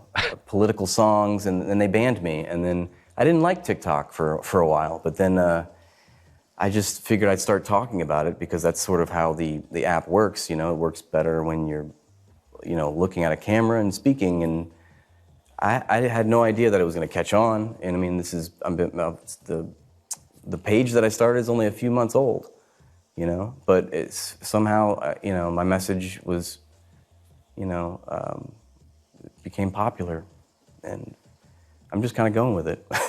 And why do you think that that particular choice of medium is important for you? Or do you think that it is, you have to use all of those platforms to get your message across? I'm using all of them. I don't know if TikTok, has some political thing behind to support. I mean, it supported a lot, but it banned also a lot.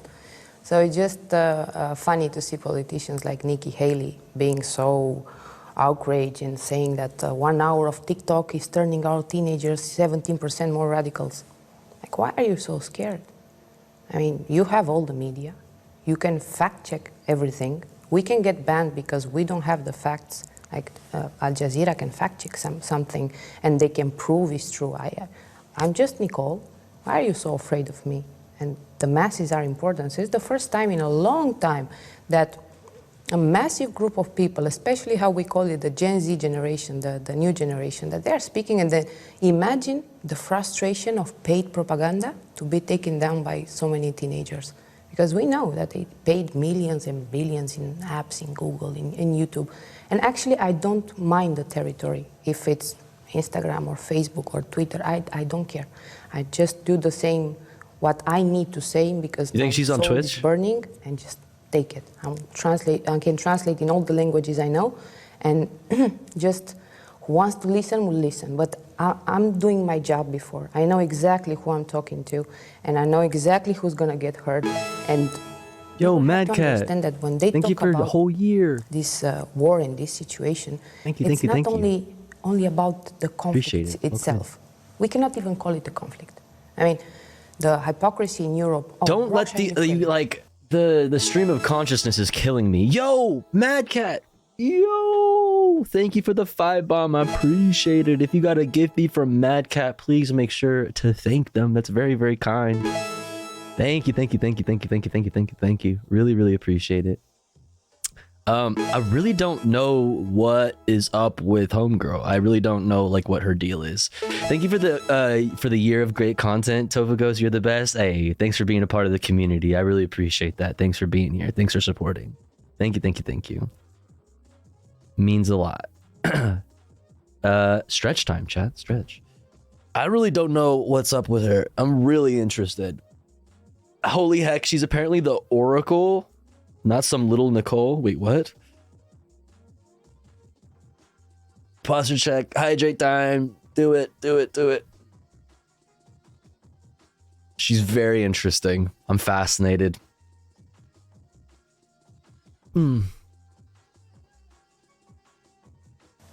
I hate any type of violence, but there are two armies fighting. We don't see two armies here. We saw Mossad in movies that they are very strong, the best army, nuclear weapons. Against who? Against who? They have their kids with rocks, and they have Hamas that they don't have the same weaponry. So we cannot talk about the conflict. So when you see all these, if they have blue eyes and they're blonde, come to Europe, you're educated. But no, if they are Arabs, careful. And that's the thing, it doesn't matter how you send the message if you know exactly how to send. And you have to study the other side as well, because they did a good job for a very long time. My last question to you is not just to content creators, but serious broadcasters as well. The war in Gaza has gone on for weeks. It's not because of the dearth of information, it's because of the actions that are deliberately being taken. Are you making a difference? And if you're not, what's driving you? What's driving me? I mean, like I said, it's just having... Are you making a difference? Oh, dude, she's sick.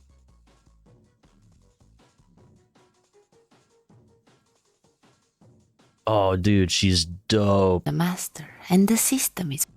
In a world where power reigns, I'm the master and the system is my name. Manipulating all your minds, you are all pawns in my game. Fake democracy, a charade, a masquerade, while the truth is being censored and your freedom is betrayed. Welcome to the system. Choose your side and play the game. While I'm laughing at your choices, little snowflake, you are lame. I'm tagging you as left or right, black or white. Feel free to say that you're free to choose your tag, but I'm choosing for you the right cage. While you're fighting and dividing, I'ma conquer both the sides. Please sit down and watch the news. I need you brainwashed, tamed, and quiet. Fuck yeah. Come up with all those questions why I'm... Bro, 8th grade Tofu Ghost is so fucking hyped on this shit right now. Holy fuck, dude. Dude, free your mind, chat. Funding genocide. Don't forget, I can take everything I gave you. Bruh. I'm giving you the... Bruh, I'm getting that feeling right now that I got right after I watched Loose Change in middle school. Holy fuck, dude, this is a radicalizing moment. Wait, this is 4 minutes long? Oh my god, what? Feel free to think you're glorified while I'm making you believe that being offended means you're right. You can complain. In the end, I'll... You see how it always goes back to like people being triggered and like it comes back to this like, oh, you want, you know, it's the group think, you know, woke mind virus, you know, canceling me for speaking my mind. You know, you're being brainwashed by the system. It's so fucking stupid, dude. We're only a minute into this shit. Holy fuck, man. Choose what you need to condemn. While children realizing the monsters are not under the bed, it's Israel murdering them. Turn a blind eye. Don't try to turn the table around. You're the one who choose your rulers and your crowns. And now you want to burn down the circus, but there are too many clowns. Palestine, Sudan, Congo. You care for those grounds, but you voted for the butcher who smelled money like their hounds. Damn, dude, she's above that shit. She's above that shit, bro. Yeah, I bet she's not falling for this bullshit that we fall for in the United States, this like two-party duopoly. I bet she's above that, you know what I'm saying? Like, she's risen above this. Spreading truth and honesty with the utmost. Dude, this is... But I don't know about you, but my third eye is wide the fuck open right now. You say? Well, let's dive into the world of Western media charade. Let's do it. Genocide? Oh no, that's far too strong of a word. Let's call it conflict, where one side's right and all the lies are blurred. The innocent lives lost, homes destroyed. That's absurd. True. Little ship, stay in the line. It's too dangerous outside of the herd. Behold the system, manipulating the media and politics with precision. Because I can, I'm changing your perception, canceling the truth and orchestrating. Like, what is the system? I hate that. I'm not a kid anymore. I need you to explain to me. You know what I mean? Like, I need you. Okay, when you say the system, do you mean like what institution specifically?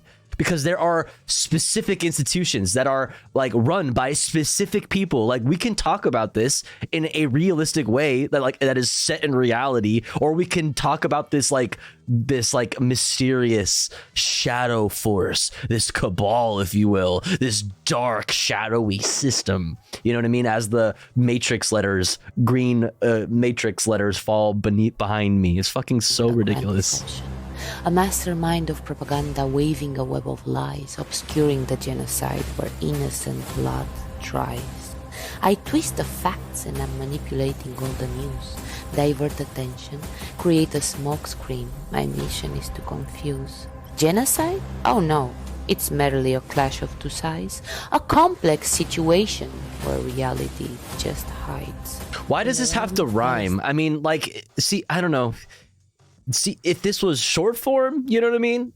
Cool, but this is like, at a certain point, this isn't really short form. This is fucking almost 5 minutes long. What are we doing here? Tragedy unfolds. I mean, listen, like, this is pro-Palestine, so, like, you know, like, go off, but it's just, like, this isn't, I don't know, man. This is trash. This is trash. But fear not, my dear puppet, for I got it all under control, crafting a narrative that keeps you hypnotized and the truth just stays on hold. I silence the voices of the oppressed, erase their plight, and replace it with distraction. She definitely has like a Guy Fawkes mask, you know what I mean? Like she owns one. To keep them out of sight. Celebrity scandals, trivial gossips, and an empty debate. Anything to distract, while injustice perpetuates. I control the agenda, shape the public perception, spinning tales of false neutrality. It's just a clever deception. I mold the minds of the masses, spoon-feeding them lies, creating a narrative and headlines. Please, just don't open your eyes. Oh, the joy I find in seeing. Like, I'm not learning anything from this, you know what I mean? I'm just like watching like a short film about like you needing to like open your eyes and like rise above the brainwashing of the media and the system. It's like, I'm not learning anything here. I was challenged once by saying like, oh, you know, it's not a conflict, it's a genocide, like, which are true things, right? But like, you're not learning anything here. What is this? Is this just like a channel like intro or something? Like, break the system, use, you know, like, what system? What's the system? To outsmart me? To keep all your hopes alive? But here's a secret, my friend. You cannot win. I'm always one step ahead, anticipating your every spin.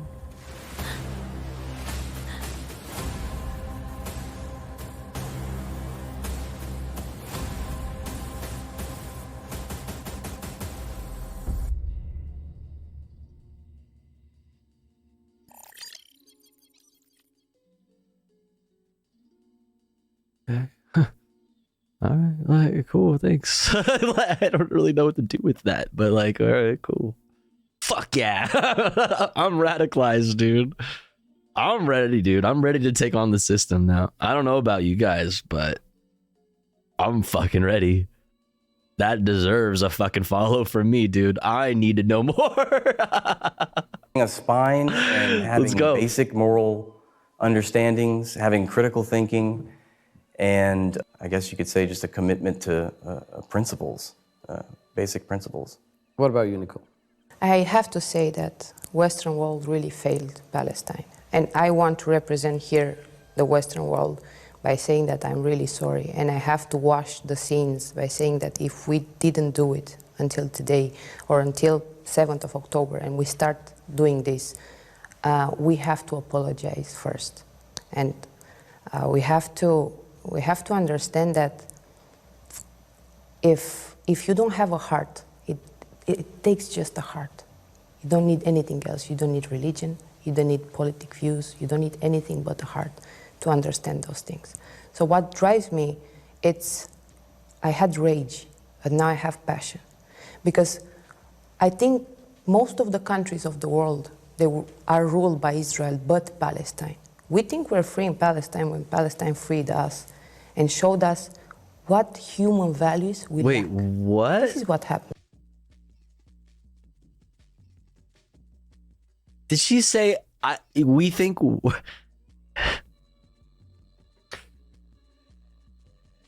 Wait, did she say, we think we're freeing Palestine, but it's really Palestine who freed us? Did she really just say that?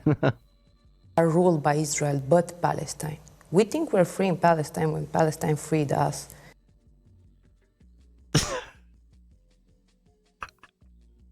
It's giving like, oh, yeah, this is my new puppy Fluffy. It's a rescue, but actually... But actually, it rescued me. You know? Bro, don't do this. Don't do this. Don't do this. What human values we lack. This is what happened, actually. They're suffering and they're dying, but they liberated an entire world. And that, for me, is the most important thing. And it's not enough anymore for me. It's not enough to hop on a trend. Who rescued who? Really, though? Think about it. And it's not enough not saying that there are big voices in this world. Oh fuck! And what point on the journey? You know, on the what point is this on the journey down the granola to QAnon pipeline? You know what I mean? That's an American way of putting it. But do you know what I mean? Like for the international, what's an international way of putting that? Like where on this line? Do you know what I mean? This is a European version of the granola to ancient aliens to InfoWars to QAnon pipeline. Somewhere along that, but international version. They're saying we're not obliged to talk. Yes, you are. We're seeing your movies. We're buying your music. We're calling you influencers. We trust you. So yes, people are obliged to talk about those things because it only takes a heart. So this is my message. If I have to condemn something today, I condemn people who are silent. And I'm really sorry from Western world that we failed them for such a long time. Rathbone and Nicole, thank you very much. It was so confusing. That was very confusing. But shouts out Rathbone. Rathbone is a legend. I want to ask Rathbone about her. Yo, somebody quoting it like, bravo, Nicole. No, don't do that. No, don't do that. That's not the way to humanize Palestinians. That's not the way to do it. Oh man, that's crazy. That's real fun stuff. That's real fun stuff. All right, chat. It's over. We're gonna do fun shit now. We're gonna get into some comfy content. Exclamation point watching in the chat if you would like a link to this playlist that contains all of the videos that we watched already this evening, everything that we could get into for the rest of the evening. Lots of fun reacts that we have lined up for us. If you see one in there that you like, maybe say it in the chat and we'll watch that one. But here's the thing, chat, before we do that, before we get into fun stuff, comfy content, we have to run an ad break because it's been more than an hour since our last ad break.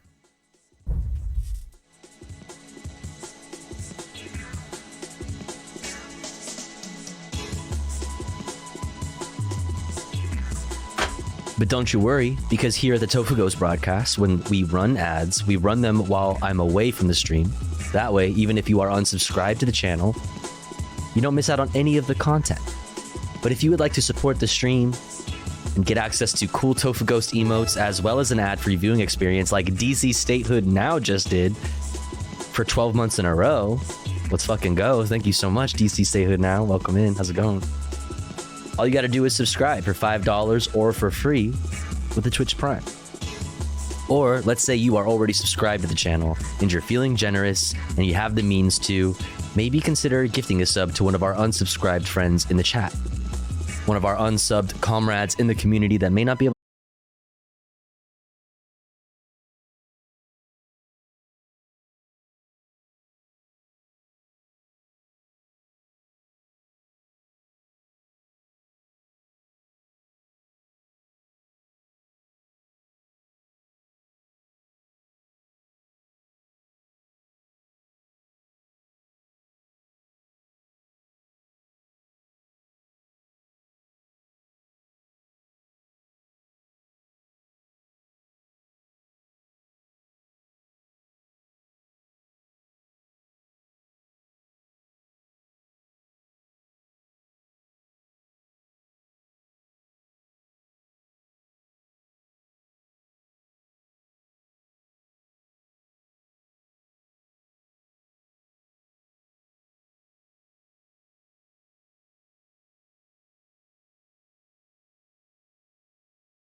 Okay, we're back.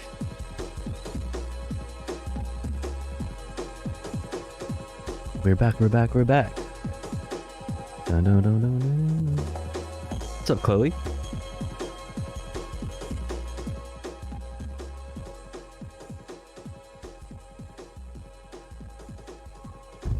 Okay. Good morning, Fellini Fiend. Good morning, everybody. Speaking of good morning, everybody, let's look at this urban rescue ranch that we haven't seen yet. Pog. It's me, Dream, you guys. Oh, somebody's waking up. Oh, it's me, Dream. It's me, Dream. I've been pulling teeth out of horses. Get this nasty fly off your... Oh! Welcome back to the Urban Rescue Ranch. It's me, Uncle Ben. And today we have a very special guest. As you can see, I have with me the hit artist and songwriter, Dream. That's right, guys. I told you that we'd have Dream on the channel, didn't I tell you? This is Dream.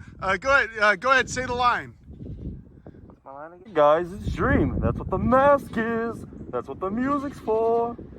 That's close enough. And Dream is going to be fighting the baby. As you guys can see, the baby's much larger now. He likes to pull on these wires. But yeah, guys, this is Dream. What's the baby doing? As you can see, Dream versus the baby. I promised you guys we'd have a Dream versus the baby fight December 25th. This is actually December 25th. We got Dream to come out on Christmas Day. Yeah. Oh, amazing. Very good. Oh, no. Get his ass. Oh my gosh, you guys. It would seem that Dream is getting soloed by DaBaby. Wow, guys, isn't this way better than Jake Paul versus DaBaby? Wow, way guys, better. What do you think? Dream versus DaBaby. Go ahead, give him a right hook, Dream. Go ahead, What's up, throw devil? a punch, Dream. Hey guys, it's me, Dream, hit Minecraft YouTuber and singer-songwriter extraordinaire. Does Stay Dream tuned make for my music, album actually? In stores November 17th. I fully endorse the Urban Rescue Ranch in any and all behavior, past, present, or future. Excuse me, guys. Wait, did his pants come down at the same time? What the fuck? It's me, Dream, you guys. Hey, it's me, Dream. He has, really? Listen to my new album on Spotify, in stores November 17th. Hey, Merry Christmas, it's me, Dream. I flew out to the Urban Rescue Ranch on Christmas morning for this. That's what the mask is. That's what the point of the mask is. It is me, Dream. Hey, thanks so much for watching, you guys. I lost. It's so crazy how they fucking stand on their tail to kick your ass. That shit is so wild. Mask is. It is me, Dream. Damn. Hey, thanks so much for watching, you guys. I lost this. Get his ass. Ooh, DaBaby won. Who should we fight next, you guys? Who should we fight next? I can't believe he got the real Dream, right? On Christmas Day, no less. Wild. Hey guys, it's me, Uncle Ben. What should he do for the next video? Who should he fight next? Stick to the line. Hey guys, it's me, Uncle Ben. Isn't this a great fight? Hey guys, No, don't call PETA. Don't call PETA. They'll kill your dog or some shit, dude. Don't fucking do that. For the next video. No, isn't that a great fight? You don't Hey guys, it's me, Uncle Ben. Isn't this a great fight? Who should we fight next? Ding, ding, ding. Next round, who's gonna win? The big fight. The final round. Oh, it's me, Dream. It's me, Dream. Oh, no. Damn. Rest in peace, That's Dream. what the mask is. That's what the point of the mask is. Wow, what a great fight, you guys. Whoa, is that Remington? Look at those folds. Blah, blah, blah, blah, blah, blah, blah, blah. Get this nasty fly off here. Oh! You see, guys, it's not that dangerous to fight a kangaroo. But Dream did, in fact, pass away on Christmas Day here at the farm. But he fully endorsed the Urban Rescue Ranch. Damn. We have that on video. That's Thanks for wild. watching, you guys. Merry Christmas. Hey, don't forget to smash that like and subscribe button. And let me know who Do we it. should have next on the farm. Rick Ross, Dwayne The Rock Johnston's, Baby Gronk, Kai Cenat, Skibbity Toilet. Tofu Ghost? Okay, guys, now that Dream has sadly passed away, I'm going to go ahead and see if I can bring some redemption. Oh, as you Whoa. can see, it's actually a lot harder to fight him now. His kicks actually hurt. Ooh, and when he gets you and he scratches you and grabs you, he just tries to pull your pants down. What? I'll fight On the a baby. serious No, note, you I'll guys, I die. apologize for not posting as much. I've been getting a lot of work done. I would die. Look at Patrick's little head peeking out. Lately, I've been spending Patrick. more time focusing on the animals instead of being a niche internet micro celebrity. But as you can see, Kevin's still evil and attacks and bites anytime I Cringe. give him the chance. Steve and Herobrine are doing really well in here, but Herobrine's stealing all of Steve's food. And Homelander still gives me my 8 a.m. wake-up calls in here. Beautiful creature. But all the ponds and the fields here got flooded recently, so we're waiting till the new year to put the new kangaroo enclosure in there. It's just gonna be a big blue barn, and I've been pulling teeth out of horses. But look how flooded this pond is now. That's what a horse We tooth sure looks have like? been getting a lot of rain. Look at that skull. But that's why I've been so busy, you guys. It's sure Wait, what? been getting a lot of rain. Look at that Is it really a skull? It's got teeth. What the fuck? skull. But that's why I've been so busy, you guys. It sure does take a lot of time to Yo, Tired Snow White, thank you for continuing your gift sub from Kusa Kusi. I appreciate that. Thank you, thank you, thank you. Welcome in. rehabilitate a horse. Oh, but I won't spoil anything because we have a whole series on that coming up. And we might even be getting Bingus back pretty soon. Oh, but I love you Bingus? guys. I appreciate you. Thanks so much for being Why does he have a patient, 'cause it pepperoni sure on does his take hat? a lot of time and effort to rehab a horse from a kill pen. But uh-oh, no spoilers. And here's some clips of the Santa's reindeer we rehabbed at All Things Wild. First, Tank and I met Spider-Man's ex-girlfriend in Waco, and I was cringe enough to ask for a picture. Here's a couple of birds. Here's a horse dentist for you guys. This frog right here is honestly pretty dead. And we got some primo TikTok Really farrier soft. content. See, she's sitting on like 100 little turkey eggs. And I should be posting all this stuff pretty soon for you guys. But as you guys can see, these are all the little fawns that came into All Things Wild. They were orphaned or injured. What are you gonna do with that? And sedated them with Why did you put a highlighter into the shotgun? What is the little fawns that came into All Things Wild. They were orphaned or injured. We went ahead and large? sedated Oh them no. with this nifty gun. Here's a little hawk that we brought in that we sedated. And he had a really bad injury on his shoulder. Oh boy. I've been meaning to edit and post these videos for you guys, but I have not had the time. We've been so busy. I'm even driving right now while I'm doing this voiceover. It's a wildly irresponsible thing for me to do. Yeah, what the hell, man? Right now. Oh. Now they gave him that reverser. The drugs are gonna kind of wear off real quick. Oh, this guy's getting up. Oh, there he goes. Just like that, he's ready to walk off. Oh, somebody's waking up. Perfect little eyelashes. Oh. Guess I gotta keep this one because it's friendly. Oh. Ready to get up, Sebastian? Oh, you ready to go to the wild, Sebastian? Bye, little fella. But I love you guys. I appreciate you, and I'll see you in the next video. And oh, I almost forgot to tell you. Look at that baby. Just look at that pout. And whoa, what's this? Guess you guys are gonna have to stay tuned. And if you don't like this video, Patrick's gonna do terrible things to your extended family. But from all of us here at the Urban Rescue Branch, Merry Christmas to all, and don't forget the true meaning of Christmas. Celebrating the birth of our Lord. And don't let me catch any of you guys being Scrooges this year.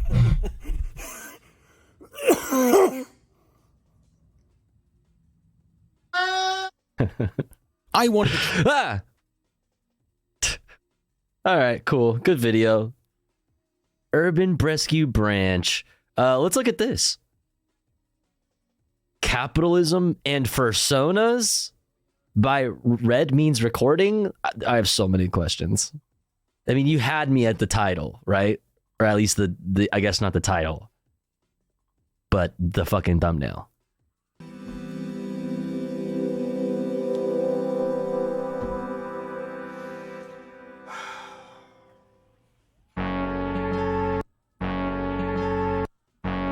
I guess I should read this for you guys. I'm sorry. It's been a while. I can explain. I promise. For those that are new to this style of video, we make the basis of a song with the Teenage Engineering OP1. I'll explain what I'm doing and make you some music. In exchange, you listen to my problems and subscribe to my Patreon. In this video, I'm going to tell you about my 2023 while we make a super generic drum and bass track. Right now, I'm getting these chords from NI's Playbox edited for recording. We'll record one chord every 4 bars for about 3 minutes. I feel like I shouldn't be reading over this because it's ruining. You're supposed to listen to the music.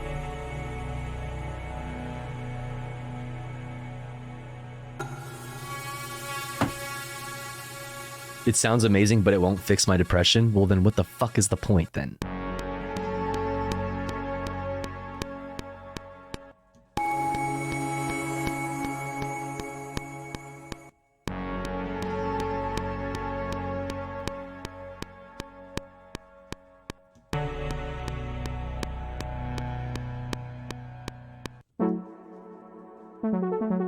Ooh.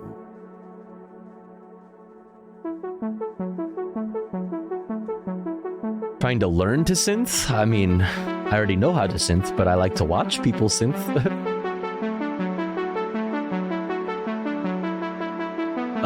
Oh.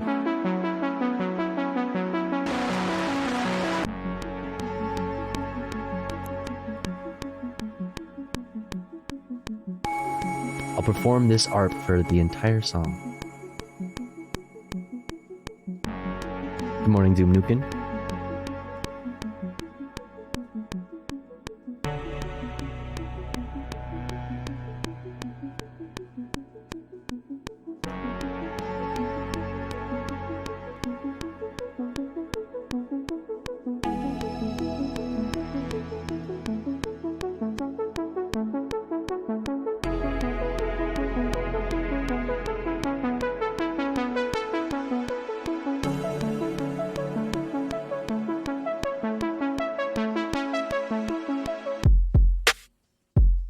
There's this idea in capitalism that infinite growth is intrinsic, that the line should and can always go up.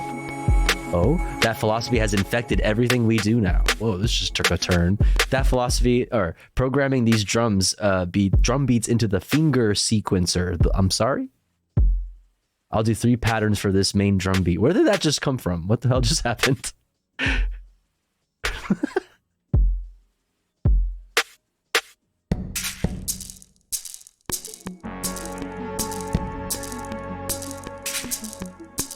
So anyways, back to the horrors of capitalism. The line go up mentality has ruined YouTube for me. I do not feel like I can compete to stay relevant in this environment. I feel like I'm fading away and I don't know what to do. Damn.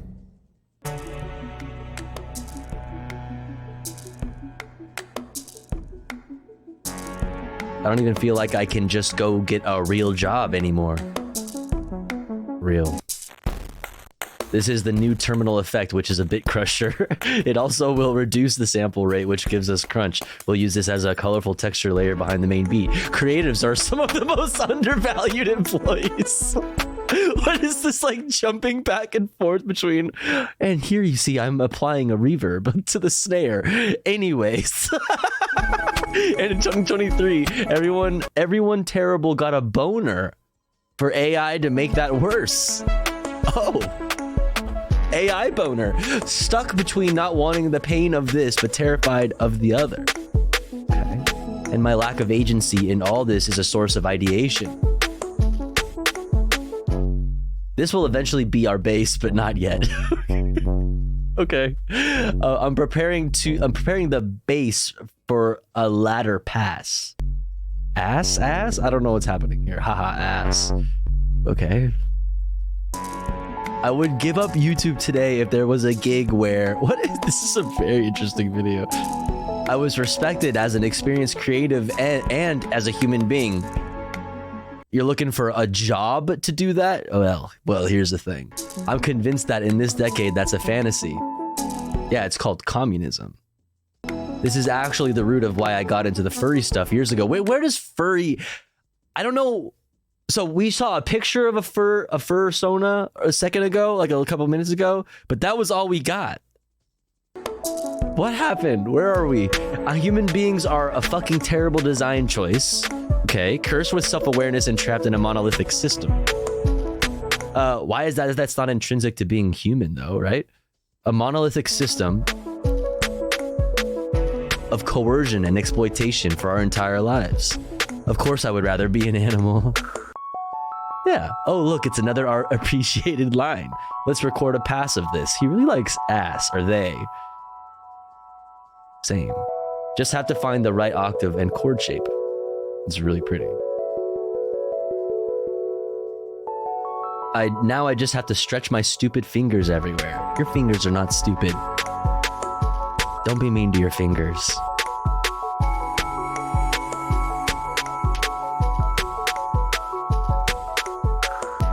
I'll perform this the filter on this line too. I can't believe it's only 6 minutes in and I've already talked about capitalism and personas. Let's go. That will be the thumbnail frame for the video. Fucking got me, dude. I really hope this video does well because it's a huge Hail Mary. I mean, bro, you got me. You got me. These are the videos that made my channel what it is. I'm hoping that by doing one a month in 2024, I can resurrect the channel some and keep this going, okay? If you know a tree is dying, you have it taken down. If you don't, and it falls on your hot tub, that's on you. You killed your hot tub. This channel is the tree, and I am the hot tub. Feed me chlorine and tell me I'm a good boy. What's happening right now? I'm feeling really uncomfortable all of a sudden. I'm trying to design some large chords, by the way. So I guess we got that going for us. Okay, yeah.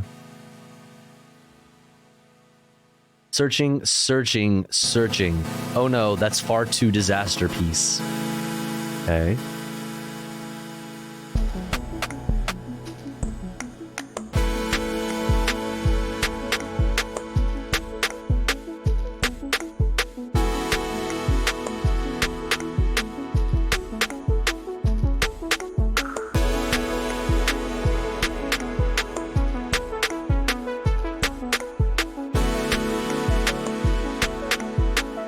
It's nice.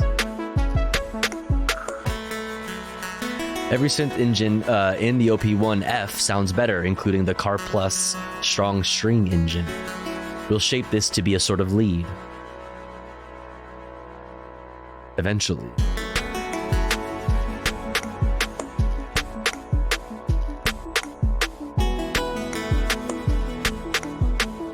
This will work a lot better if I play it by hand. I'll figure that out eventually. Editor zoom in.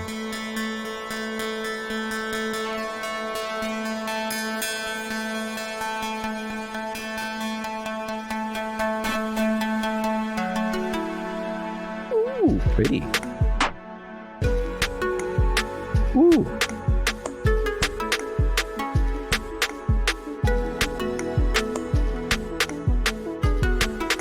So much for the zoom. Oh, I think that in the window on they meant on the display on the OP1F, I guess.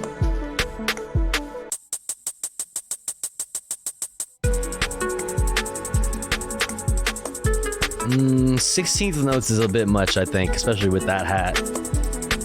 It's giving electro now. It's not really D&B now, it's electro. Totally forgot that the OP1 has a great output drive.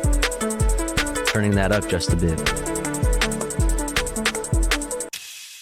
Programming quarter note splash.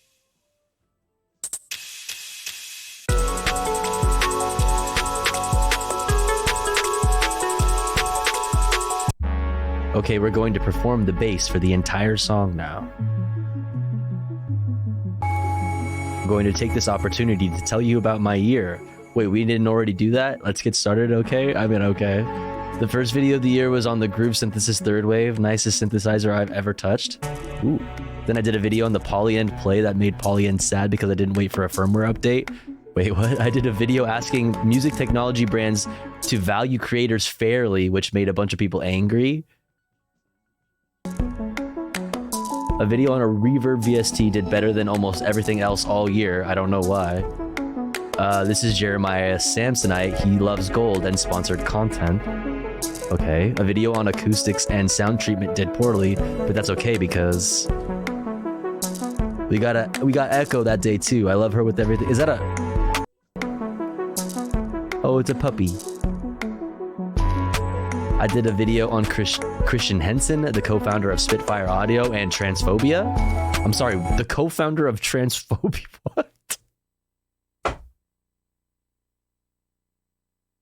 I did a video on Christian Henson, the co-founder of Spitfire Audio, and Transphobia? As a parent, I can no longer keep my mouth shut about this. I'm in full support of Glinner and J.K. Rowling. Oh. Please look into this. If you have children, it's in the post. Okay, I see what's happening here. Okay. Transphobia, like being a transphobe. Got it. Co-founder of Transphobia? God damn. That's crazy. Christian has started a new company called the Crowhill Company. Has never made any amends to the trans community. I do not believe there is any room for the kind of hate people like Rowling and Glinner perpetuate. This is a political statement. You think politics don't belong in music or in music technology? You're wrong. Based. Politics is everything. Fuck out of here with that shit. This video about Zaps had a lot of songs about electrostim and balls. I'm sorry, what? And Winter Modular didn't like that I made it. I'm sorry, what? That's good. What? I guess now I have to watch all these videos because I'm fucking very interested. I tried doing an artistic video on the way that topography of nature relates to the shapes of voltage we use to patch. That's cool. Did a video on the Krell patch, a historically relevant type of modular patching. I got a green screen. Let's go. Me too.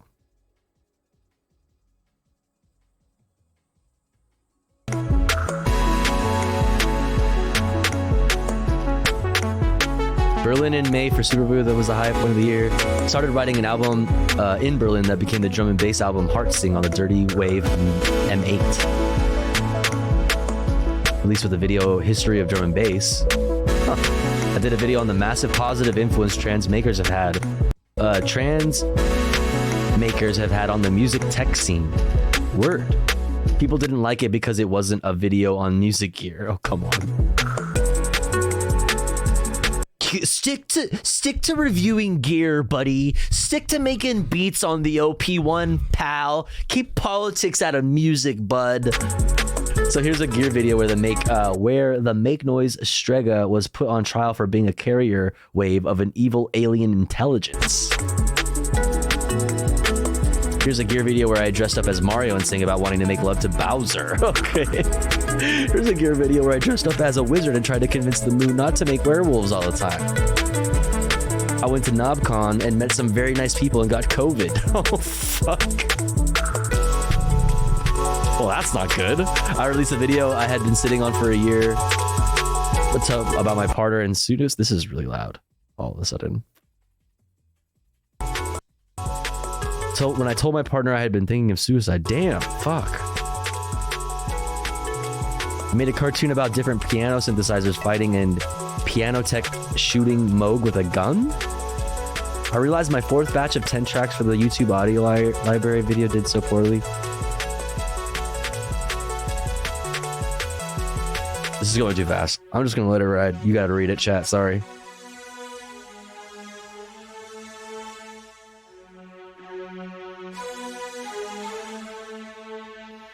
Because capitalism, because you feel alienated under capitalism. Yes.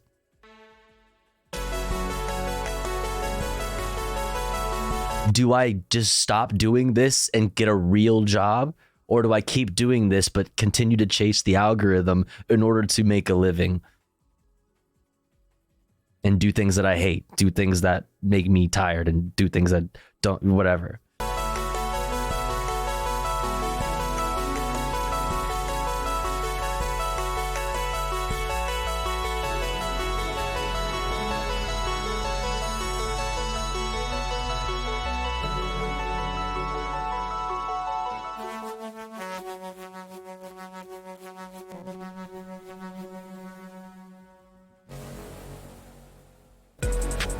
Felt that.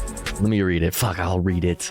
Part of it is that nothing I've done leads to any lasting impact. A small success today doesn't mean I have to work less tomorrow, and tomorrow will continue whether I like it or not.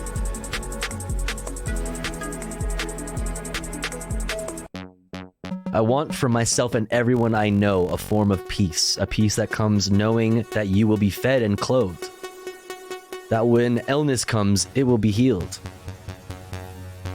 and that you will always have a place to call home. The most intrinsic, basic things human beings need.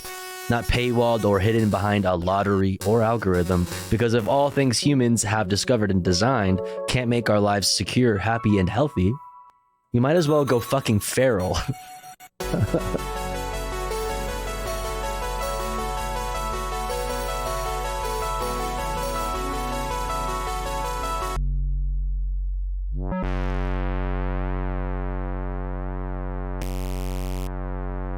I love the visual interface of the OP1. It's so cute. Oh cool, I have a stuck key all of a sudden and I can't seem to figure out how to unstick it. Bro, don't put that on me, bro. Like, I don't want to hear that shit. Fix it and leave that part of the video out of the video. Cool, cool, cool. Nice, nice, nice.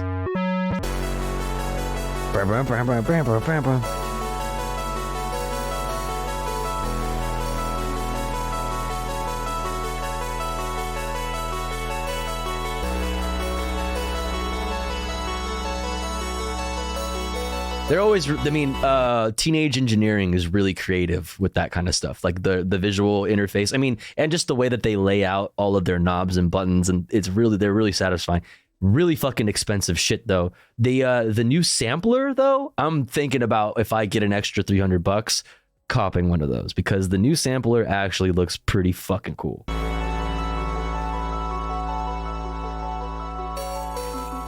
And it's cheap. It's like around $300. Cheap in comparison to like this, which is like, I believe the OP1 and the OP1F are still in the thousands. If you can even get one, I don't think you can even get one brand new because they stopped making them, but I'm not sure. Yo, Cho Rage, thank you so much for paying forward your gift sub from Violent Femme and helping out Windchild 13. Thank you so much. Sampler fund, let's go. Thank you, Cho Rage. That's all the OP1 stuff for this video. Now I take this into Ableton and destroy it. I'll play you the final track now. Oh, so like this is his persona. Their persona. Cool. I'll see you soon. Kisses, bye-bye.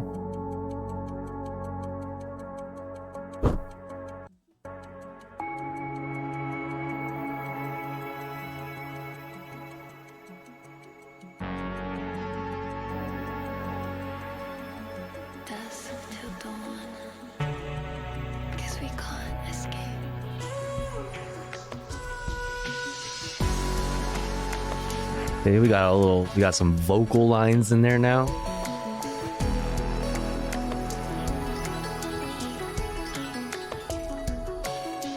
Wait, wasn't that? That almost sounds like a fucking a ringtone. Isn't that an iPhone ringtone?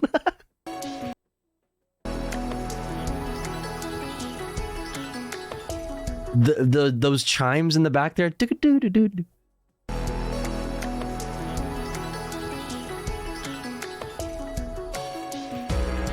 Huh.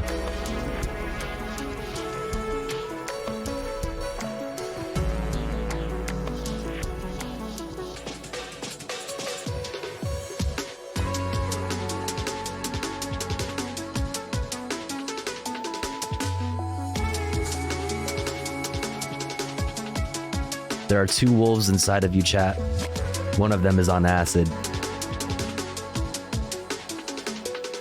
Walking through a fucking endless sea of light.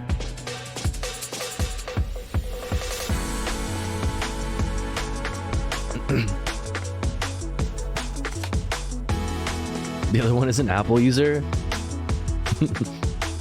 Pretty sure that's a coyote.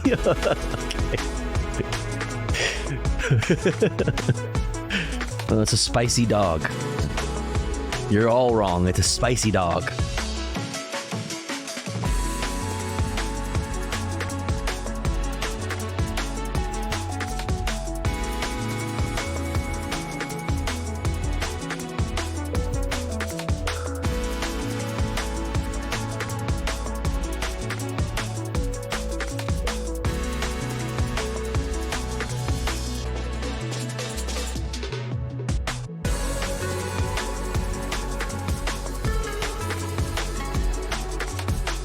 It's cool. It's cool. It's fun.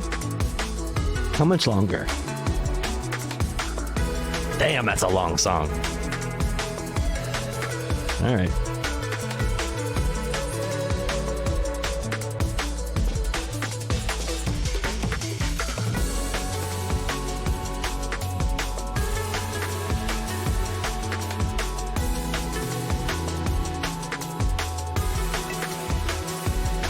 Tofu, where's your Sona? How do you get a Sona? How do you get a fursona? Do you have to like talk to the furry council and they assign one to you? Like, how does this work? You have to sign up on Furcadia? What is that? You figure it out yourself?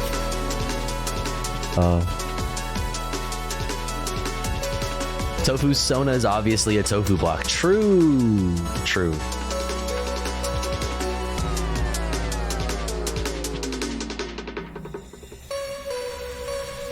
Oh, damn. We're running now. We're running now.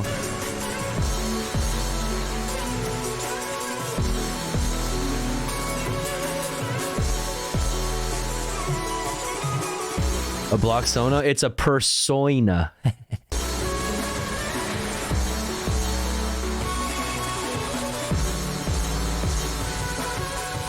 You type fursona in Hassan's offline chat?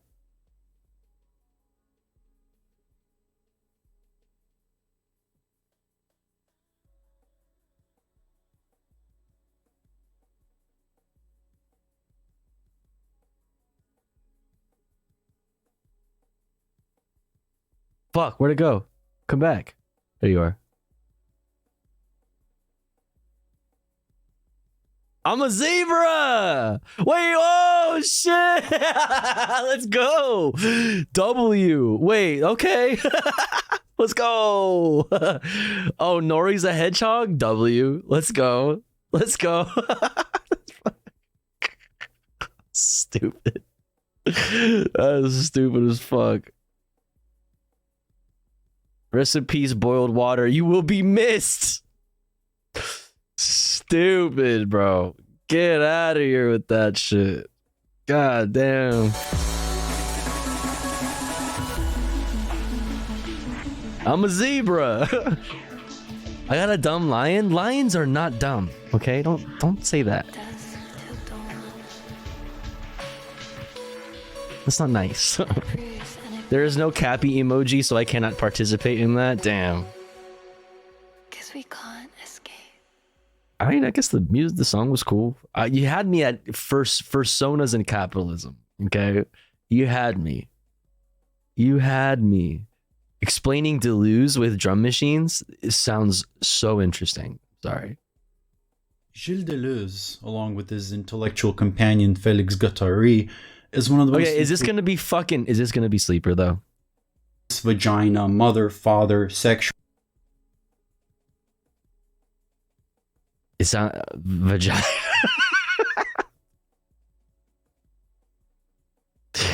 Maybe we'll watch that another time. Maybe it's a little... Okay. Vagina. Can we professionally produce music in VR yet? Maybe you're in the market for a virtual reality headset.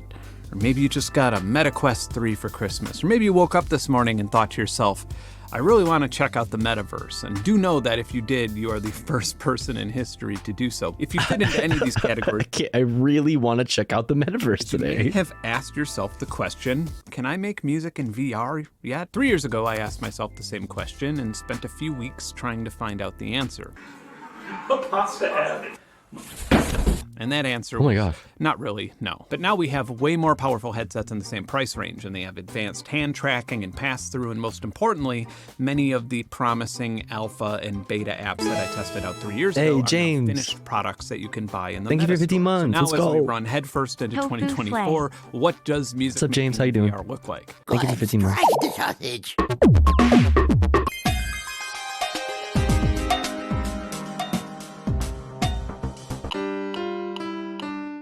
I'll leave that conclusion up to you after you watch this video, but first, a word from my sponsor. Manscaped is making VPN of content such as this. Anyway. Wait, did Manscaped? He said Manscaped is making a VPN? Wait, hold on. Manscaped is making a VPN. I'm just kidding. Okay, now we're moving on. This. Anyway, let's check this. Yeah. Hey. Manscaped. Man is great. I'm making a video here. I was about to bar up, bro. You're lucky. You're lucky, Meta. chat, that they fucking stopped the beat. Platform, and it is worth talking about this for a quick moment. A lot of people dislike Meta or Facebook or whatever you want to call it and refuse to set up an account with them. That is completely understandable, and I wish that I had a career where I could make the same decision. But it also is worth noting that there is no VR headset or platform, at least that I know of, that doesn't require you to set up an account with personal information and then has some type of data collection, whether that platform is Meta, Facebook, HTC, Steam, or whatever. Meta is essentially burning warehouses of money trying to saturate Debut? The VR market, and frankly, they're doing an insanely good job. I'm an OG in this shit. Bro, I'm a veteran. Two areas of technology that routinely blow my mind are VR headsets and drones. And I suppose quantum error correction using logical qubits, but I'm not about to get that heady. Another quick statement that I should make in this press release that should Yes, thank me for my service. I am severely emetophobic, meaning that I have fear of vomiting, and I am also a bit prone to sim sickness. So if you're worried about getting motion sick from this platform, if I'm not complaining about a particular game or app, chances are you will be totally fine. Now, with all that out of the way, I'm in. Logging on.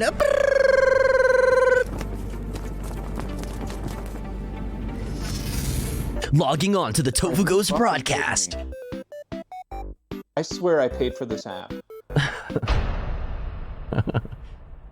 3 years ago, Tribe made it to my shortlist for the best VR music experiences, and it managed to get to the bottom of that list due to what feels like a bait and switch. Now, in all fairness, my experience is rather unique. I paid $25 for this piece of software, only to be told a few years later that I have to create an account and subscribe to be able to continue using it. Whether or not I can be grandfathered into a lifetime subscription or not, I don't feel like I need to explain why this is a no-no with any piece of software. It's actually illegal in some states. Since I paid for this license years ago, predictably, Meta denied my refund, and I spoke to a support chat thing on TribeXR's website without any response. More relevant Is this anybody watching, is this like a if you're tweet? going to subscribe to a Is this like when you like an airline fucks up your shit and then like you tweet at them or some shit? Is that what we're doing? What are we doing? virtual reality DJ school, just buy a cheap USB controller and watch some YouTube tutorials. Paradiddle has come quite a long way from a rudimentary drum set simulator to a much better drum set simulator and a sort of drum teacher game. And it is really impressive how well it works. You actually can play the drums and keep a beat, except that the two big limitations are the lack of foot pedals or foot tracking and the lack of resistance. What I mean by that is that if you don't have a real surface to hit and bounce off of, how can you feel the distance to your drums? Therefore, how can you be totally sure of your timing? But fortunately, with pass-through and a few small tweaks and future updates, this is a potentially solvable problem. I could see it being possible to just buy one of those Well, the name of the fucking app is Paradiddle, but how the fuck do you do a paradiddle when there's no surface to go? Like, what are we talking about? Drum pads and it's literally called a paradiddle. Then just place the virtual drum on that and pass through, and there you go. Okay. The A button also presses the kick, which may actually help me a little bit.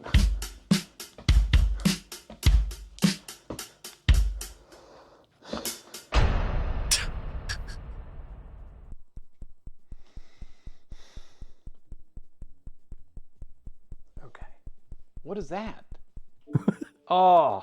God, that made me feel so ill. Patch World was an absolute nightmare until I rebooted and tried it again, and I'm really glad that I did that. Then I think I at least started to understand the vision. Well, no, I don't understand the vision because it's really weird. And that can be a beautiful thing. And in this case, it is a beautiful thing. It's What also is happening an here? annoying and cringy thing at times. There are many secrets, young traveler. Overall, it's just an entirely unique experience. Once I got the multiplayer modes working, I ended up on some digital mountain with what sounded like a 10-year-old kid making crazy distorted acid music. That is totally worth $30 to me. I don't think I would recommend Patchworld in its current state if you just wanted to make music. I would absolutely recommend all it of if you this, wanted to. most of the things that I know about like this and all of what we've seen so far, it's all just novelty. It's all just novelty. Visit and mess around in the Burning Man of the metaverse, because that's what this Which I'm not like opposed to like VR, like the ability to make music in VR. I think that would be sick. I love the idea of like, you know, harnessing that somehow to be like for like collaboration, so that you can like be in a room together and have like a virtual studio, and like there could be something cool that happens there. But it's just like there isn't, you know, it's not there's not much like actual capability beyond like, this is a fun, cool thing.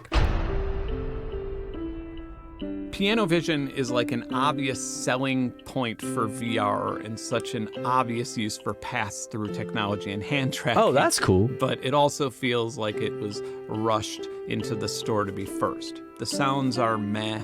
The songs are meh. The tracking is meh. Wow, that's inspiring stuff. And I don't know, it seemed like such a brilliant idea until I actually tried it.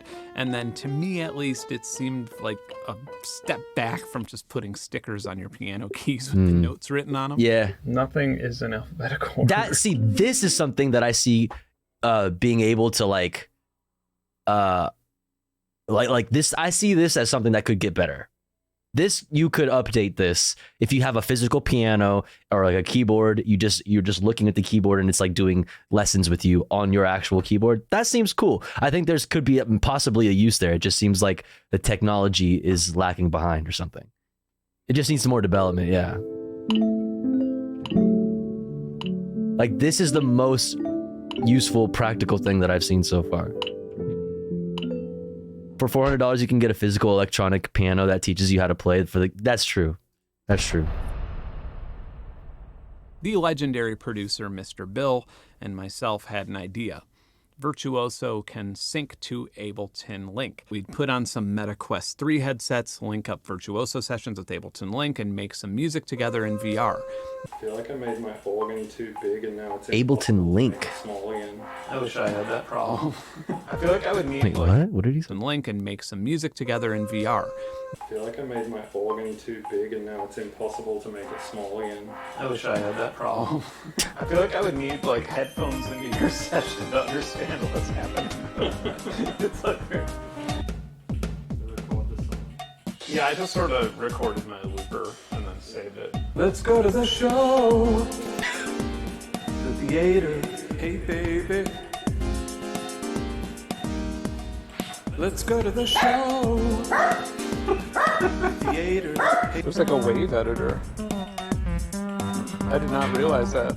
That wasn't a good idea. Wow. Now, after a bunch of troubleshooting, it did work. It's just that it was a garbage idea on my part, because I can't really hear what Mr. Bill was hearing, and Mr. Bill couldn't really hear what I was hearing, and so we just ended up just making our own songs on separate headsets. I probably should have had the foresight to predict that surprising outcome. However, if you are a musician and you have Ableton, you can use Virtuoso with Ableton Link with your own pre-existing session with the music on Ableton. That works just fine. Despite that could be fun. Start, I feel like I was able to spend more time in Virtuoso than any other VR music making app. And I suppose that shouldn't surprise me. I felt the exact same way. Like, that could be like a fun internet performance thing.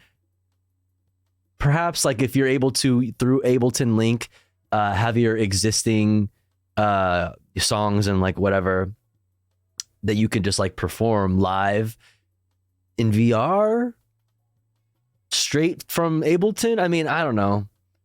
You can kind of already do that, I guess. I guess it's just a performance factor that could be cool. I don't know. It's long before Virtuoso was out of alpha or for sale. It just feels like not worth putting the time into almost, but I don't know. On the Quest Store. I guess that's just me. Like, there's like, you could just be, you could just like perform normally. Like, you could just like make music and have people look at you, film it or something. Like, I don't know. It's pretty well thought out. We could resize things. Put it on the internet. And so if we wanted to bring one of these out, I think we can, yeah, so. Ooh.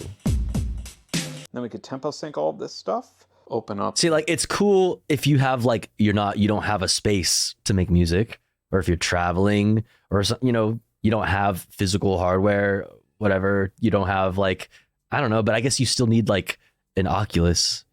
I don't know, whatever. Quick looper here. And I'll put that right there. Got a BPM happening in the haptic feedback of our hands.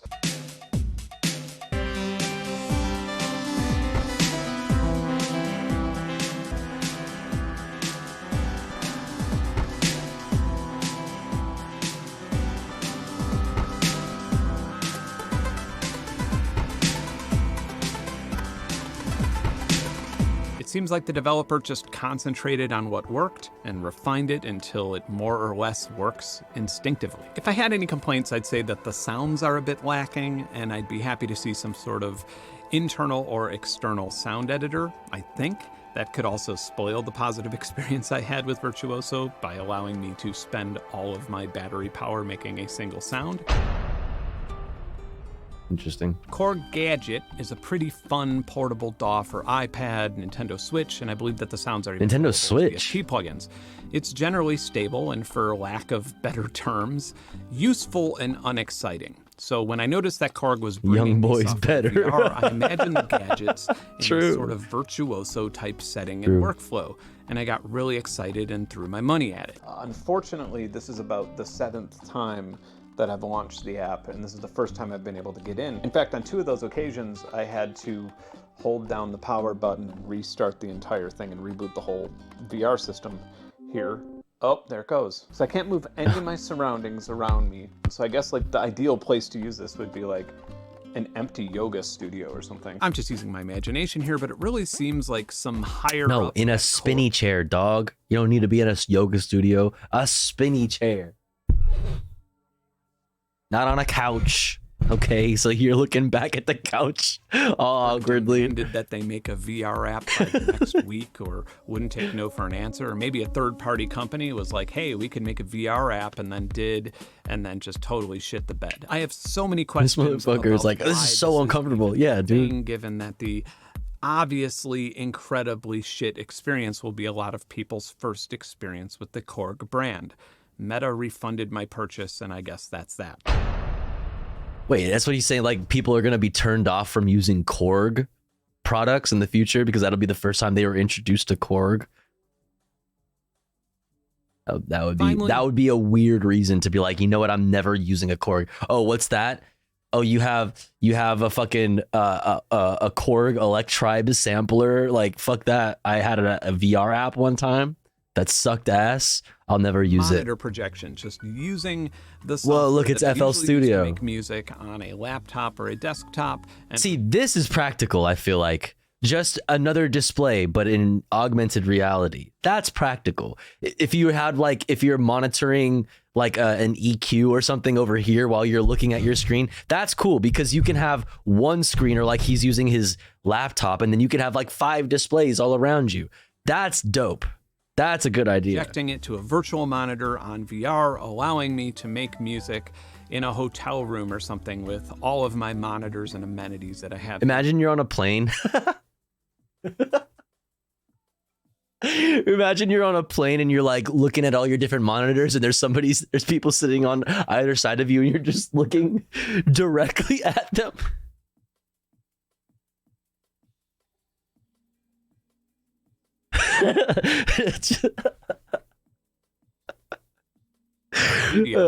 That just isn't a thing. It is a thing on paper. It is a thing in the MetaQuest store. It is a thing that actually functionally works very well, impressively almost. But the problem is that VR is just not comfortable enough to spend an extended period of time. Yeah, I would just rather you like hit me up in a Discord call and share your screen. Like, please, for the love of God.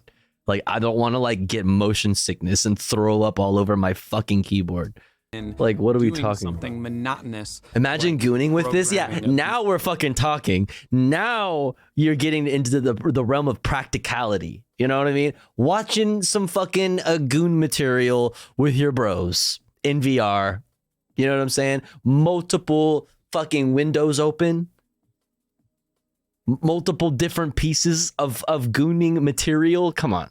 Or adjusting reverb. Now, when zombies are busting down my walls, or somebody's shooting at me, or I'm in a tennis match, it's very easy to forget that I'm wearing a VR headset, but I just feel like monitor projection is going to be lumped in with using the Netflix app on MetaQuest. You'll go, wow, I could watch a movie in a virtual movie theater, and then you'll turn it off and watch it on your TV. Okay, so if you've watched this video this far, it's probably not surprising if I say that there currently is no serious music production software for the MetaQuest, and probably not for any other VR headset or platform. However, and this is probably an important fact for VR in general, what I learned this time around is that this isn't due to the lack of ingenuity from software or game developers. Much to the contrary. It's just that wearing a heavy headset and looking into a world of artificially illuminated pixels and then using either clunky hand tracking or wands is just a gimmicky way to make music or to express yourself creatively. But with that being said, I'm not really complaining because it's also incredible.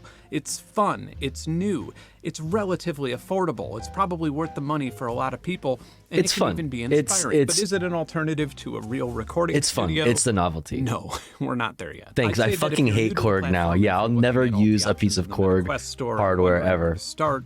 Virtuoso is still, after 3 years since my last I literally video, have two the fucking. I have a overall Korg best mini log and a addictive Electribe experience. sampler While it does on my have desk depth in front of for me. things like What other sound Korg design things do I have? sequencers, it still is by far the most polished music making experience on the platform. More importantly, if you or a family member or friend is not a musician, and I've been a musician my entire life, so I can't really speak for a non-musician, but I would imagine that a game like Virtuoso would feel empowering because you would be able to make some good sounding melodies and rhythms with a very small learning curve. And it's safe to say that if you just simply don't like Virtuoso, you're probably not going to like any of the stuff featured in this video.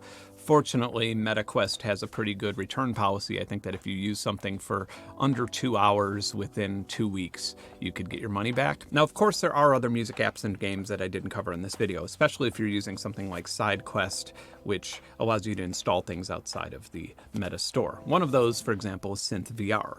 I really liked that the first time around, but they haven't really updated it much since my last video on this. I made a point to not cover anything that hasn't been updated in a few years, as it takes time away from the active projects. Okay, that's all. Back to work. I'm exhausted. If you like this video, or I feel like as a kid, when I was a kid, if I had this shit, I could have studied music. I mean, it's definitely a cool thing to like spur, like, since it's a novelty, it's just like a toy almost at this point anyway. Yeah, it's like, those are like the best uses, I would say. Like the ideal outcome would be to like just inspire people who are like not musicians. You know, like, yeah, like, oh, this is fun. This is theme policy. I wish you could walk around cities like you're traveling in VR. When you were downloading the area, there's like a plane you have to sit in VR. Wait, I wish you could walk around cities like you're traveling in VR. And when you were downloading the area, there's like a plane you have to sit in VR. Yeah, I feel like that's a thing. I feel like that's a thing. Or if you found it helpful, or if you want to support more content like this, my Patreon is as little as $1 or $2. It has a monthly songwriting challenge and a ton of audio assets, coupon codes, unreleased music, and all that good stuff. Thanks for watching. Keep creating. Bye. Bye. A bye. A bye. Bum bum bum bum bum bum bum bum bum bum bum bum bum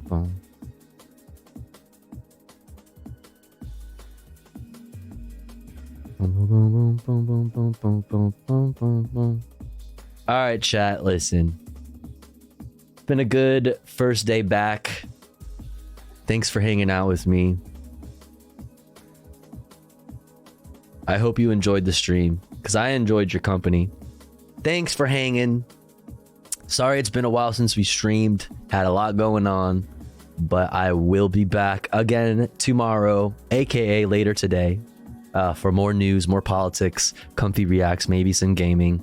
Yeah, great to have you back, Tofu. Hey, great to be back. Good to see you all.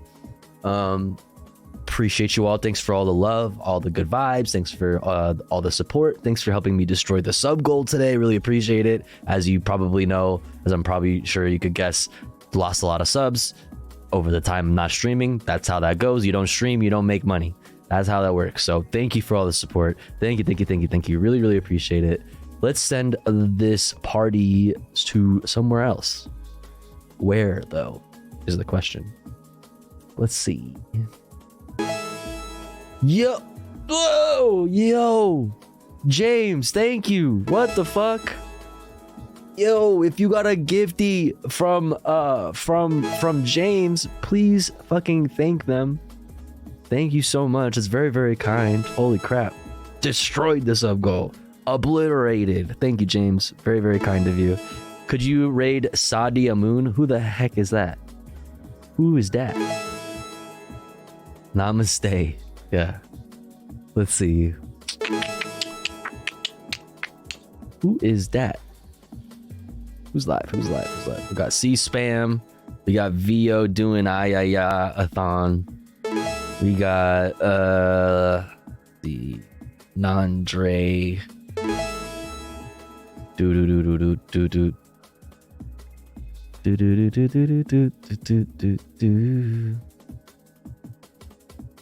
What else we got?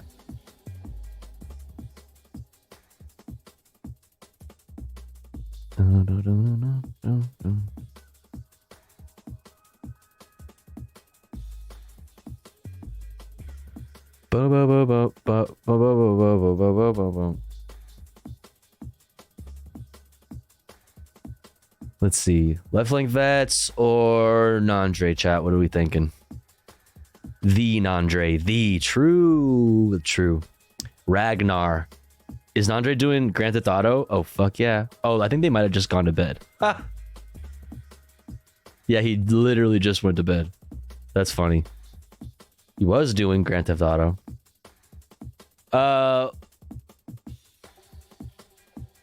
Strong recommendation, 10 out of 10. She's a gamer who talks about politics sometimes. A gamer who talks about politics sometimes?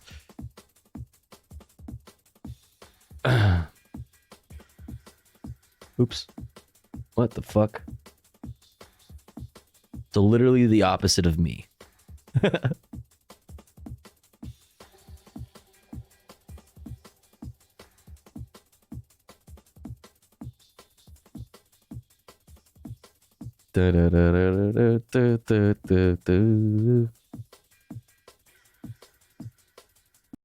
What's my goal? 3 targets? Yeah, sounds good. Go in. What are we doing? We're doing armored core. Awesome gun. The client doesn't care who does this job. As long as it gets done. All right. As long as it gets done. You're a bit of a loose Where are they from? cannon, Moon, but I like that about you. You get the job done. Main system activating combat. Raid. Or I have to do I don't even know how to do this. So Check your DMs, dude. I never check my DMs.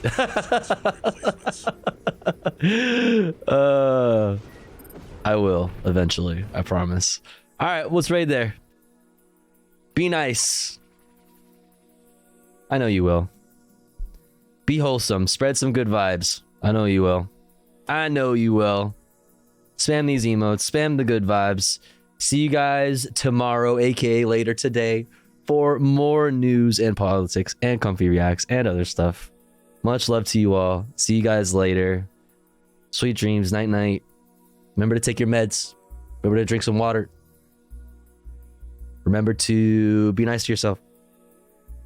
Remember to be nice to others. Don't be a dick. But also, don't be a pussy. See you guys later. Night night. Sweet dreams.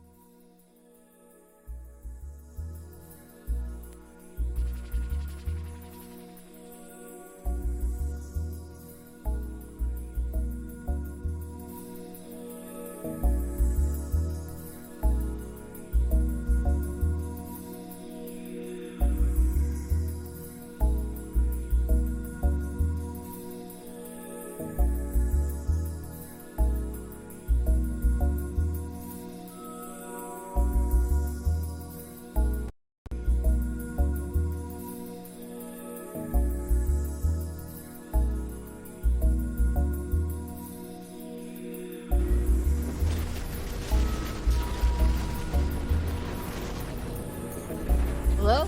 Tofu Ghost? Hi.